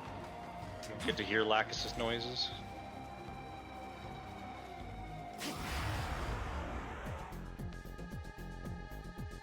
Another Mitama for EXP, and Saki's nice for money, because we need a lot of it.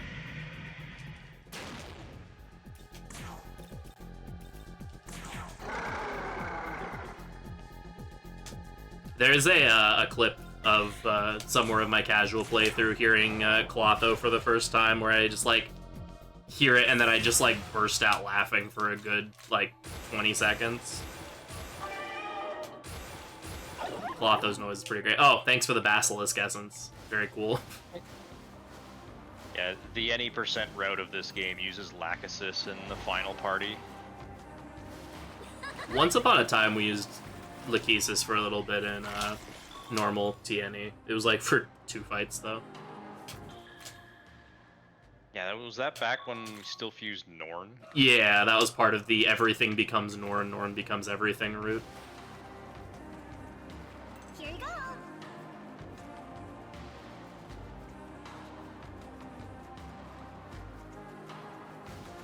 Oops.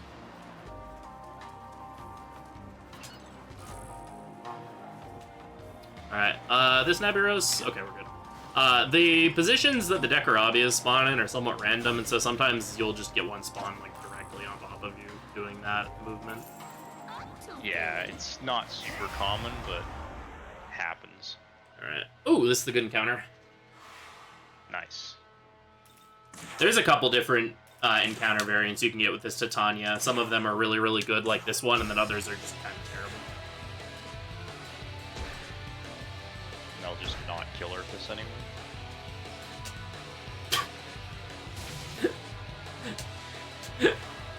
This encounter also hangs up. It's similar to I think it's I think it's Hecaton Curies that does it. Oh yeah. I was gonna say it's being up on a bridge like this. I don't know. Yeah, I feel like usually when it hangs, a lot of the time it's like Hekaton Curies kills Earthus or something.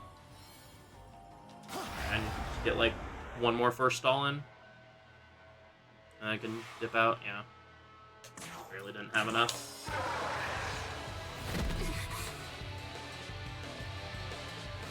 I wonder if when I come back and fill meter there, if we'll get the really funny Titania line. One of Titania's lines when she aggro's onto you, and she's like, "Just where do you think you're going?" Oh yeah, there's an Alice essence there. If you're wondering why that light keeps bouncing off me, because I got her essence as a gift, and so you can't hold more than one at a time.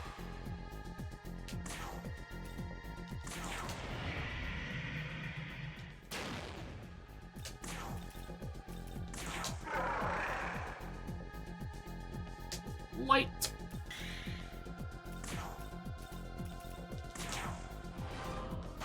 Yeah, so you can either just like opt to kill all of these with Tau, or what I like to do is I like to take a shot at them with MC once you kill one of the Mitamas. That way, if you happen to whiff, you get a second shot at it, because I've had times where I've whiffed a Mitama and it's caused problems. So just having the second opportunity to take a shot at it's pretty nice. No, she didn't say the funny line.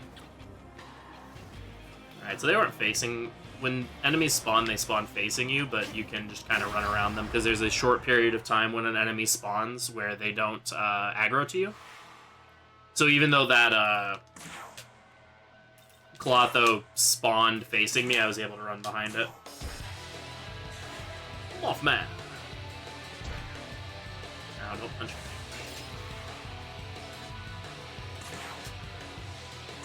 They really don't want to hit Earthus today. I was gonna say, is this gonna be a run where Vengeance gets 0 value? Vengeance will not be mine, saith the Earthus.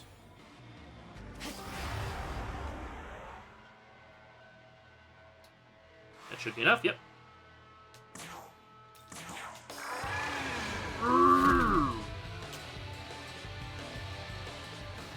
Earthus doing his best lump impression. Very funnily positioned thing. Alright, let's... Bonjour. Bonjour. There's some very unpolitely positioned Lugaroos.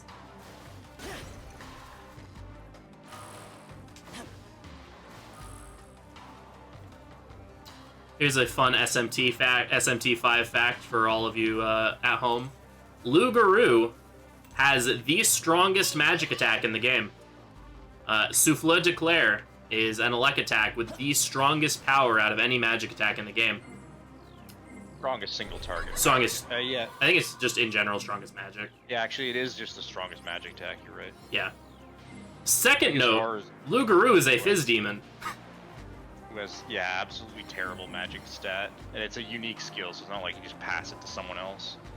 Also, rest in peace, the Hee-Hoes. Say. Say.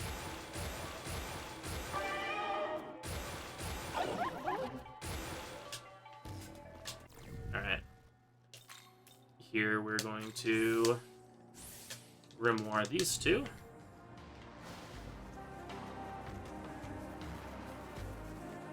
And we're going to get the drop on this Mitama. Alright, he didn't turn around. Sometimes that Mitama just like flips around right when you're about to hit it, and it's really sad because then you don't get the last meter for stall, or it goes first, and that's also bad.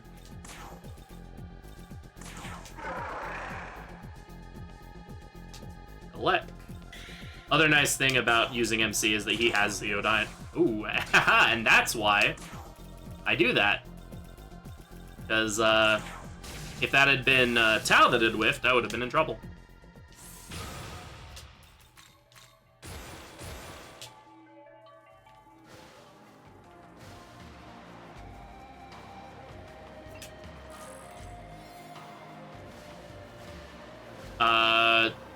Strongest unique Fizz skill. Is that probably Gungnir? If specifically unique or just strongest Fizz skill? I think In terms... someone said unique, so. Oh, unique. Yeah, it might be Gungnir, that's 300. It's either Gungnir or Lock on Wing, but I don't remember which.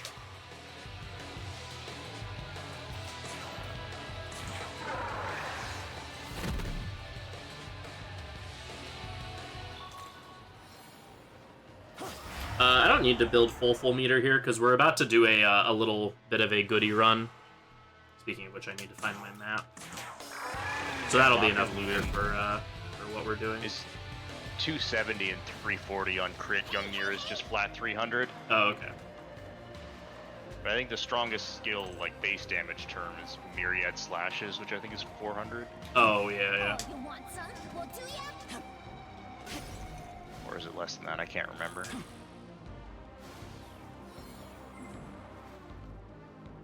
Alright. This cutscene's really funny, but we're skipping it. Unintentionally, the most hilarious cutscene in the game.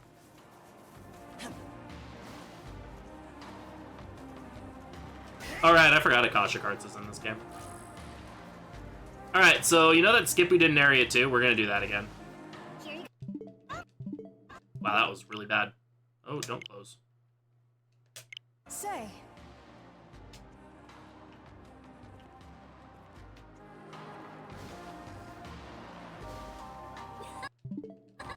There we go. Say. So you just need to generate lag at the right moment, just pass straight through.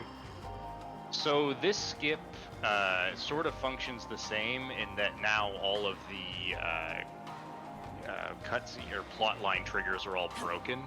So while it will let us enter Temple of Eternity, nothing inside of it will actually work properly. So Metatron won't spawn.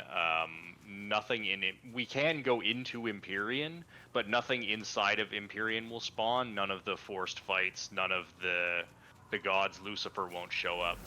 So we can't finish the game like this. We do have to go back and complete all of the plot triggers in the proper order. But what this does allow us to do is to ransack both Empyrean and Temple of Eternity for all of the chests that we want. And there's a lot of stuff in here that is really good. This stuff is gonna run out like immediately. But it helped me get one dodge in, so that's cool. That actually lasted longer than I thought.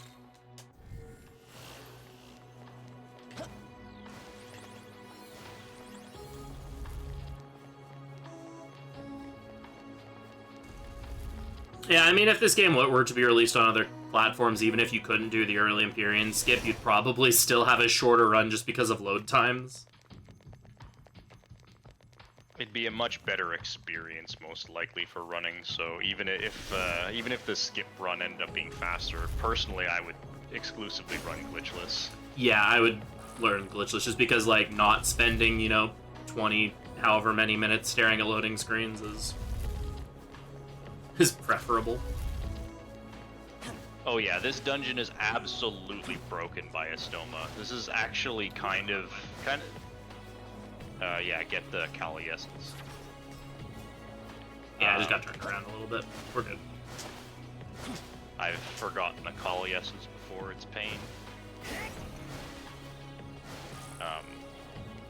Dodging enemies in this place is actually kind of hard, but you don't have to do it at all if you have Astoma, and I can't imagine anybody reaching this point in the game and not having Astoma.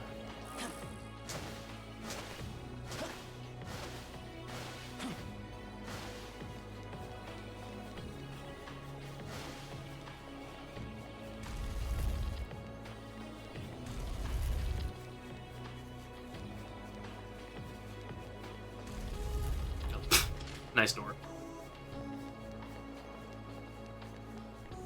So the main gimmick of this dungeon is that there's these red doors around, and if you touch them, it freezes time, and so none of the enemies can move, but also none of the doors will open. So you need to go and find a green door to restart time. You saw at the start, Freedom was forced to touch a red door and had to find a green door in order to move on. That's the only time in this entire dungeon when you're forced to interact with that mechanic. Yeah, the way Otherwise- they want you to interact with it is like, because these enemies are fairly high leveled, is that if you want to avoid fighting enemies, you would interact with the time stop. But Estoma just completely invalidates that entirely. Yeah, exactly.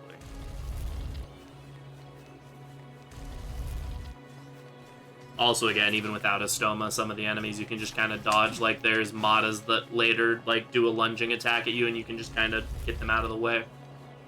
There's enemies that literally don't move. They just stand still and wait for you to walk up to them, and then they'll try to attack you. Yeah. It's really this dungeon overall is really not that well designed. Yeah, this to me, like, there's, like, you know, talks about how this game had a bit of a harsh development cycle. This is kind of dungeon is very much the thing that screams to me that they just sort of ran out of time and had to figure out something.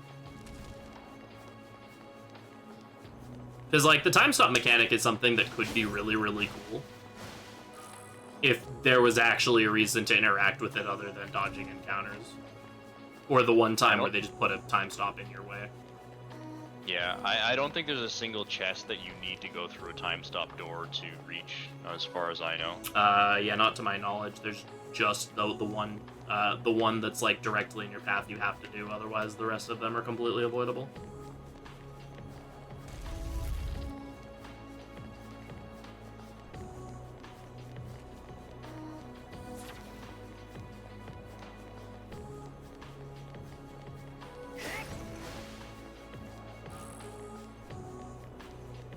This area does have a good aesthetic and nice music, though, so they must have made that early in the design cycle. Yeah.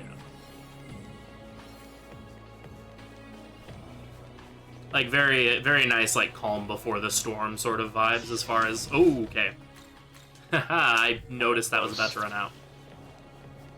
It's a very nice calm before the storm vibe, sort of, which makes sense, as this is supposed to be, like, the last walk before the War of the Gods, like, fully kicks in. One thing to note about Estoma in this game is when it runs out, it doesn't stop you and give you a text box or anything like some other games, so it just runs out. And so you have to actually be paying attention to your moon phase, otherwise you can face plant right into an enemy. Shoutouts to the, like, 10 model long line. It's pretty cool. Love the model line. They have just a nice little, like, kick line going. They figured if the gift guarding Temple of Eternity didn't work out, they could at least get a gig, like, on a Broadway show or something. Yeah, Mata's fire sound effect sounds like a waterfall.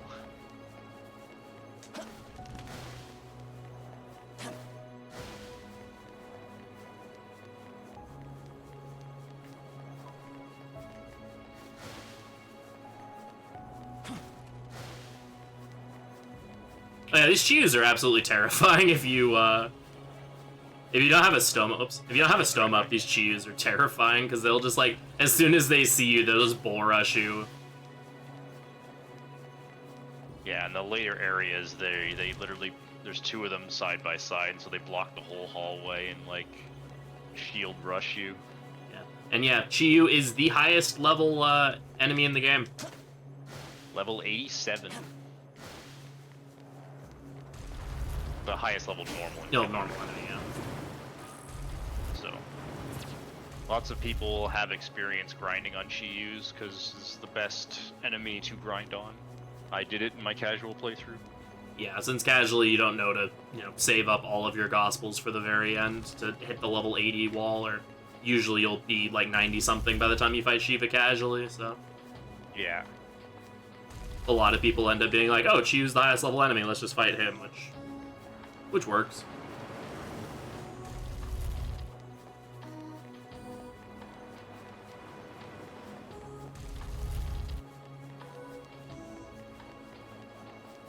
Alright, and we have reached the end of Temple of Eternity. We have reached the head of the toe.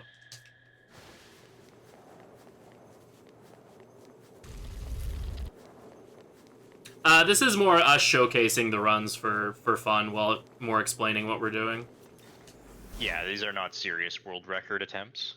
Yeah, if I was grinding for world records, I wouldn't be saving as much, or and I would have reset in Area 1.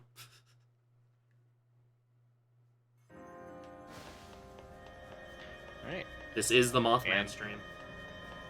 And because all the cutscene triggers are broken, we're allowed to just walk into Empyrean without choosing our ending or doing anything like that.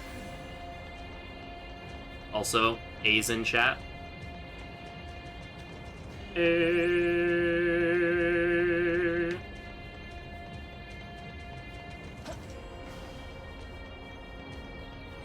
Yeah, there's a lot of really, really good essences and stuff you can hear. There's also a gospel in here, so that's one more towards our 9 count. Yeah.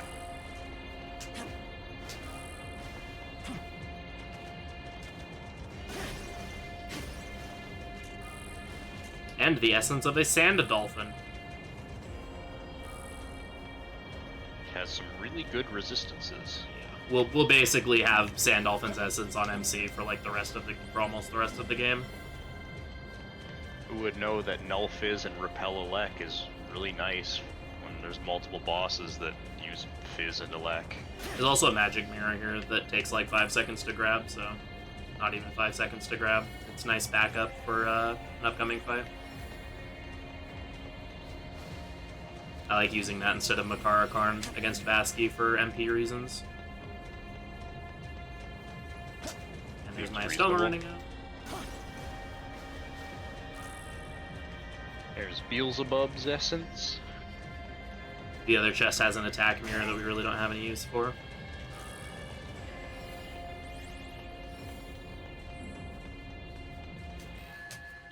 Alright, and now that we've done that, we're good to warp back to Taito and continue with the plot. Well, quote, by continue with the plot, I mean grind more. Yo, Gary!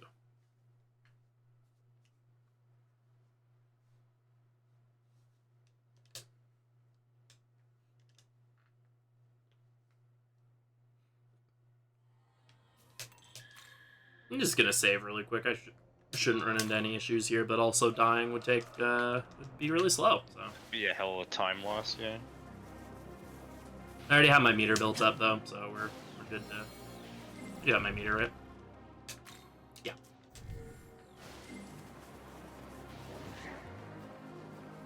If not, it's really quick to build meter off of these thrones. So I just wanted to make sure I had meter before I ran past them.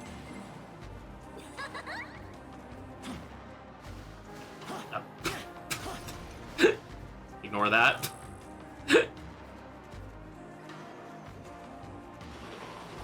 Ah.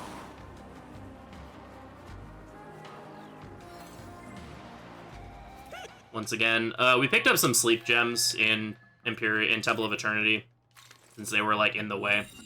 So we can just turn in these sleep gems that we have no other use for to this Sandman for some free EXP. And some Amrita showers, which hopefully we won't need, but it's nice to have them. Yeah, trading in 2 sleep gems for a bunch of experience and an Amrita shower is a really good trade.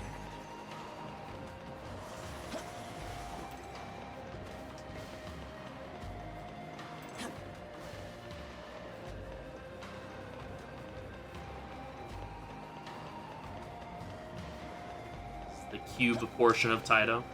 Also, hi, Fafnir. Wait, Fafnir, no! Fafnir, no! No, no! Dropping down there to grab some money. And get that Fafnir off of me. Yeah, I don't know if it's just me, but this area really hurts my eyes. This is the least pleasant area in the game for me. Yeah, the way the cubes work is kind of, I think it's the way the cubes look like they're changing size, but actually don't. It just... I don't know. Yeah, it doesn't really like bother my eyes at all, but it definitely like I can see like looking at it for a while would be not great.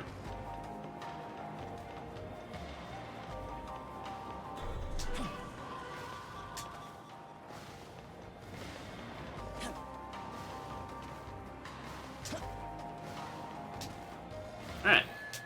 This is the warp point next to Odin. Now we need to grab some more stuff. You can grab these, there's other ways to navigate to a lot of these chests we're jumping down to grab, but it's just easier to get to the top of the area and hop down. This is the Norn Essence, which is very important because it has Luster Candy on it. Area of effect to buff your whole party. Debilitate is really easy to get. There's a ton of essences. Luster Candy, that's the only one. Yeah, we basically, like, throw away a couple sources of Debilitate just because we really don't need that many, whereas Luster Candy, we get, like, the one. That was really close.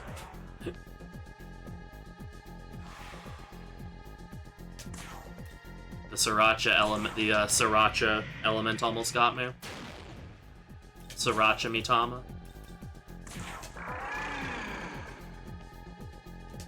Nice. Dum dum dum da da dum.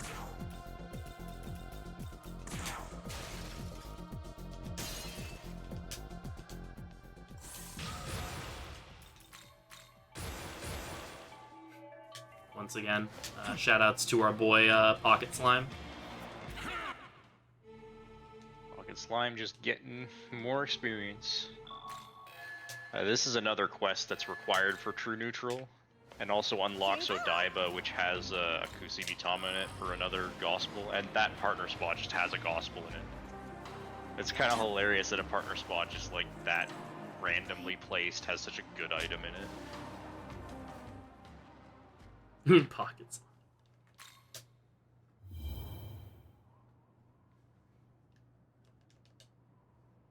Alright, so here Nua kind of tells us more about who Yakumo is. Like, this entire time he's just been some angry dude trying to kill us, but here she tells us that, oh no, he has a tragic backstory, and you should feel sorry for him. And clearly it works, because we're gonna side with them for the true ending. Is it actually siding with them for the true ending? Yeah. Is that what? Because they want to destroy the throne, which is not what you do. Well, I guess it's sort of what they want. There's a cutscene with Nua after you beat Abdiel, if you meet the ending requirements, where she's like, yeah, he didn't actually want to destroy the throne, he wanted to just create a world for humans. Here you go. It's really weird and doesn't make any sense, but that's Since how I you watched find that out about cutscene, that yeah. ending. Is that Nua's like, yeah, by the way, he didn't actually want to destroy the throne, so if you really want to follow in his wish, do this instead. And you're like, okay. There's another quest here we can turn in with those Balms of Life we picked up, and I just Grimoire Earth this again just to get him up a little more. And we get a bead chain for it, which is nice.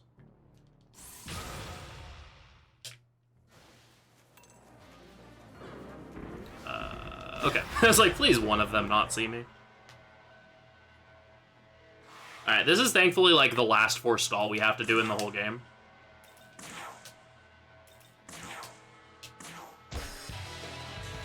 And these ones are usually pretty good about,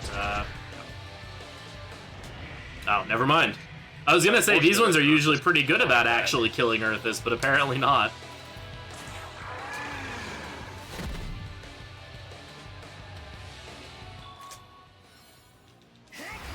Apparently I can't have nice things. The rock is too solid. Okay, that's good enough. Here. Apparently. I just Grimoire Earth this too much, I guess? I don't know. I doubt it would have made a difference. They like level scale him like crazy at this point.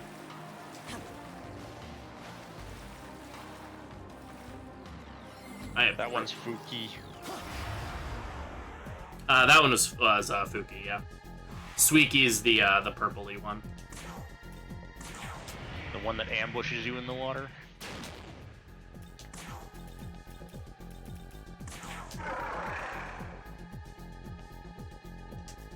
Dark. Alright, one last time we get to hack the land.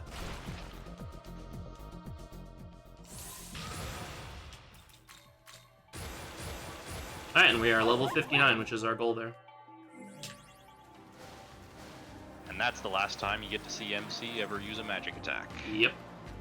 I might throw a gem or two for, like, some damage setup, but... Doesn't count. Yeah, but it's not actually us using magic, we're just throwing a rock at things.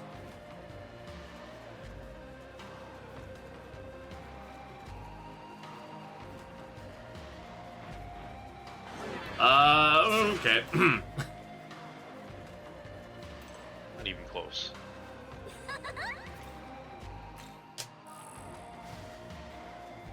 Here you go. So one we've of been picking up- the kind of requirements for Shiva as far as party comp is we do need an ice demon. So we've been picking up some ice sutras as we've been going so that our ice demon of choice will end up with +9 ice affinity. Both for the extra damage and the cheaper MP costs. Yeah. There's a pretty disproportionate number of ice weaknesses in the late game, but they also give you easy access to a lot of ice sutras relative to other types, so I guess they were aware of what they did. Guess so.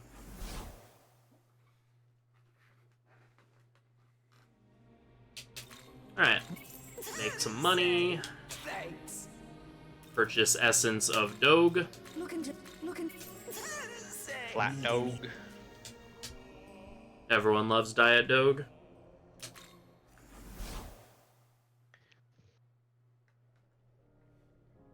Alright, register our demons now that we've gotten a butt ton of experience on them.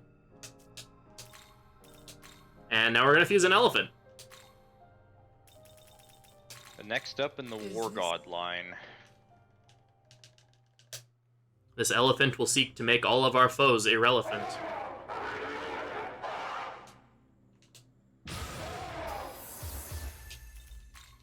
First of the Figment Slash monsters.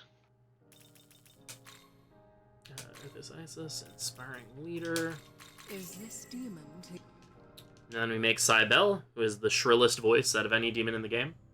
This is gonna be so much fun! Indeed. So much fun with you sitting in my stock doing nothing. Heck yeah.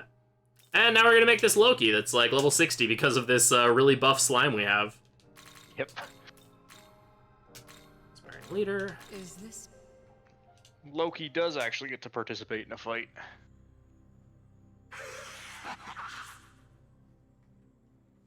Actually has Pun Drain. Puns only make him stronger.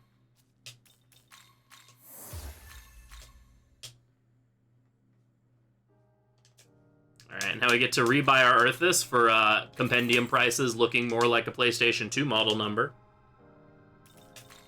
And now we turn MC into support unit. You wish... You wish...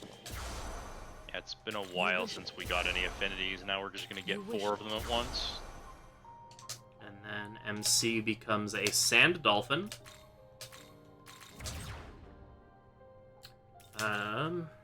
See, Baki-chan. Debilitate Great Life. Completely switch up his build. Titania for Great Mana. Lachesis for Boon Boost. Boon Boost makes your buffs and debuffs last 1 turn longer. Yep. And then Misaguchi for Donum Gladi, which we've used a bit. We didn't really talk about what it does, but it does the same thing Donum Magisi did, but with Fizz. Yeah. Ganesha gets Algami type 9. Beast Fizz crit Dargan. Ganesha gets Kali for Balanced Slash. You all will see how balanced Slash is. Chiyu for High Fizz Pleroma. And why we're calling it that. Agami type 0. Soul. People who have played this game and know what's on Algami type 0 are in shambles right now. Yep. Just ignore Murakumo. We don't need it.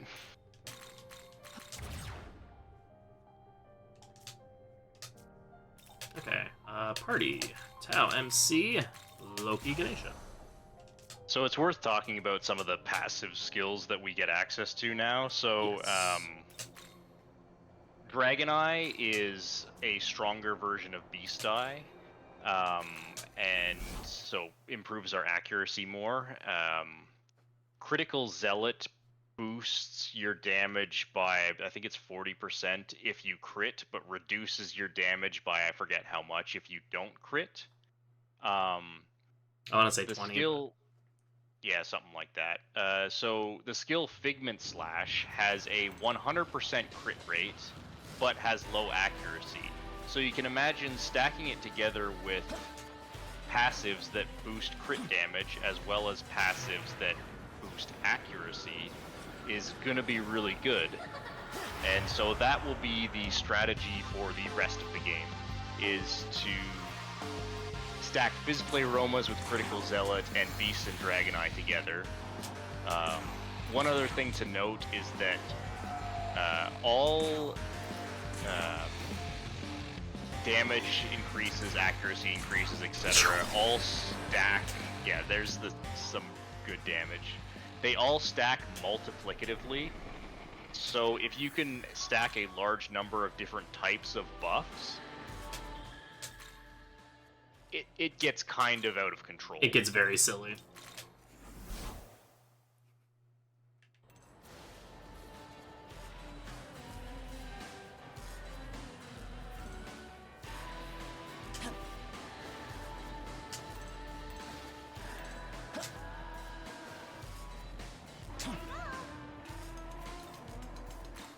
Like, if you're able to get a full set of buffs and debuffs, and then Figment Slash something, you can be looking to do, like, up over 10k damage against some targets.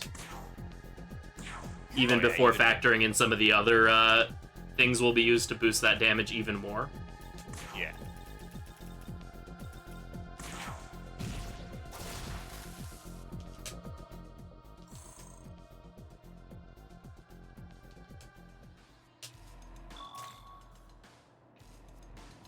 We'll see if HS still wants me to do this, but there's a chance that if I finish super far under estimate, we might show off the Demi-fiend fight. And you'll see how ridiculous Figment Slash like really gets if we get to showcase that, because we'll kill Demi-fiend in 2 hits. Yeah, the end game of Figment Slash.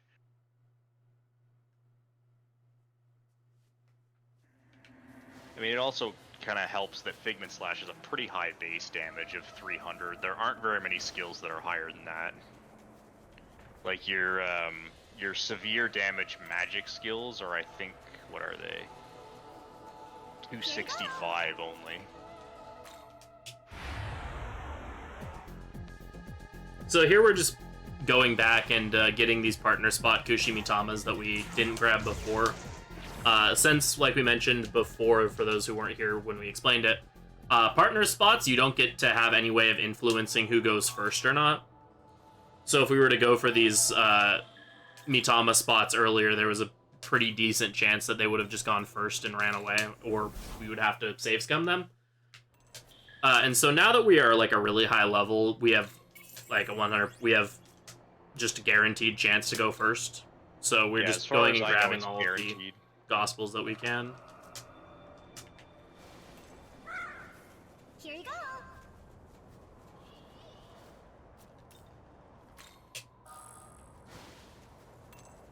Alright, so now in Odaiba, essentially what we're doing here is that, of the 4 other factions of Bethel, the Greeks led by Zeus, the Norse led by Odin, and the Hindus led by Vaski.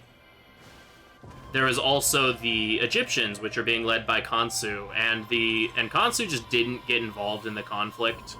As soon as the Nahobino announced themselves, he just kind of left.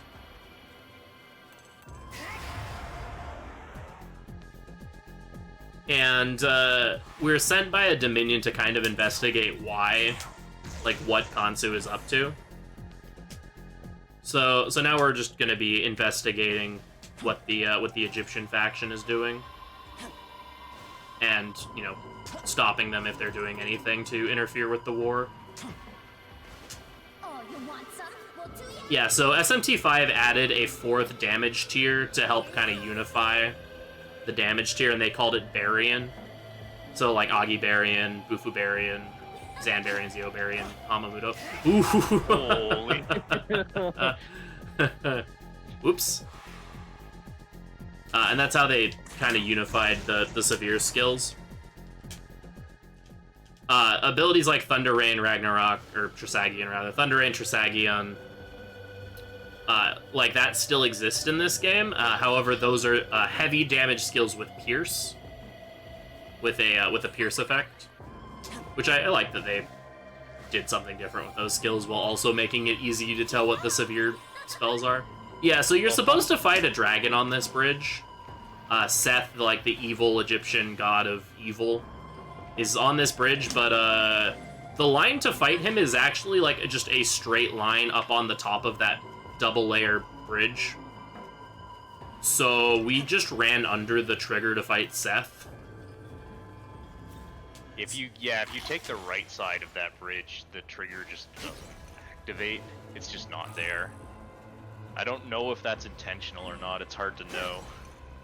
Yeah, but yeah, we don't fight Seth. He gets to live.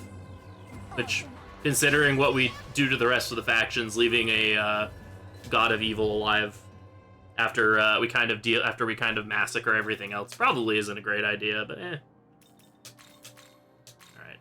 Ganesha Tau.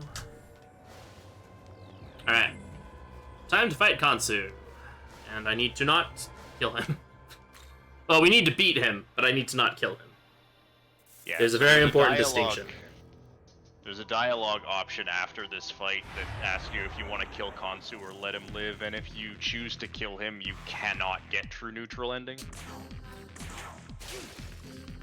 Also, we get to listen to Dancing Crazy Murder again.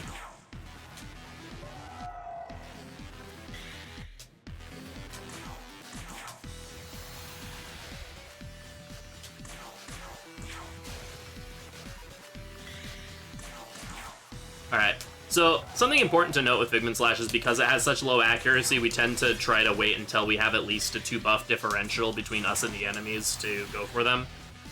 Unless it's a case where we're just so far out leveling the enemy that we don't have to worry about it. Nice dodge. So now for the rest of the fight, we're essentially just going to not debilitate. Going to be Donum Gladi and Ganesha to make Figment Slash do even more damage. Just a casual 3k. Bufudine is only hitting for 500. Yeah, Bufudine, his weakness is only hitting for 500, but Figment Slash. That's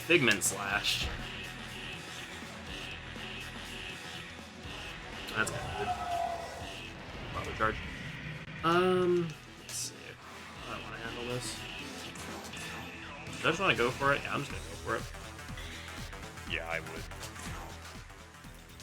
I've been really sad if I'd realized at that moment that I forgot to rebuy, for this. I know that feel. Alright, we're gonna use a critical gem. It seems really weird to be using a critical gem on an ability that has a 100% crit rate. But there's a quirk with the ability Critical Eye, or Crit Aura, I think it's called in this game, where it also makes your hit rate 100%, and so we use that to circumvent the lower hit rate of Figment Slash on turns like this where we need to go for a kill. Boom. Can't be.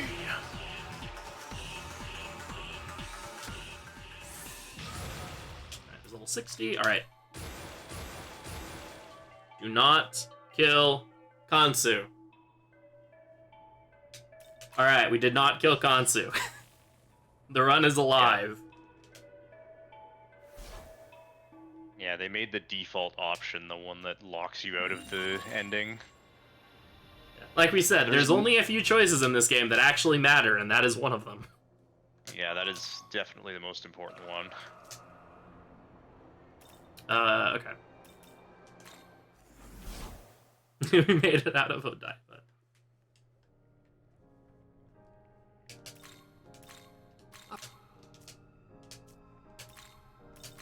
Alright. Dargan. Another use of our buff Earthus.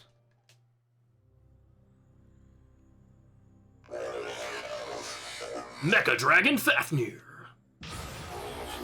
Fafnir is really good for the next boss fight we're doing. He's also a very convenient fusion material to make another demon that we need later.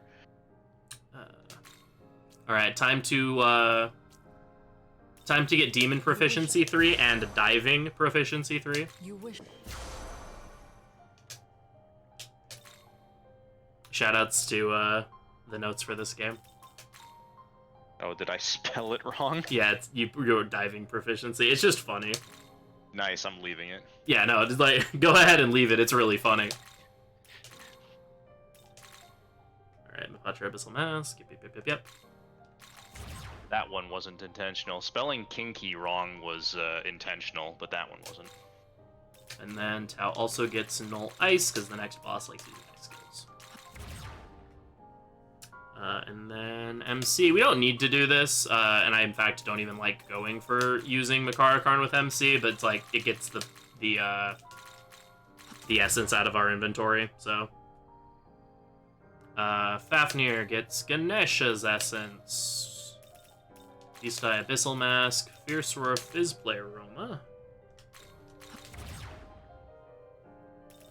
Fafnir gets Hecaton Curie's Essence for Crit Zealot. Nah, the Zeus one isn't intentional. I think I legitimately didn't know how to spell Zeus when writing those notes. Nope, not Great Life Spring, Dragon Eye. Fafnir does not get to have a Great Life. And then Odin for Balanced Slash. And then rebuy Earthus, that's very important. Our 90k Earthus, everyone's favorite PlayStation 2 model.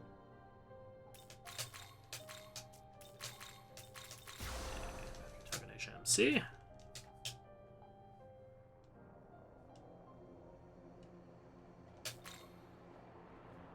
Yeah, no, that's why I never pointed out Diving Proficiency, just because I thought it was really funny.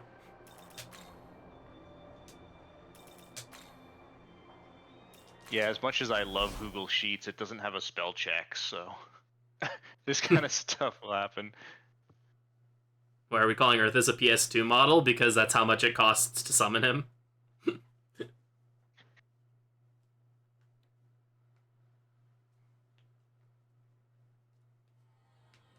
Alright, so Vasky is my least favorite boss fight in this entire game. And so, hopefully this goes well. I do have 2 extra Gospels, so if things go horribly, I can back it up and we don't have to refight him.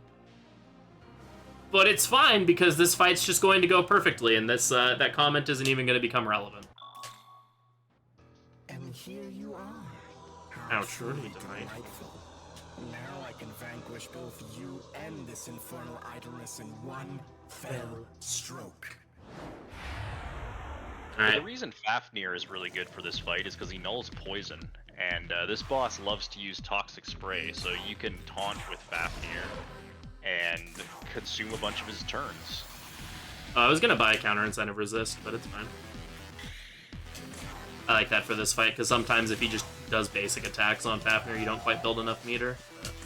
Alright, Fafnir, come on, I believe in you. No, Fafnir!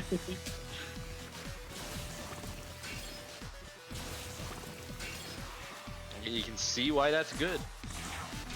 Okay, he hit that time. I only get defective Fafnirs. I get all of the defective Fafnirs that the other runners don't get.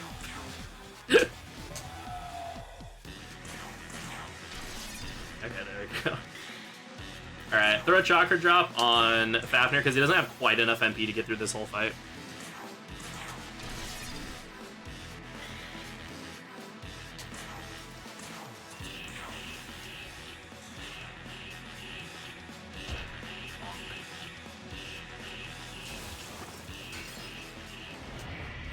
Okay, so when he charges, we will use our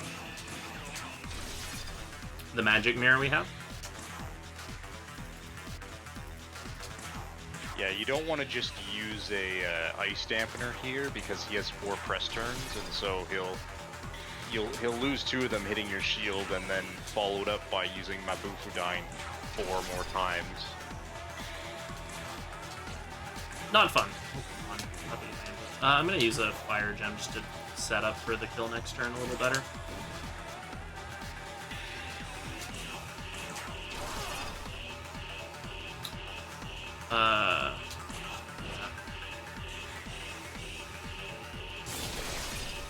So should be able to do Figment with Fafnir.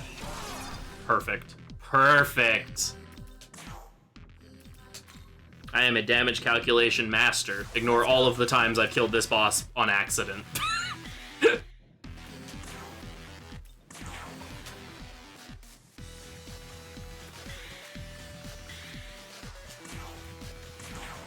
Doing exactly what I just did.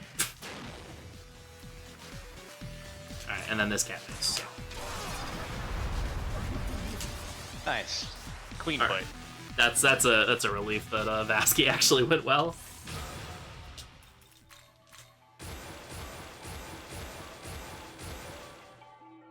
Woohoo!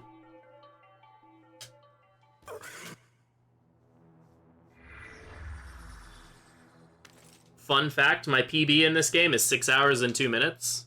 It missed being the first ever sub 6 of this game because I messed up the luck on Vasky. That fight is my nemesis. Yeah, I tried kind of hard to cut out the luck from this, but it just gives way too much. There's not really good alternatives. Yeah. In hard mode, I just use a gospel because trying to do that luck in hard mode is beyond nightmarish.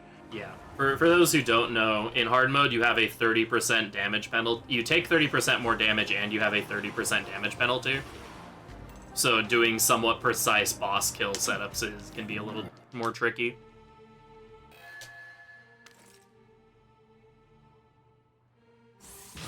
$63. So level 63 is very important. Yeah, we will be fusing the first member of our final party right now. And we're doing it on new, so I'm going to save.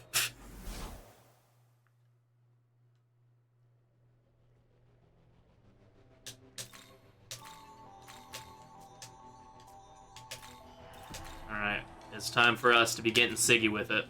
Na. Crit Zealot, Hyphens. Is this Getting Siggy with it.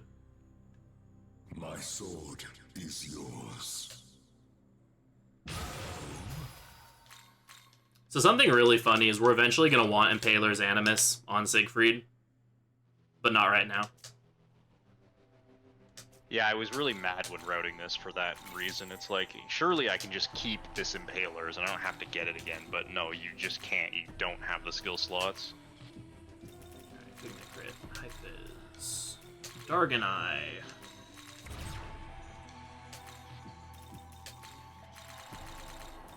Eastai.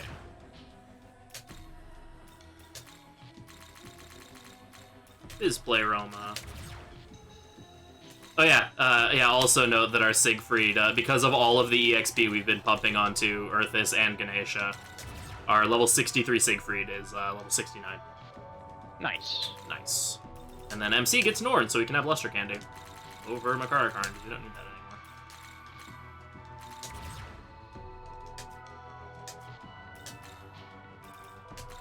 Yeah, you don't strictly need Luster Candy right now because Tau is filling that role, but having a second source of it is really nice, particularly for Metatron.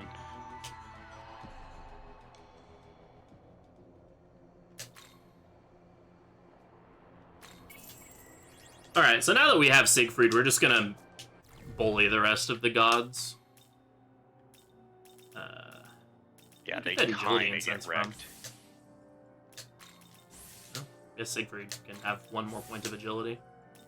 Surely that'll matter.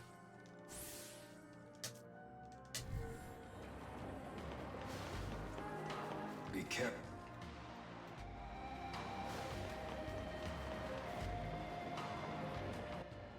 Yeah, at this point we have a really overpowered party. These guys kind of just get blown up. Japan branch. Me. Do not worry. Death at my hands shall earn you your Place in Valhalla! I love that battle line. Yeah, so the next couple of fights are very much just good. Well, and the rest of the game really is just going to be Figment slash to Wigment to win Mitt slash.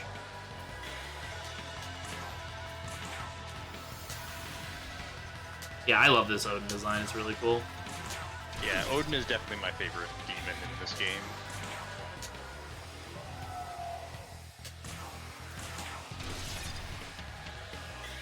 Like, look at that damage. Yeah.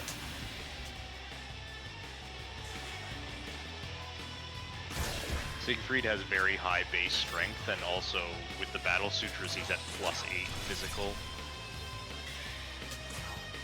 Yeah, now I can have the turns to use Donum Gladi on him.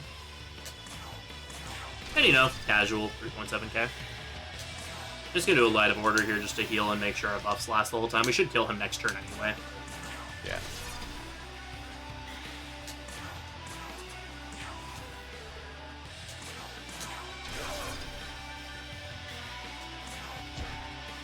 Hopefully he doesn't just snipe Cow here. Did we put Endure on Tau in this round? Yeah, she has Enduring Soul, it's just that takes a long time. Yeah, fair. Considering we're gonna kill this turn, having to sit through the Enduring Soul animation would have just been annoying.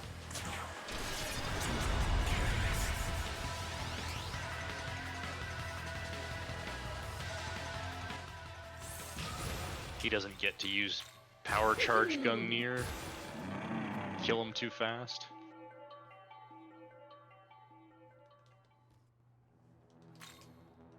Shoutouts to Odin's bird just kind of chilling there. It's like, dang, dude, you just got wrecked. Bird dies too. Bird, no. I wanted to keep his bird.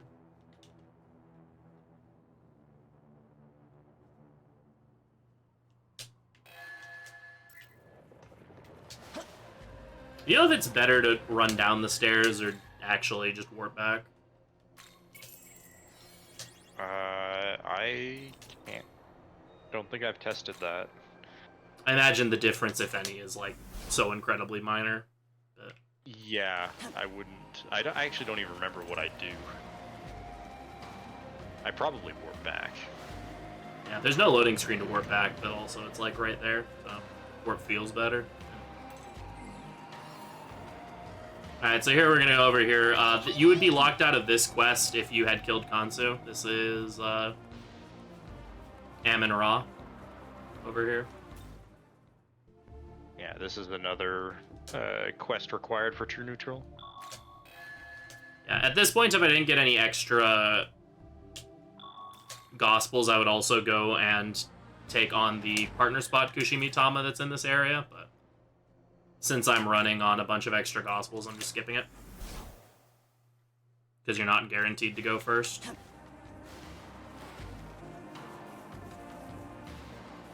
Be careful. Alright. At Zeus! the very least, I've more than enough time to Zeus. play with you. So let's have some fun. Monokuma Zeus. Yeah, Zeus's design is kind of weird. It's supposed to signify his duplicity or something. Well, yeah, obviously, I know, I remember hearing that explanation and be like, huh, alright, sure. I never really associated Zeus with duplicity, but whatever.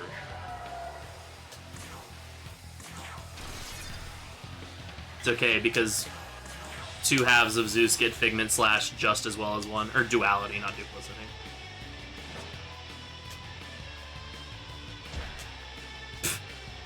Wow, he really doesn't like that, man.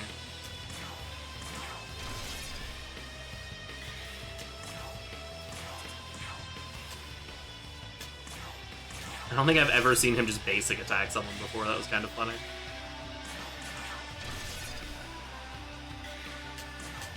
He usually does, like, Anti-Spain here on his first turn. Which is kind of annoying because it reduces Fafnir's attack. Yeah, Anti-Spain's pretty annoying. So, like, I'm not complaining he didn't use it, but it was still, still weird. Interestingly, because Siegfried drains Fizz, it doesn't lower his attack. It has to actually hit someone to multiply that. Yeah, there's a similar phenomena like that in Nocturne with Hellbiker's Hell Exhaust.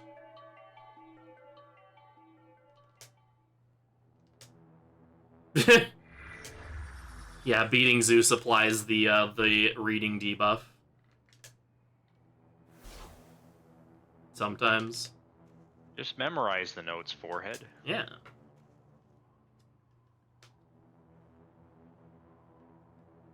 Oh yeah, so we have all the keys now. Amano Zako's been, like, citing random traits about the keys for some reason. I don't think that's ever actually explained. No. But then Tengu finds Amano Zako and is like, hey, I found you, and then she runs away, and we'll never see her again. Because despite the fact that she's a quite important character, her questline is not required for True Neutral ending for some reason. Yep. It's like the one questline you think would be required for the ending and just isn't at all. Alright, so you have to step to go to the front of Temple of Eternity to progress the plot. So we're actually going to warp into Temple of Eternity and walk out.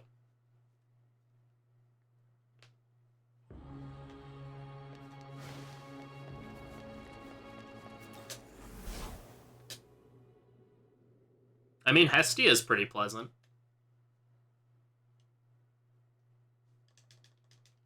Also, the way that this cutscene trigger works is it triggers when you are a certain distance away from the Temple of Eternity. So you can either run forward, or if you just jump, you end up far enough away. Oh, I didn't even know that. That's pretty cool.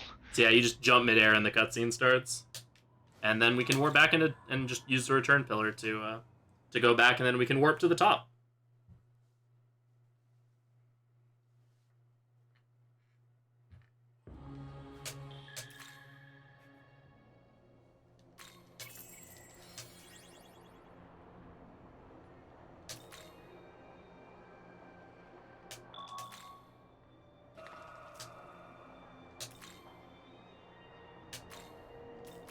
It'd be a shame if I had forgotten to grab that warp point.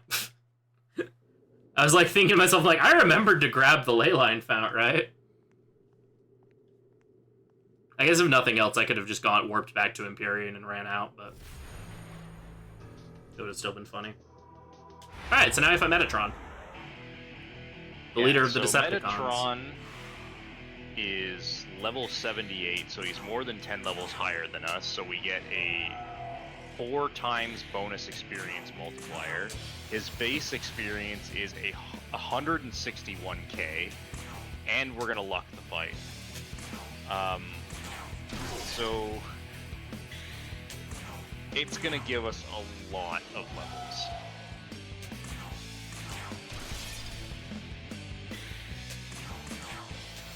Alright, let's hope Metatron doesn't troll today. Okay, he's not trolling. Yeah, he likes to spam Dakunda or Dakaja. It's really helpful if he doesn't.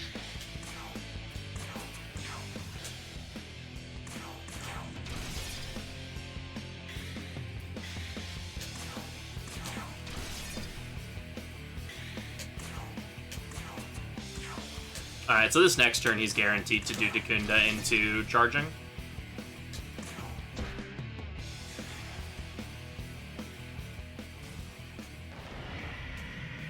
Yeah.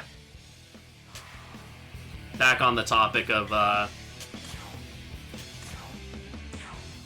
words for syllables for songs without lyrics. The word banana works really well for this song.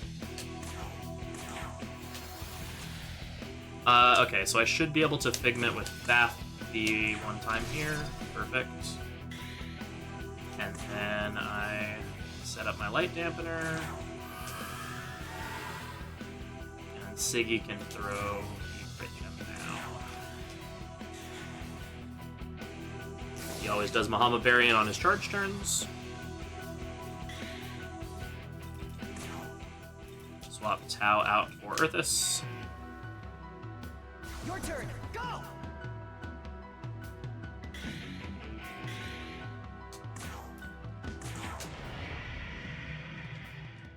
Just throws out Luck.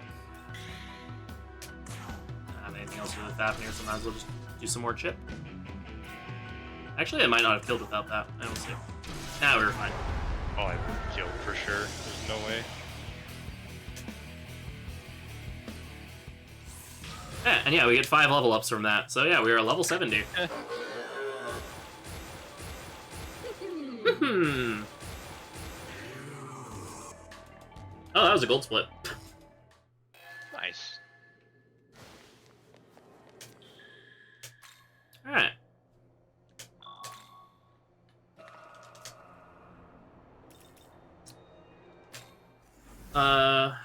Oh no, not yet. I was like, wait, I need to buy the essence. Very important that we register our demons here. Yeah, your run will be pretty over if you didn't register Siegfried there. Now we fuse Seth. Dragon Beast Abyssal. Is this? So we're not high enough level to fuse the other members of our final party yet. We need to use all our Gospels before we can do that, but we can fuse the last of the material that we need for them. Alright, and then... Thor. Fizz, crit, high fizz. Fizz, crit, high fizz. Is this?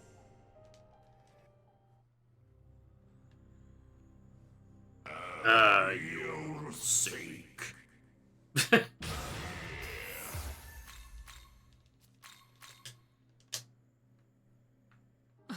Alright. Rebuy Siggy and Cybele, because they're component. Well, Siggy's just one of our final demons, and Cybele's a component for one of our final party members. Swap Thor and Seth.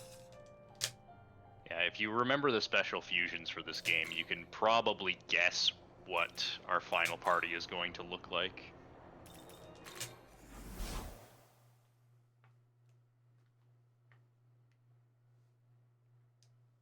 But now we need to go and use the Gospels, and conveniently there is a quest we need to do that we have to fight a bunch of mandrakes, and it's very efficient to use our Gospels during that quest. I'm just using this glory crystal to get it on my inventory. Yep, I have 9 gospels, perfect. And I have 22, so I should have one of those. I forget how many gospels specifically I need. Math is hard. Yeah, 3 Mothmen, exactly.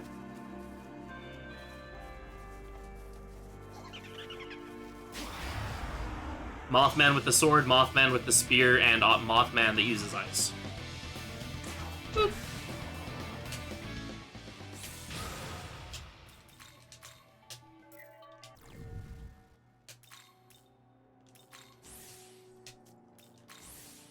Something nice also while we're doing this is that we are able to Grimoire Siegfried up to level 80 with us as well, which is really helpful. Because then grabbing the statues, he won't end up as far behind the other demons that we're about to fuse, like Siegfried Essence.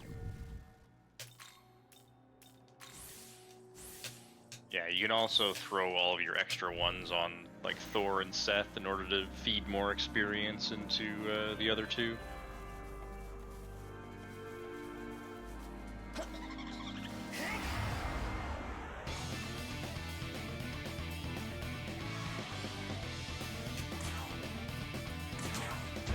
Siggy, as far as I know, is the only demon that's been like a consistent mainstay in the final party for these runs. At least like more so than a lot of other demons. Yeah, I've done at least one run that didn't use him in the final party, like very early on, like the 11-12 hour runs.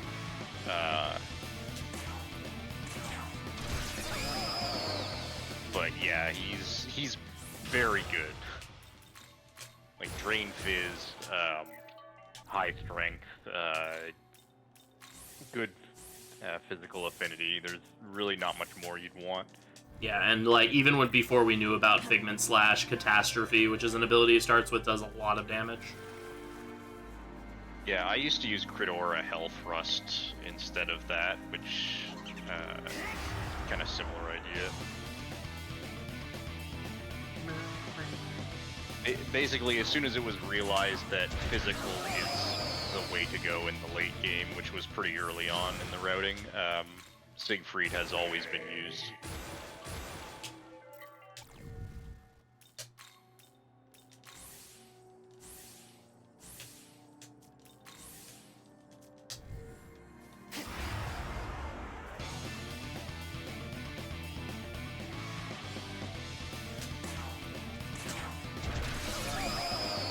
Oh,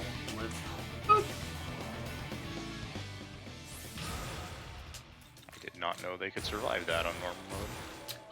yeah, it's not super likely, but it can happen up until about the level Thor is at now. He has to get like a really low roll though.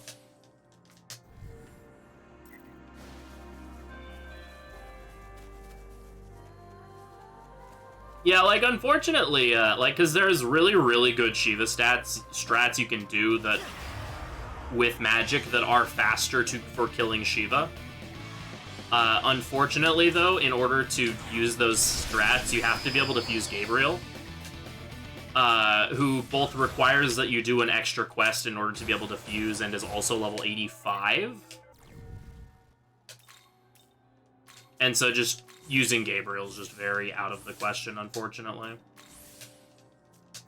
Also, it doesn't really matter that much if the Shiva strategy is slightly faster, like a couple of turns faster, when every other fight you do is going to be much faster with Pigment Slash. Oh yeah, for sure.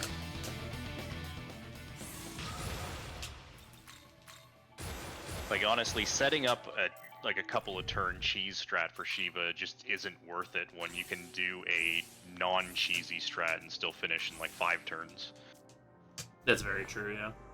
That's all. Counting's hard. Oh, Miyazu.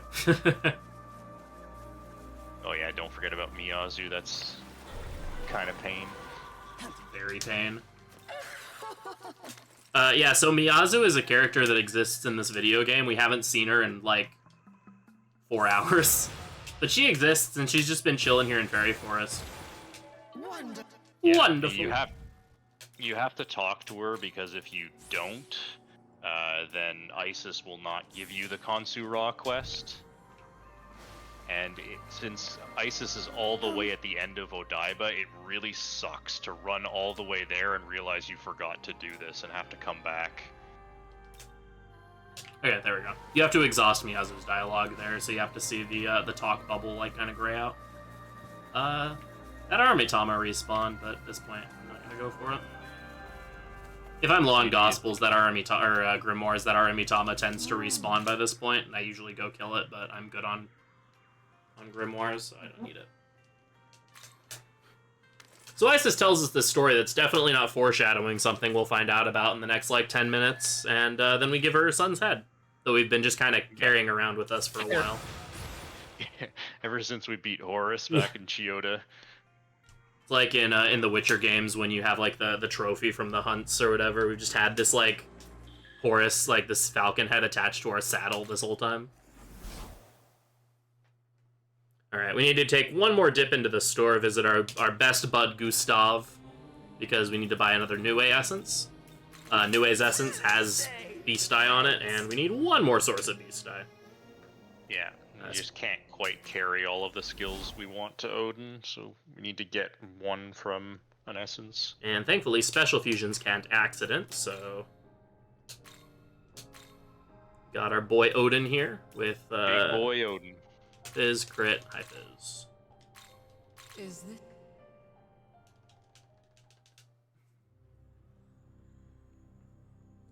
My name is Odin. He's very polite and introduces himself to us.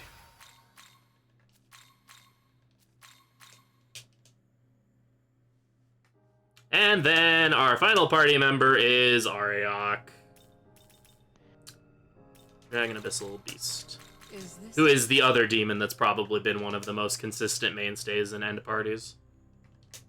Unfortunately. Yeah. Kind of because, yeah, Auriok is good for, honestly, a bunch of reasons. He starts with +5 ice, which is really a lot, and he learns high ice pleroma, which is otherwise is a kind of annoying skill to get. and he just has like he's a strong ice demon that is a good level, right? Like ideally we want demons in like the 75 to 80 range because that's where we're always going to be after doing the gospeling. I mean, Auriok does have one other major benefit in that he's a tyrant, which will be quite relevant. Yes, that'll be very important. That's right. I always forget we just have an open skill on Auriok for a while. Yeah, until we get Amon's Essence. Yeah. I just always forget that when I'm fusing, and I'm like, what am I missing? Alright, so now we're gonna go clean up all of the other quests we haven't dealt with. We have to go kill an elephant. We're also going to grab all of the statues that we have been leaving around. Also, we can use a stone of the rest of the run. I'm saying that out loud to remind myself. Yeah. So we're level 79 right now. We fused this Odin at level 84, which is pretty good because we're immediately going to dump a ton of statues. So the big difference between statues and grimoires is grimoires you can't bring demons to up above MC's level. With statues you can. That restriction doesn't apply. So if you dump a ton of experience into a demon to start him off higher level than you are, and then feed them a ton of statues, you end up with a demon that is way over leveled relative to MC, which is really convenient because then you don't have to grind MC up to make him strong, right?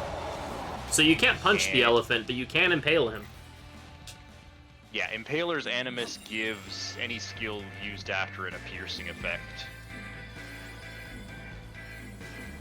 But yeah, this is why we don't use MC for damage in the late game. Well, one of the reasons, because he just ends up way under-leveled compared to the rest of the party.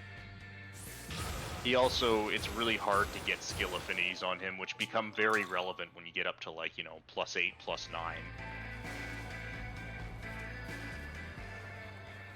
Yeah, all the affinity are both on abscesses that we don't fight and that would be out of the way to fight, and also start getting really expensive glory-wise. Yeah, exactly. And just like hauling around a +3 Bufubarian when you can have +9 Figment Slash just uncomparable damage-wise. Yeah, exactly. There. So what's really funny is demons will occasionally give you gifts when they level up. What's really funny is when you get like grimoires from your main demons after you start statuing them. Yeah, that you can no longer use. I have, in my time of running this game, I have once and only once had Siegfried give me a Battle Sutra when level up. That would be really nice. Debilitate and Luster Candy. He is our buff debuff bot, along with also doing some healing. Yeah, he uses Meteorahon, Debilitate, and Luster Candy. Yeah, MC is the best support demon. Which is actually not a bad thing, because it's really easy to get both +5 support, or I guess we don't do that in this run. But we go +3, which is still good. Yeah, support is +3 is good enough. Like in hard mode, I do the extra abscess to get +5/+5. But yeah, there aren't too many demons that are you can get both good support and healing affinity and have them, actually be high enough level.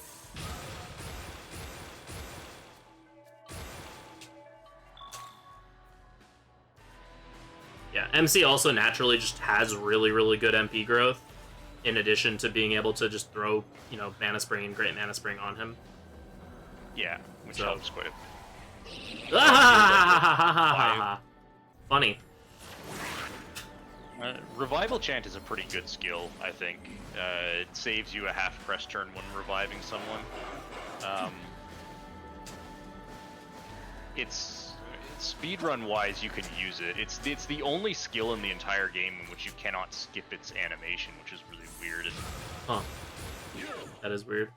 Nice free Odin Essence. Alright, let's go give the Kelpie the Gary head we just acquired. Yeah, this is another thing you really don't want to forget.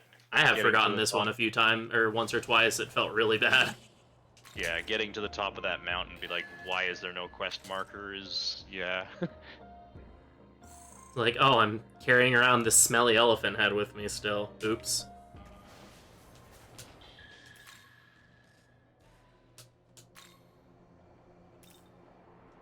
Summon stones would be so overpowered in this game. Oops.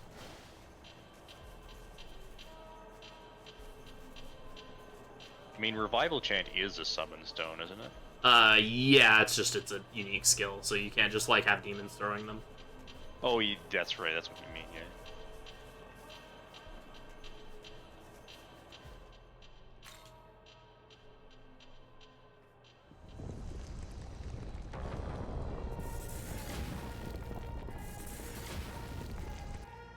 Alright, so this is the quest for Ammon. He wants us to kill Asura and Mithras here, who have taken basically a charm that would allow the wearer to kind of become the sun god.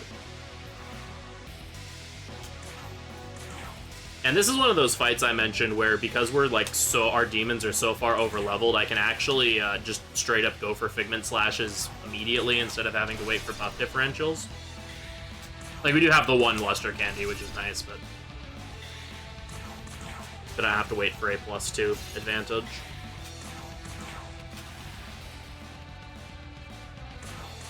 Boop. Boop. Being able to one-turn this fight is so nice. Oh. I didn't actually realize you could one-turn this fight until, like, fairly recently.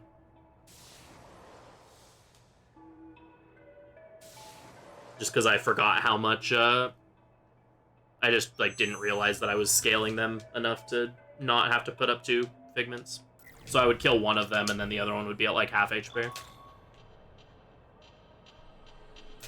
Alright, now we go back to Taito to grab more statues and beat up, Fion. Beat up Fion and Amon. Yeah, so I mentioned, you know, those of you who are fans of Fion, we do get to see him in this run. Those of you who are fans of Fion, I have very unfortunate news for you. You might want to close your eyes.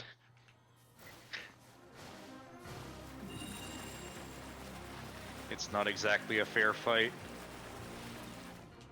It's not exactly a fight. I have a hard time calling what happens to him a fight.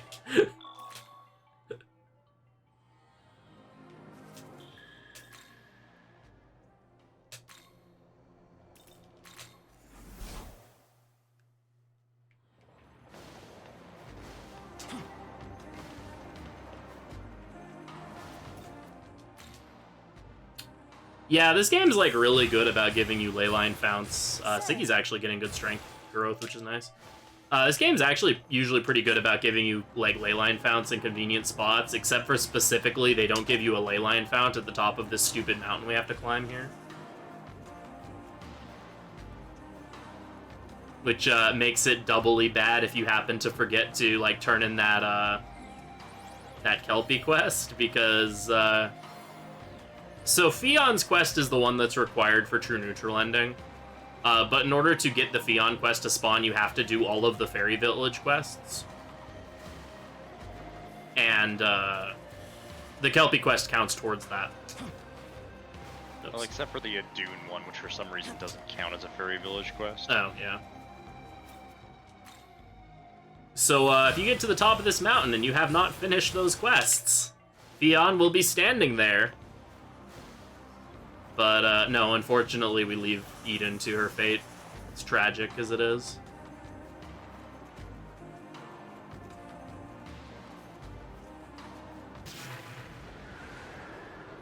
Alright, so this dodge can be kind of weird.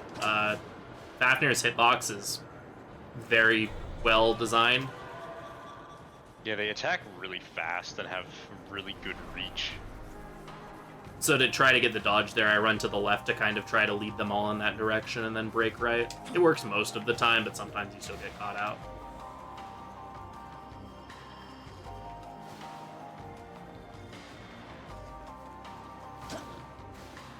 Oh yeah, that Abscess is hilarious. For those of you who have not played this game, that Abscess we just run past is hilarious. what is it? Level 99 Slime, Pixie, Preda, and Onmaraki, I think. Yeah, first 4 demons you recruit in the game, all level 99. All using level 1 skills. Yeah, it's really funny. Like, it's a well-designed fight, but it's really funny. Alright, so this is Fion.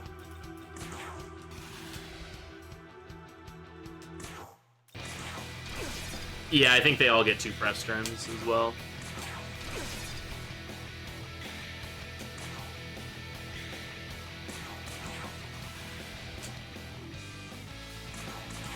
Alright, that was Fion. Poor guy. Didn't even get to the cool part of the song.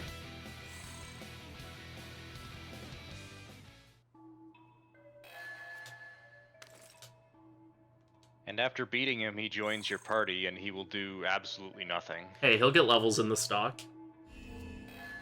Waste time. Yeah. He does give us a Battle Suture, though, so we can get Siggy to +9. Yeah, that is good. Yeah, like I said, I have a hard time calling that a fight.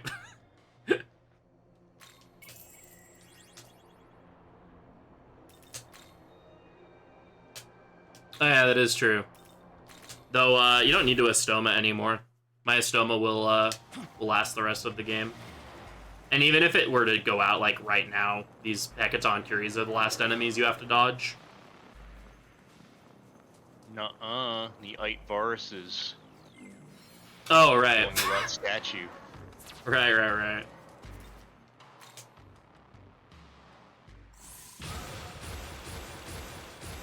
Ariok makes me so sad with his stat growth. He ends up with over 100 strength so frequently, but the Draco Strike is just so much weaker than Bufu Barian that he ends up doing about the same damage, even with like 40 less magic. Yeah. I get the Draco Strike in hard mode runs just because the fights last longer and he always runs out of MP. But yeah, they do about the same damage. Yeah, like technically the Draco Strike can crit, which is nice. But... Alright, so Ammon is a very special fight because he actually resists Fizz. So we actually can't just spam Figment Slash. We have to use Impalers and then spam Figment Slash. Oh yeah, by the way, Ammon attacked us. Oh no. Who would believe the Tyrant would be tyrannical in trying to kill those who would pose a threat to him? The fun part, though, is Impalers also boosts your damage, so Figment Slash does big number. By a lot, yeah.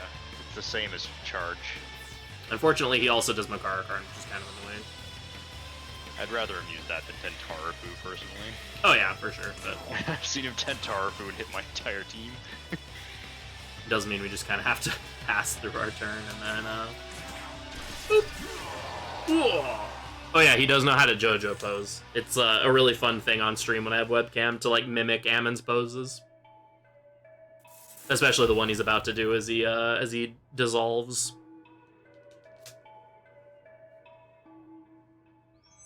Pose! Hey, if you're gonna go out, do so while posing fabulously. Oh yeah, by the way, Kansu stole the Winged Sun crest. So this quest gives us the Tyrant Talisman, so we get access to the Tyrant's Magatsui skills, which is really convenient, because that skill is pretty good, and we have to do that quest anyway.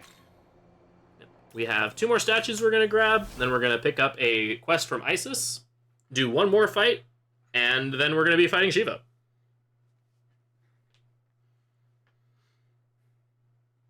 Yeah, Magatoki Savage. Demon is striking a pose. Oh. Interesting camera angle. Oh yeah, I guess you technically also have to dodge these Tsuchigumos. Except not really.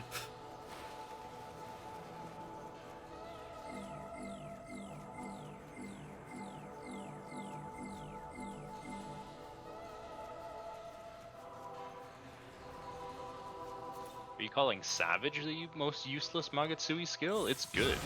Yeah, Savage is great. Good. It's a damage buff. It's not quite as good as like Dance or Adversity in terms of raw damage output, but it's way easier to set up and more convenient to use. Oh, asking what we think it is. You can go first because I have to try to remember what they are. Yeah, my first thought is to say something like Twilight Wave, or what's the one that has recruitment? I forget what it does. Oh yeah, Twilight Wave. Yeah, I agree. Actually. Well, I remember testing Twilight Wave and was like, wow, this damage is hot garbage.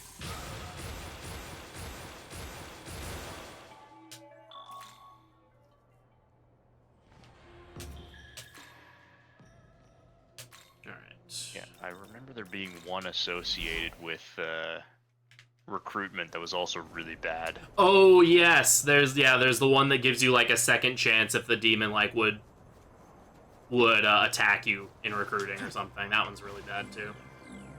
Yeah, the only reason I would consider that one not completely useless is if you're trying to recruit, that is actually sort of helpful. Yeah, Whereas just Twilight Wave I think is just 100% garbage. I think using crit is better. yeah. And that's kind of the issue with a lot of the ones that are just like an attack. Because like Fracugel EX is pretty underwhelming as well, because there's just usually better things to use your meter on. Yeah, the situation in where it's good is if you've got a Figment Slash build, because then crit does nothing, so you can just use that for extra damage. Yeah. But then again, if you're doing extra damage, then stuff like Savage is Savage or Adversity are just better, depending on if you have the setup. But yeah, Fracugel EX is pretty damn good in any percent, especially any percent hard mode, where that extra damage can really help you against like Abdiel and Tsukiyomi. Oh yeah, that's fair. If you're on level, it's pretty good. It's just for a lot of the speedrun, you're not on level.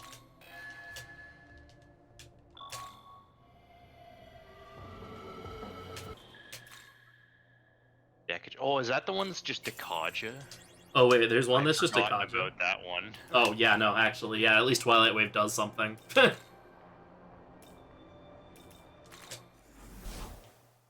I mean, Big Bang we used Big Bang twice in the run. There's Big Bang other is a good skill, yeah. Yeah, there's a more safe version of one of the fights that uses it a third time even. Can it? I should never die to... I've never died to Kansura before, but I also don't want this to be the first time and have it lose me like 20 minutes, so... You've managed to die to this fight? No, I said I've never died to it. Oh, you've never died to this fight. Okay, I've never sorry. died, but I don't want this to be the first time. Yeah. Oh yeah, chat, by the way, do I spare or kill Kansura? It's up to you. It doesn't matter for my ending. I can pick either option. Killing is faster. Killing is faster. I need to stop. But I'll go with whatever chat chooses. Also Burb.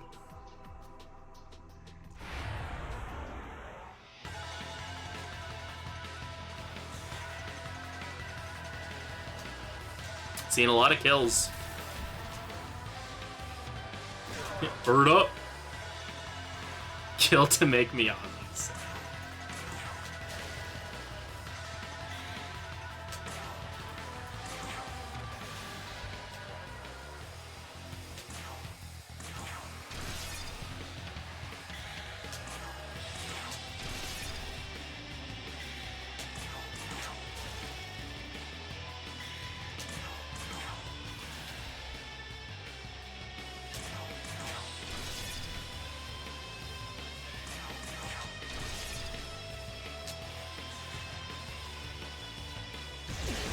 Hey, nice dodge. Not that it matters, but still funny. Oh hey, use Tarakaja instead of Rocker Kaja. That's funny. Alright, I think I see more for spare. Just barely. This can't be. Also, we hit level 80 from this fight.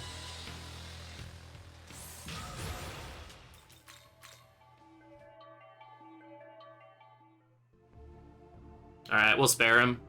We'll let the Birdman live.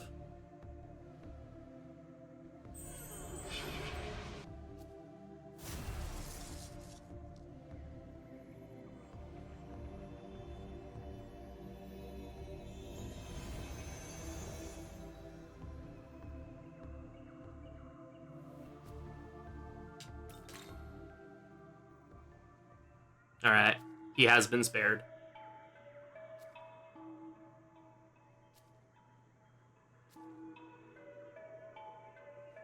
Killing him is way faster.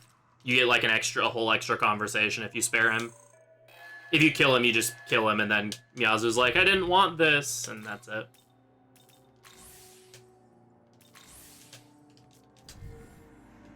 So sparing is like a decent bit faster. Yeah, killing is also the first option, so you get to mash through it too. Yeah. Which, fun fact, if you are law leaning, I believe you actually can't kill him there.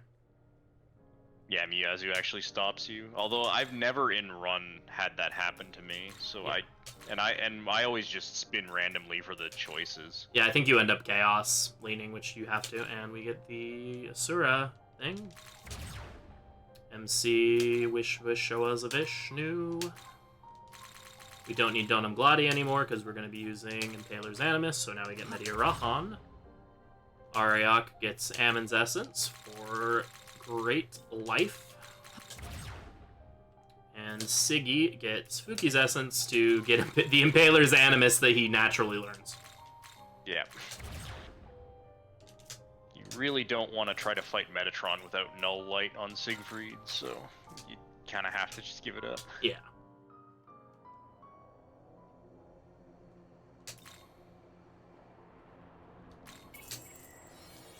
Alright, time for Shiva.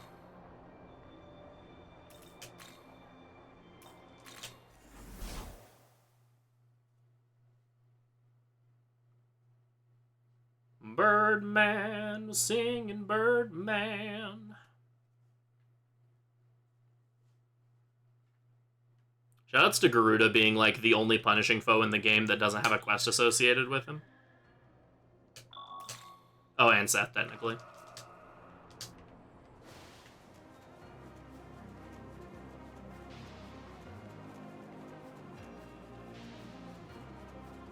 Alright, Shaggy, you mind explaining the Shiva fight, since I kind of need to pay attention to it? Sure. So Shiva always opens with his unique skill Tandava, which both does severe almighty damage as well as minimizes your defense. Makes it hit rock. Therefore, yeah. So whether you're at neutral or +2, it will set you to -2. So we will start with Debilitate instead of Luster Candy.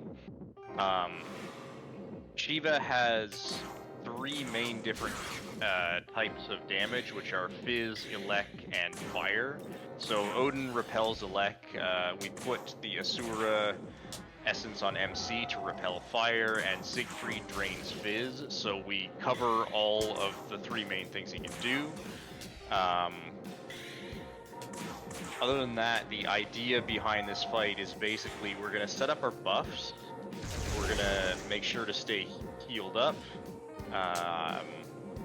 We're going to be constantly hitting with Auriok just to generate press turns. We set up Impalers on both Siegfried and Odin, and then we will pop Savage and do some damage. Oh yeah, also the ads he summons are not particularly threatening. They do have some buff skills which can be annoying. Kali can inflict Mirage, which can be annoying. Ganesha really just likes to use Critical Wave and lose their turns to hitting Siegfried's Drain. Yeah, so their turn, the action order of the ads is fixed. Yeah. Shiva goes first, then Ganesha after, and he often just Critical Waves into Siegfried. Well, I mean, like, what they do. Ganesha will do Critical Wave, then Matsurunda. Oh, yeah. So you can see this is a little bit of damage, about just a bit. 14k.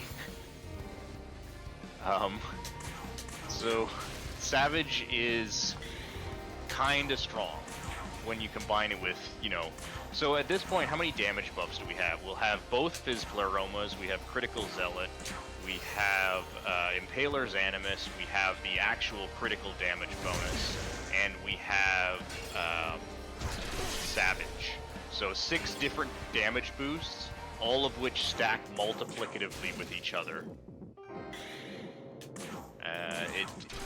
It's kind of absurd. Damage equals yes.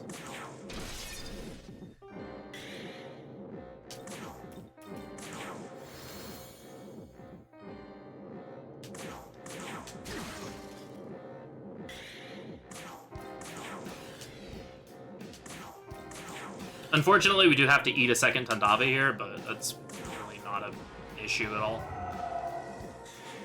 Nah, as long as you can kill the turn, it's not gonna matter that much. So we'll get Matarunda here, and then Kali uses Fogma, which, unfortunately, actually that's fine. When it hits everyone, when it hits Ariok, it's kind of a problem, but that's actually totally fine what it just did. And Odin should be able to kill on their own. Yeah, I'll throw the Emerita Shower just in case Odin doesn't kill, but he should kill here. Yep, there we go. And there we go. Yeah, that's the super boss of this game. It's this strategy kind of makes it look somewhat trivial. It did take us a while to figure out this iteration of the strategy. It was a lot of fun to route this fight. There's a lot of complexity in it. Yeah, and the other thing with Shiva is, like, so much of what we've been doing up to this point has been leading to Shiva specifically. Yeah. So it's really a fight that you just kind of have to spend the last area, like, whole area of the run just prepping for.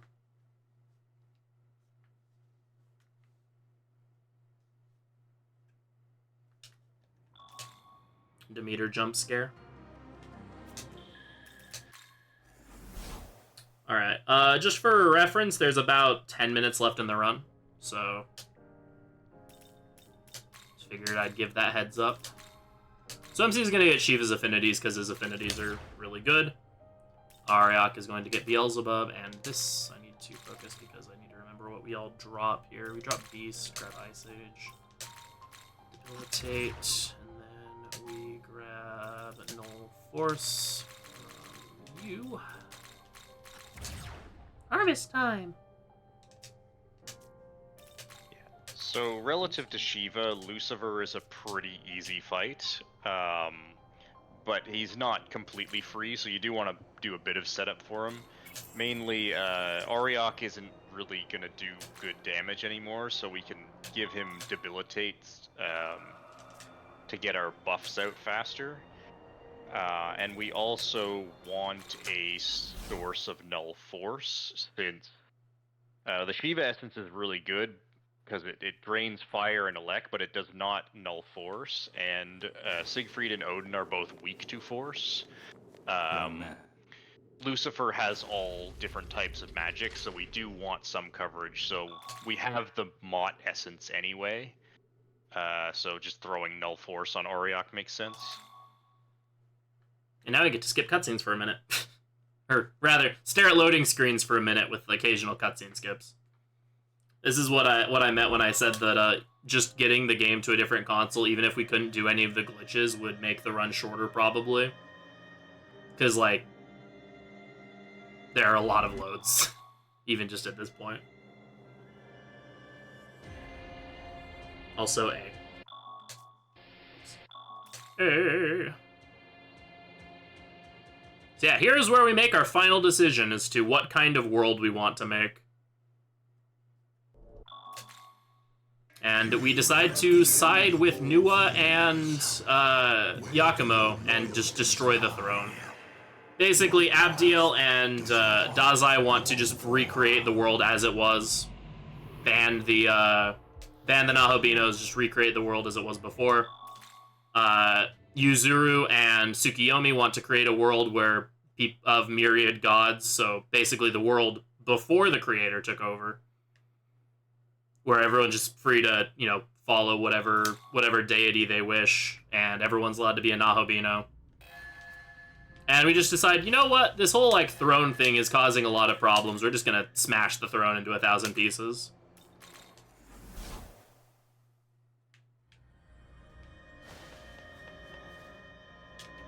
And so now we get to, also Abdiel, because of the, ban on Nahobinos, in order to become a Nahobino herself, she had to become a fallen angel. So now she looks all demonic. This is her Nahobino form fusing with Dazai, and this is the first of the fights. We'll perish!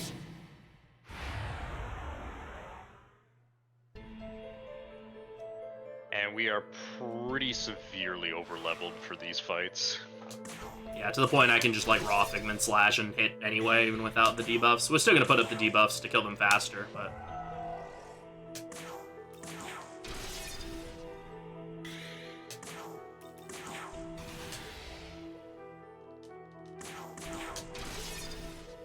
The way this fight is supposed to work is she's weak to ice.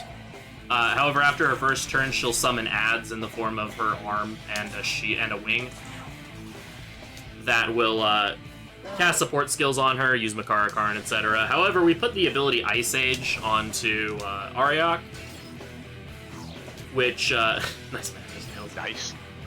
Which is an ice skill with a Pierce effect, so it would just go through Makara Karn anyway. But she didn't get to use Makara Karn because Madness Nails. So yeah, that's Nahabino Abdiel down.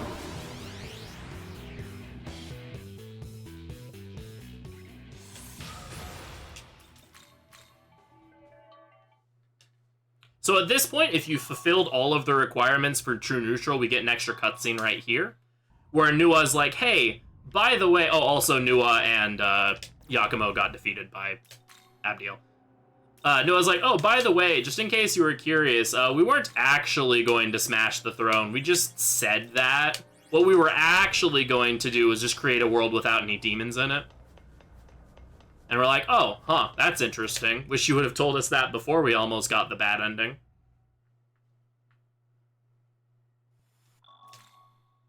Let us determine who is more worthy of the throne. Odin is higher level than MC. Odin ignores MC's command. Oh, imagine if the game worked that way.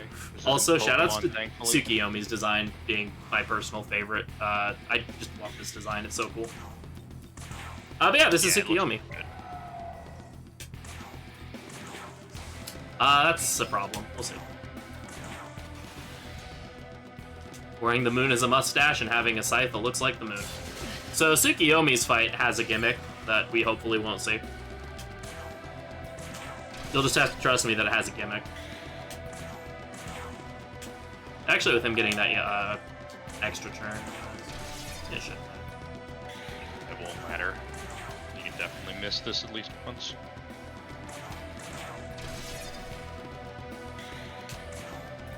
But yeah, little known fact about this game, this boss fight does have a gimmick. Most people never see it. You use Yabusame shot here. You missed. So he's dead, so you're gonna have to take my word for it. He has a gimmick. If he gets 3 turns, he'll eventually start making shadow clones of himself. And you have to like guess which one is the correct one, which is pretty easy to tell. The real one is lighter in color. But yeah, we killed Tsukiyomi. And now we're about to smash the throne, and then... oh, Tal left our party, by the way. She got mad we wanted to smash the throne. I ask that you carefully You can't dodge this, as he completely whiffs. So here we're like, yeah, you know what, we're right. We're gonna create a world for humanity alone. And as we do that, Lucifer, who's kind of been in the background this whole time, shows up. And he's like, hey, congratulations on taking the throne. By the way, there's this thing called the mandala system that's gonna throw a wrench in your plan eventually. Like, your world's gonna fall apart, and there's nothing you can do about it. So you should come talk to me, and we'll talk about it. We're like, all right, sure, whatevs, dude.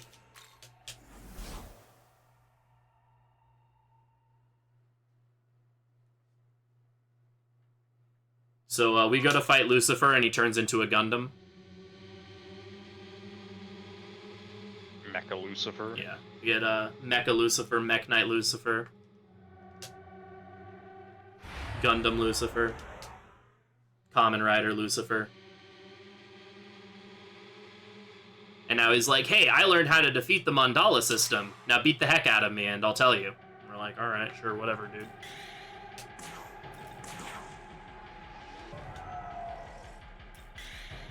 So yeah, this is the final boss.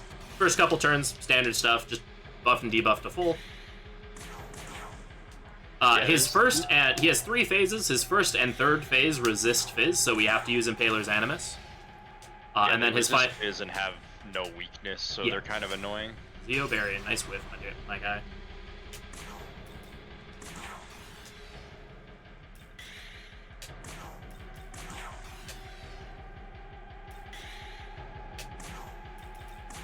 His second phase, however, has neutral affinities to most things, so we're able to burst that phase down while we set up for the final phase. So that's phase 1 down.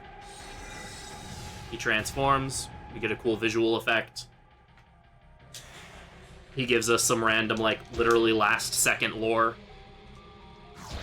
Nice 0 speed. Yeah, so now we're free to just Figment Slash him for a while. I do have to re-up Debilitate this turn, because otherwise it will run out. And at full stats, this guy's really scary. So yeah, he can actually do a lot of damage. Like, I think even at lowered stats, Magma Axis triple hit can kill Odin, because Odin doesn't have that much HP. Yeah, something like that.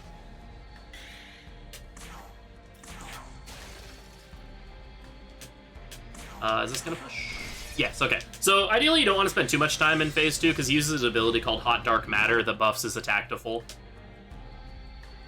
And now since I have an extra turn, I'm actually going to throw this magic mirror because he always does a magic skill as his an AoE magic skill as his first turn. Hailstorm of God there, so we repel that.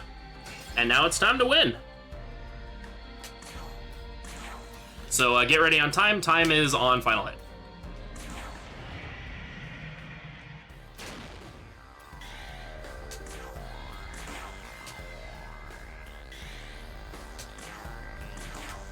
And time. Actually wasn't expecting that one to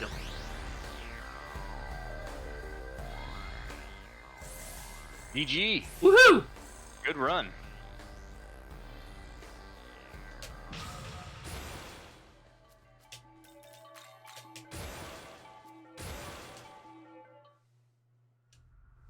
Thank you all for the GGs. Appreciate it.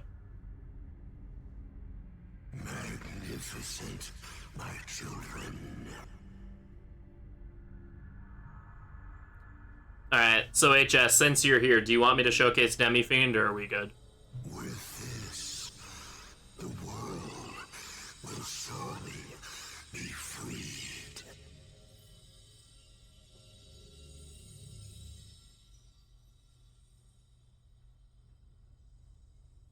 How long is it? Like 5 minutes?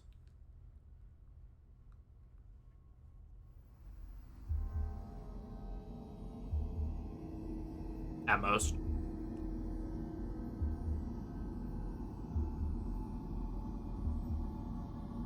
If not, that's fine. I do have it ready though. If you would like to like me to show it, go ahead. All right. All right, let's do it. So we recreate the world, a world for humanity alone. It's pretty cool, but we have more important things to do, like punch the main character of another game really hard.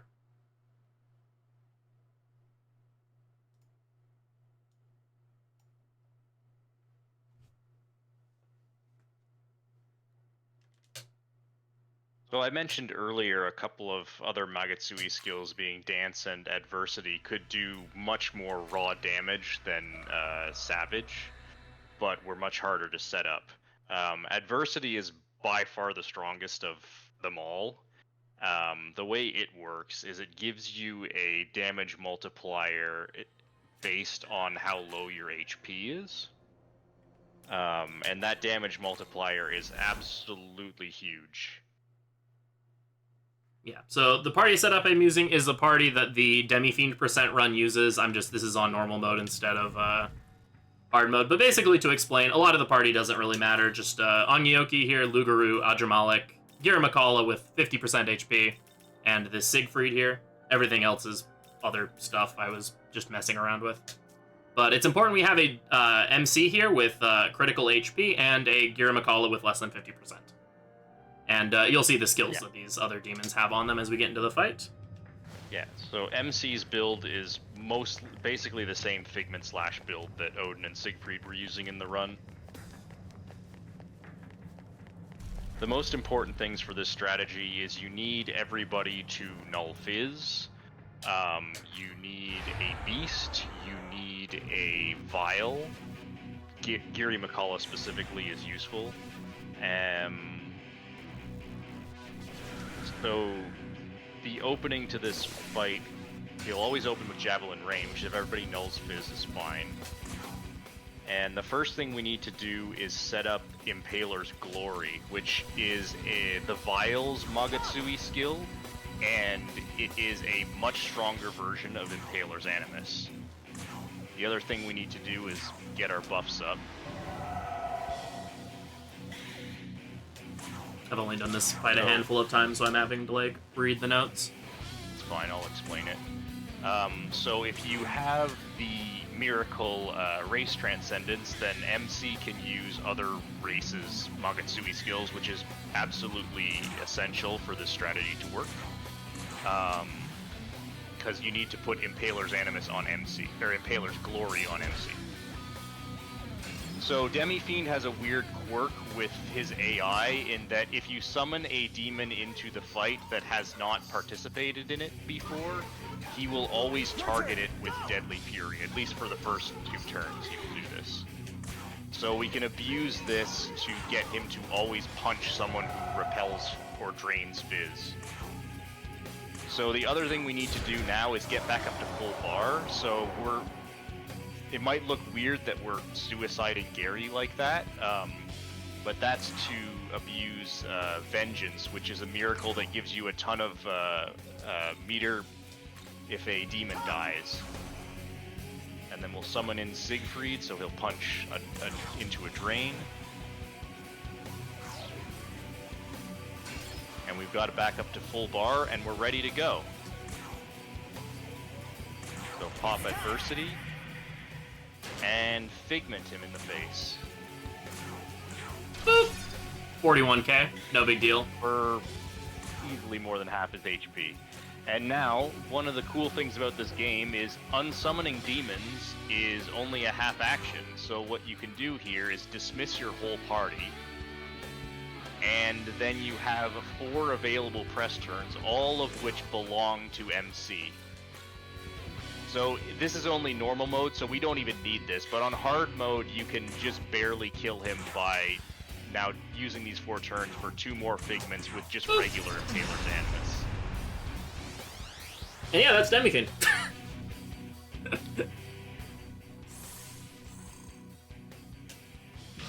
Also, Eden got a level. Shoutouts to Eden and Wong Long. If you want to attempt this strat on hard mode, you want to not have Magatsui Wellspring either, because you can see you get healed slightly even if you start the battle on critical HP. But on here you can kind of just slap him really hard. But yeah, that's Demi-fiend, and that'll be it for us. So thank you all so much for watching. Thanks for hanging out. Thanks for being awesome. Thank you, HS, and the rest of the Questing for Glory staff for having me here. It's a lot of fun being able to showcase this run. Shoutouts to Shaggy for being my awesome co-commentator, and not a problem. Thanks for having me. And shoutouts to the SMT speedrunning community. If you're interested in learning this run, this is one of my favorite SMT runs, as fairly recently.